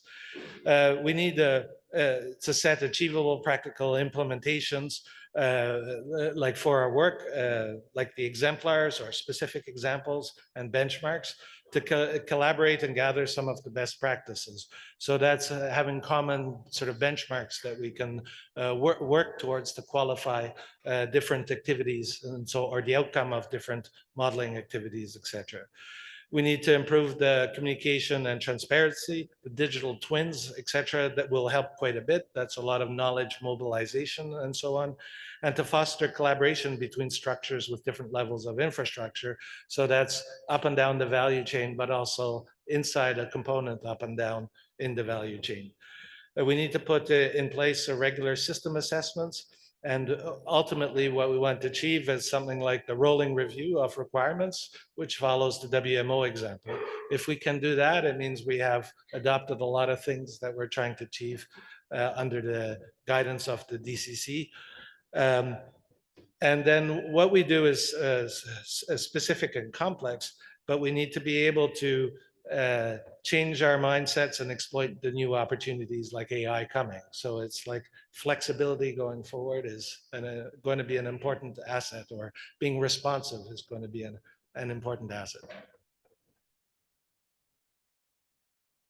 And so after that, there was a discussion on the international cooperation and the essential role of international partnerships all along the value chain, from observations, predictions to applications to end users, to foster the advancement of fit-for-purpose ocean prediction capabilities. So there's a need to strengthen the global ocean observing system. That's very important to build a sustained and sustainable critical ocean observing infrastructure. And so for this, the cooperation of space agencies is key. And we also, the Ocean Prediction DCC provides a framework to link the different ocean prediction initiatives in the UN decade and expand these very much needed partnerships. The interactions between the OPDCC with the WMO implementation of Earth system approaches is an opportunity to capitalize on the combined strengths of the ocean, weather, climate communities. There's a need to enhance connection between ocean observations, ocean forecasting, and applications to answer to, societal needs. And future interactions between GeoBlue Planet and OceanPredict 4C in the framework of the Ocean Prediction DCC will be key to ensure the development of fit-for-purpose ocean prediction capabilities. So there's a need, we need a global mobilization all along the information value chain, and the UN Ocean Conference in Nice next year will be an opportunity to promote a call for action for this global mobilization, building on the outcomes of the symposium. And so the outcomes of the symposium will first probably prepare a paper to summarize all that has been said. And there will be a town hall in the science conference before UNOC to really advertise these outcomes and build on, go forward with this. Next slide, please.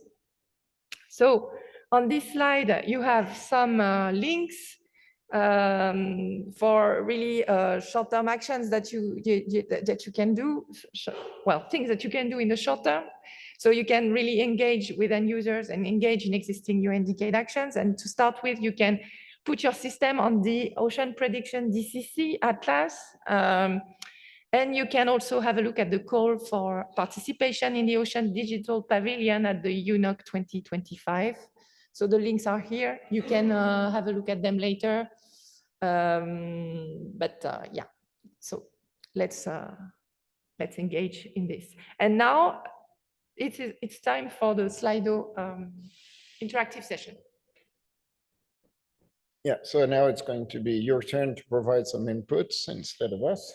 So if you're not yet on Wi-Fi, the link is on the left, top left.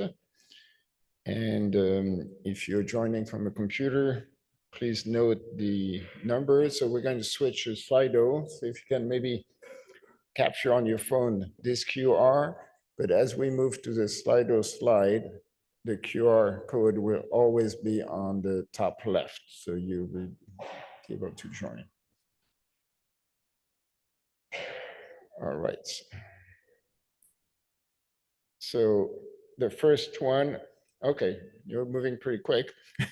So we're asking, it's a series of questions. So this one is to rank the emerging science priority, at least the one that we came up with. So next question is going to allow you to provide your own priorities. So let's wait a little bit until.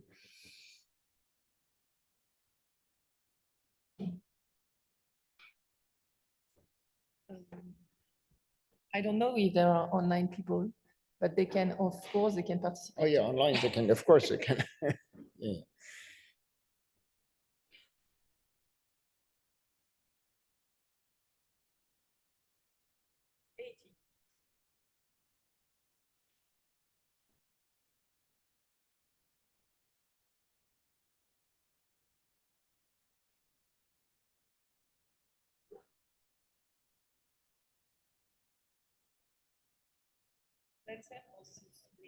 Okay.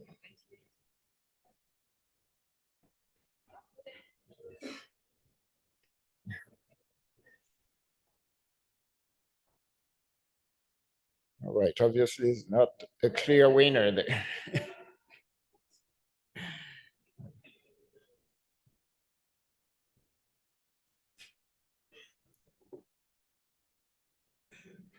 Okay, so is it stable now? Okay.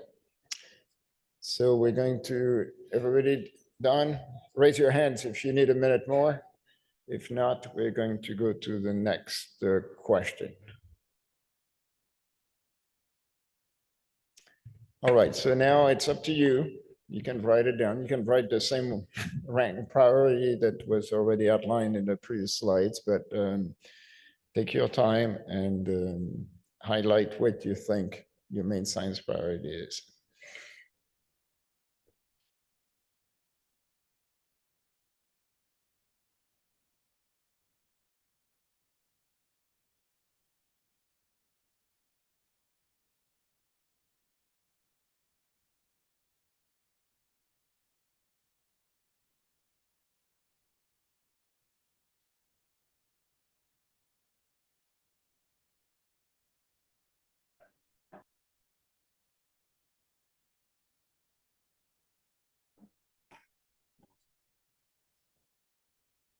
While we wait on the previous question, we saw there was 4 priorities that were pretty much tied. So that's interesting. People are passionate about 4 topics.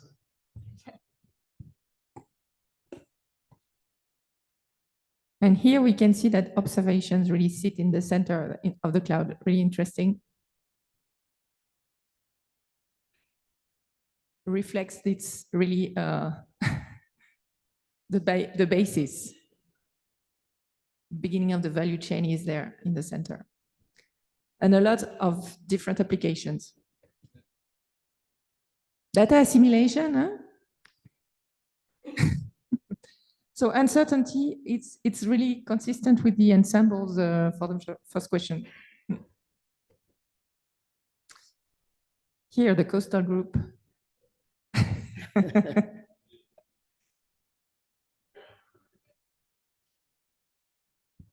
Yeah, and I think if we didn't have observations, we might as well quit or go home at that point. So they're essential.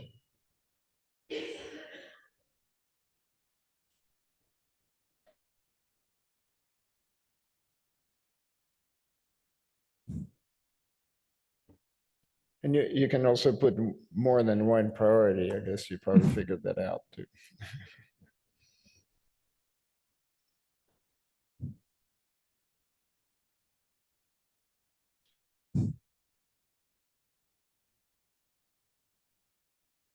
All right. I think we are. We have to take a down. picture. Well, I think it's going to be safe, but yeah. Take a picture. Yeah.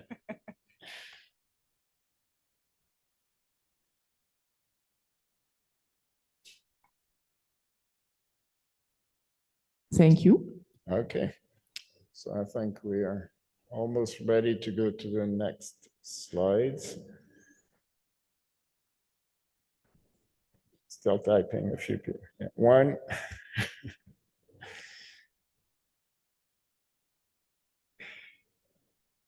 All right, let's go to the next slide now.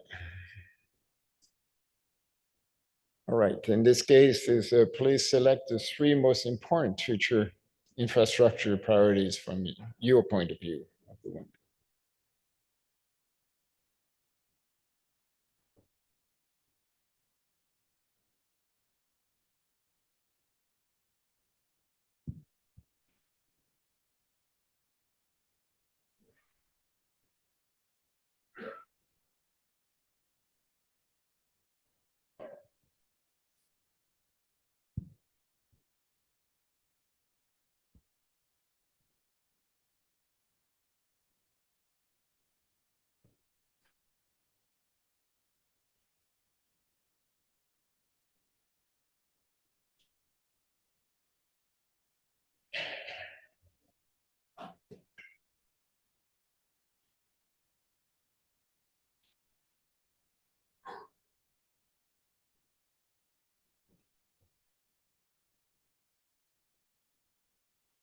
The first one is not too surprising, given the previous two.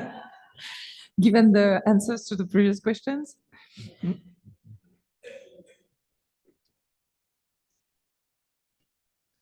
Number 3 is a strong endorsement of the DCC. Actually, number 2 now. Oh, back and forth.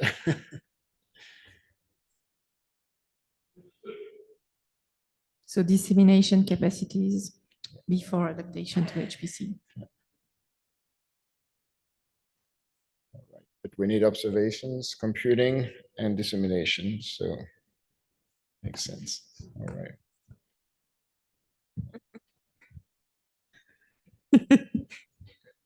You got two? Yeah, working on it. Wait, Fraser is answering.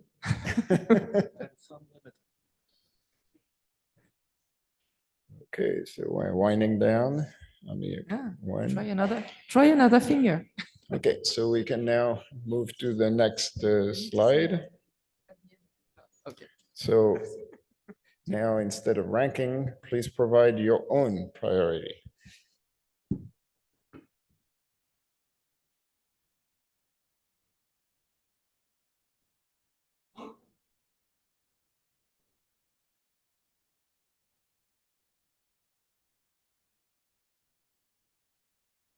Okay, so this one is not displayed as a word cloud.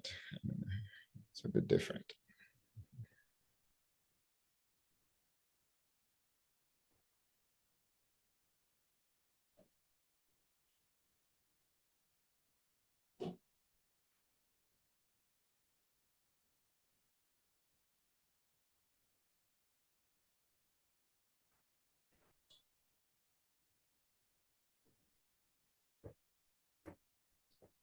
So it's a different display, but HPC is high on data observing.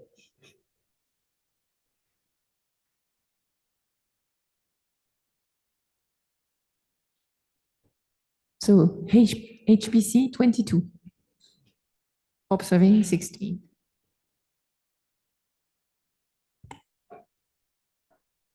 Yeah, funding is a good one too, right?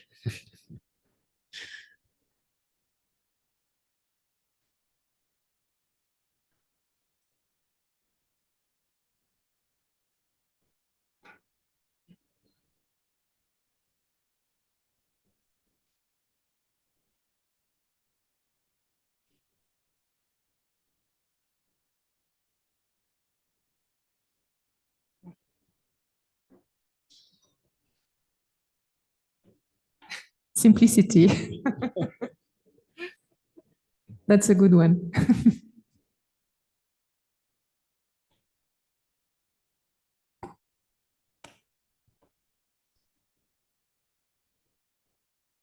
Beautiful plots.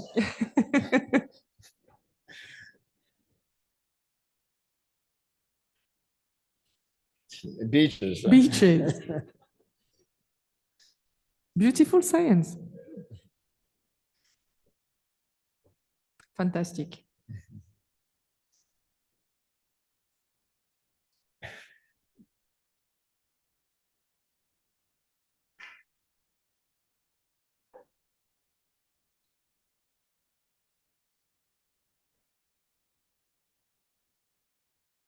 Python. Okay. Well, I think we're winding down. So maybe we can go to the next slide, please.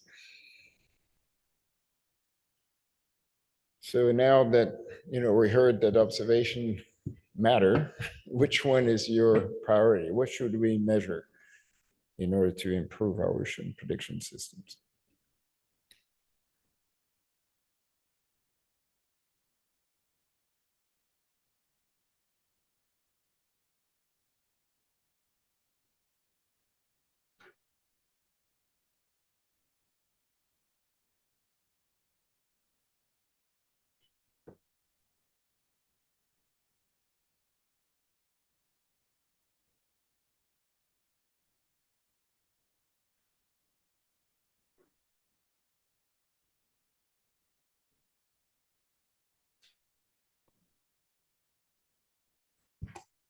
We need some currents.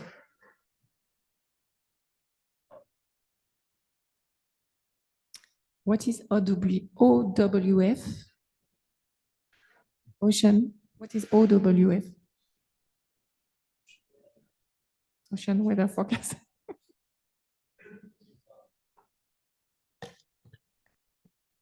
Offshore wind farm. Offshore wind farms. Okay.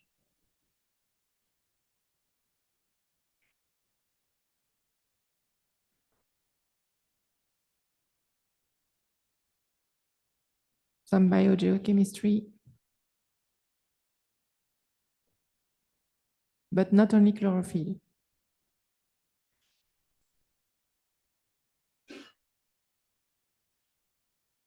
Glacial discharge.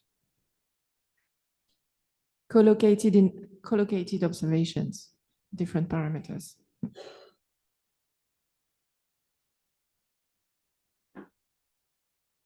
Mm.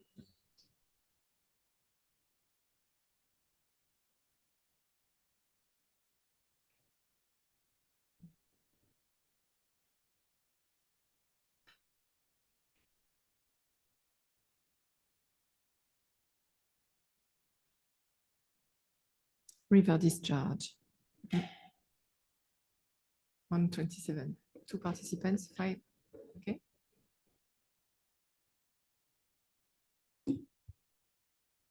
Right, so.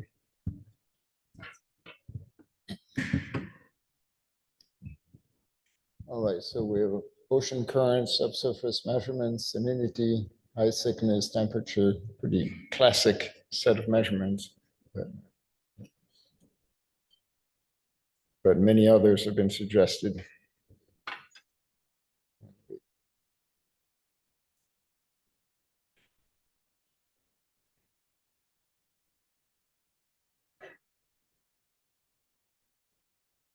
So BGC, biogeochemistry.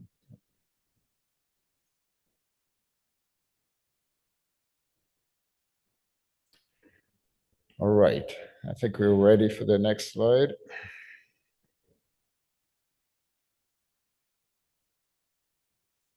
So this one is a little more broad. Is it's a UN decade.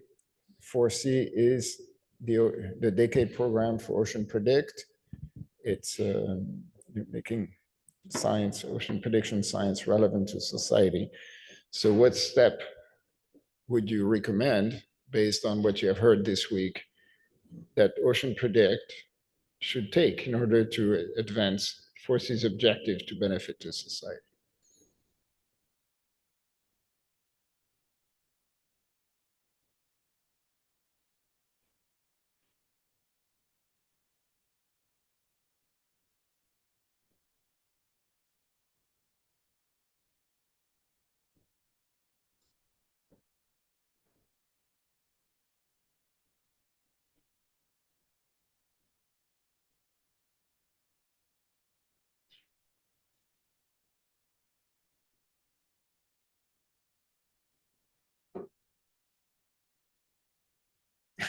No idea.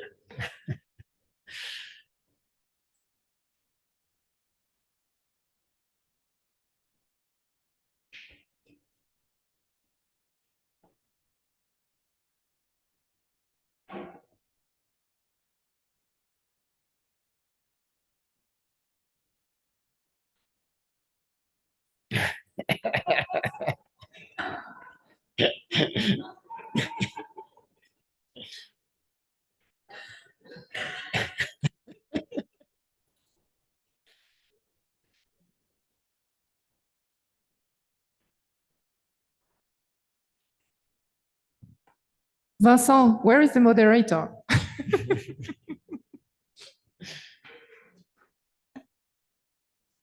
That was Vincent.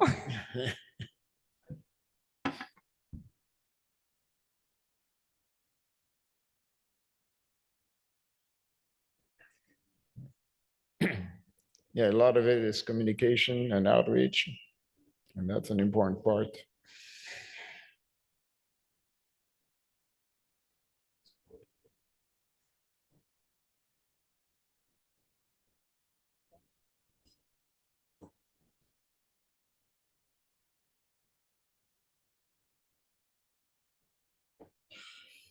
That's one of the big effort of the DCC is actually to advertise OceanPredict, their products, and trying to make it more accessible.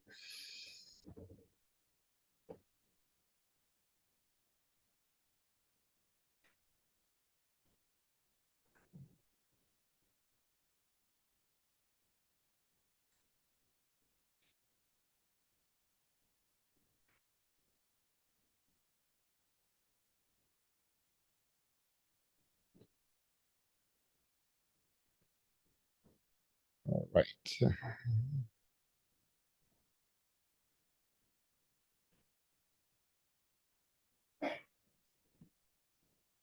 Engagement, and I'm going to put another plug for Enrique's opera, who is really trying to engage with Africa.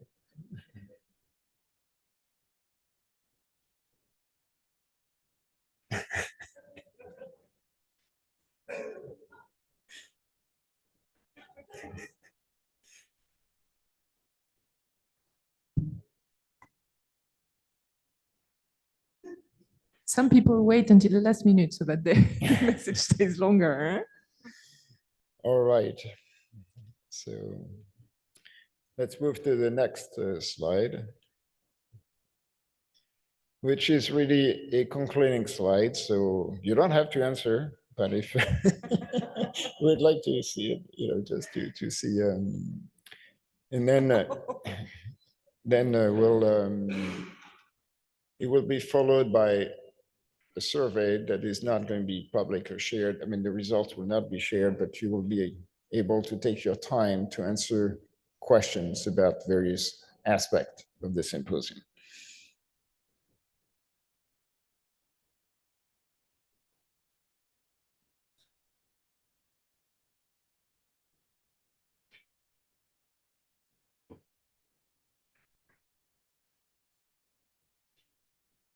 So we get a 4, which is nice.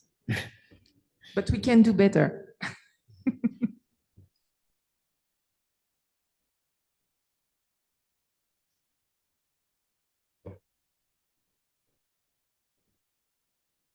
Oh.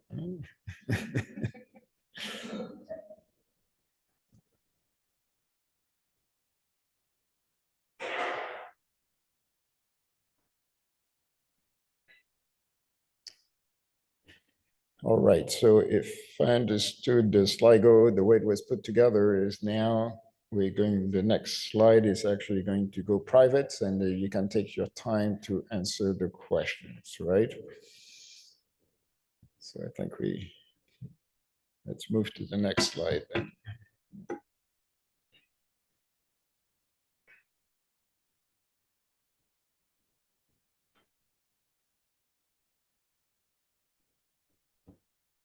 All right, so now you can take your time to, and then we have more slides to show, of course. So if you can,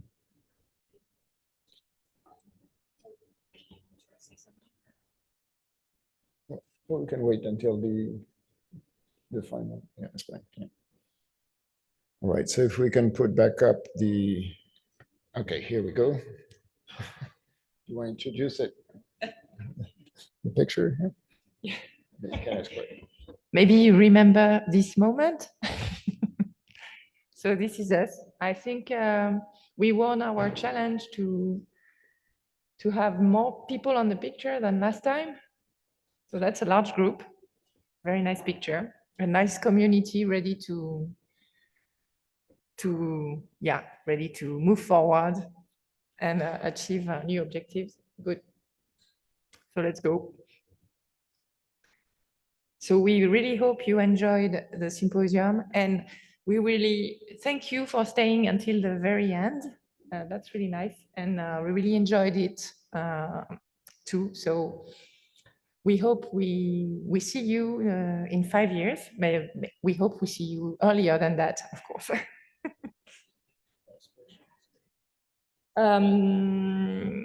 Maybe we go to the next slide and say thank you, and then we can take questions. Yeah, we wanted to thank everybody. So you, of course, the audience, but of course the organizers. So the chief organizers were Réjeanne, Vincent, Fanny, and Kirsten. So do you want to stand up? Please stand up. We give you.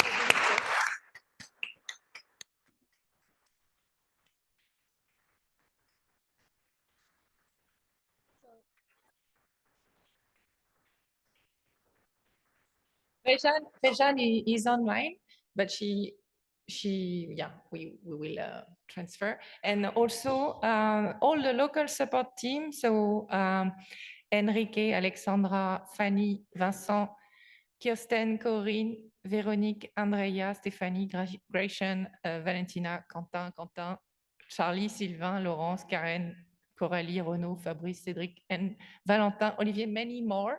Thank you so much for helping us in the name of the chairs and the rapporteurs and the organizing and scientific committee members. So thank you also, chairs and rapporteurs, of course, and everybody.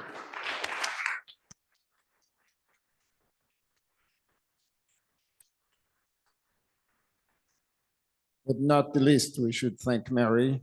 So she's been working relentlessly for about a year and a half to get this done. So thank you for being a great host. Thank you, my co-chairs, Eric Yeah, and but- Fraser.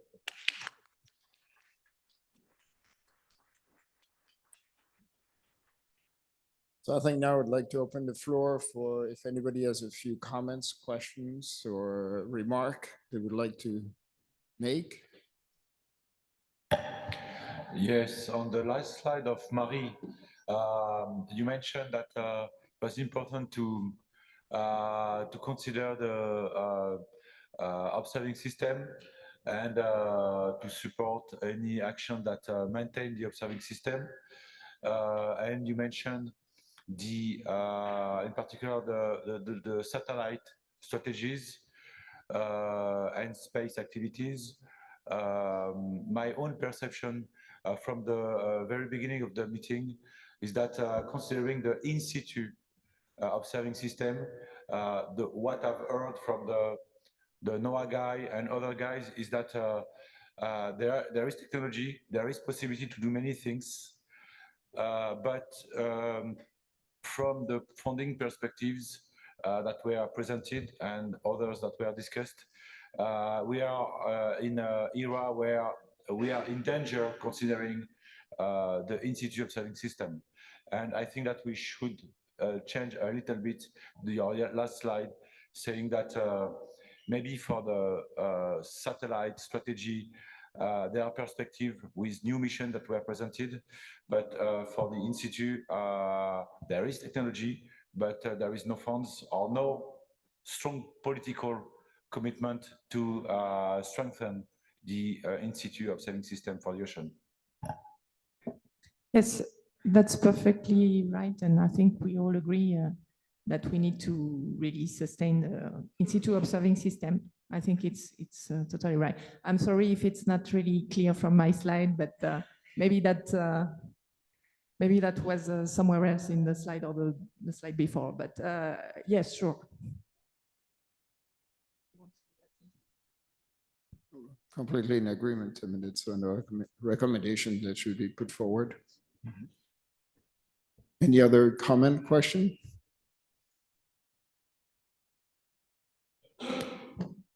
Yes, I'm Eric Baylor with NOAA. One of the things I think we need to continue working towards is in recognizing all the great science that's being done as part of OceanPredict. It's the next step. How do we get it implemented in a robust and sustained manner? Thank you. Anybody else?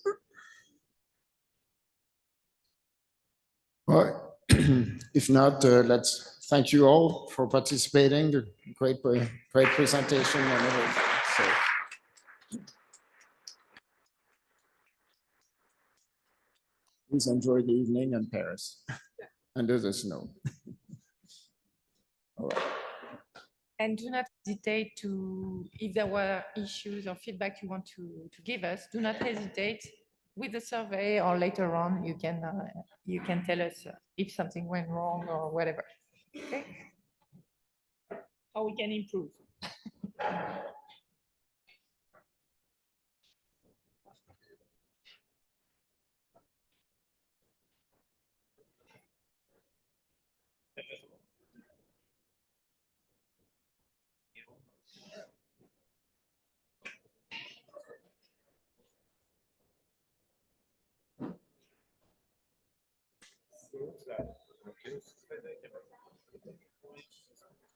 Moi,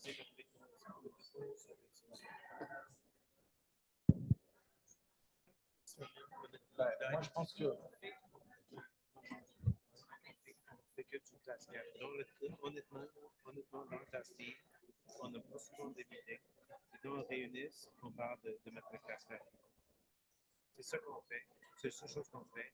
On ne prévoit pas organiser d'autres activités pour ce que je veux simplement dire, parce que j'ai mal dit, je pense que j'ai mal dit, c'est que hier, nous, on a dit, est-ce que on a sollicité, on a suggéré, est-ce qu'on peut contribuer à ça ou à ça? C'est seulement ce que je voulais dire. D'ailleurs, moi, ce que j'ai dit, c'est que je voyais que ce serait bien qu'à IDTP, comme on l'a fait en réalité, on se mette dans la comparaison de l'analyse. Et qu'on propose les classes 4 que l'on fait. Moi, j'ai dit, les classes 4 que l'on fait, on pourrait aussi les proposer pour les analyses et regarder de la même façon. Regarder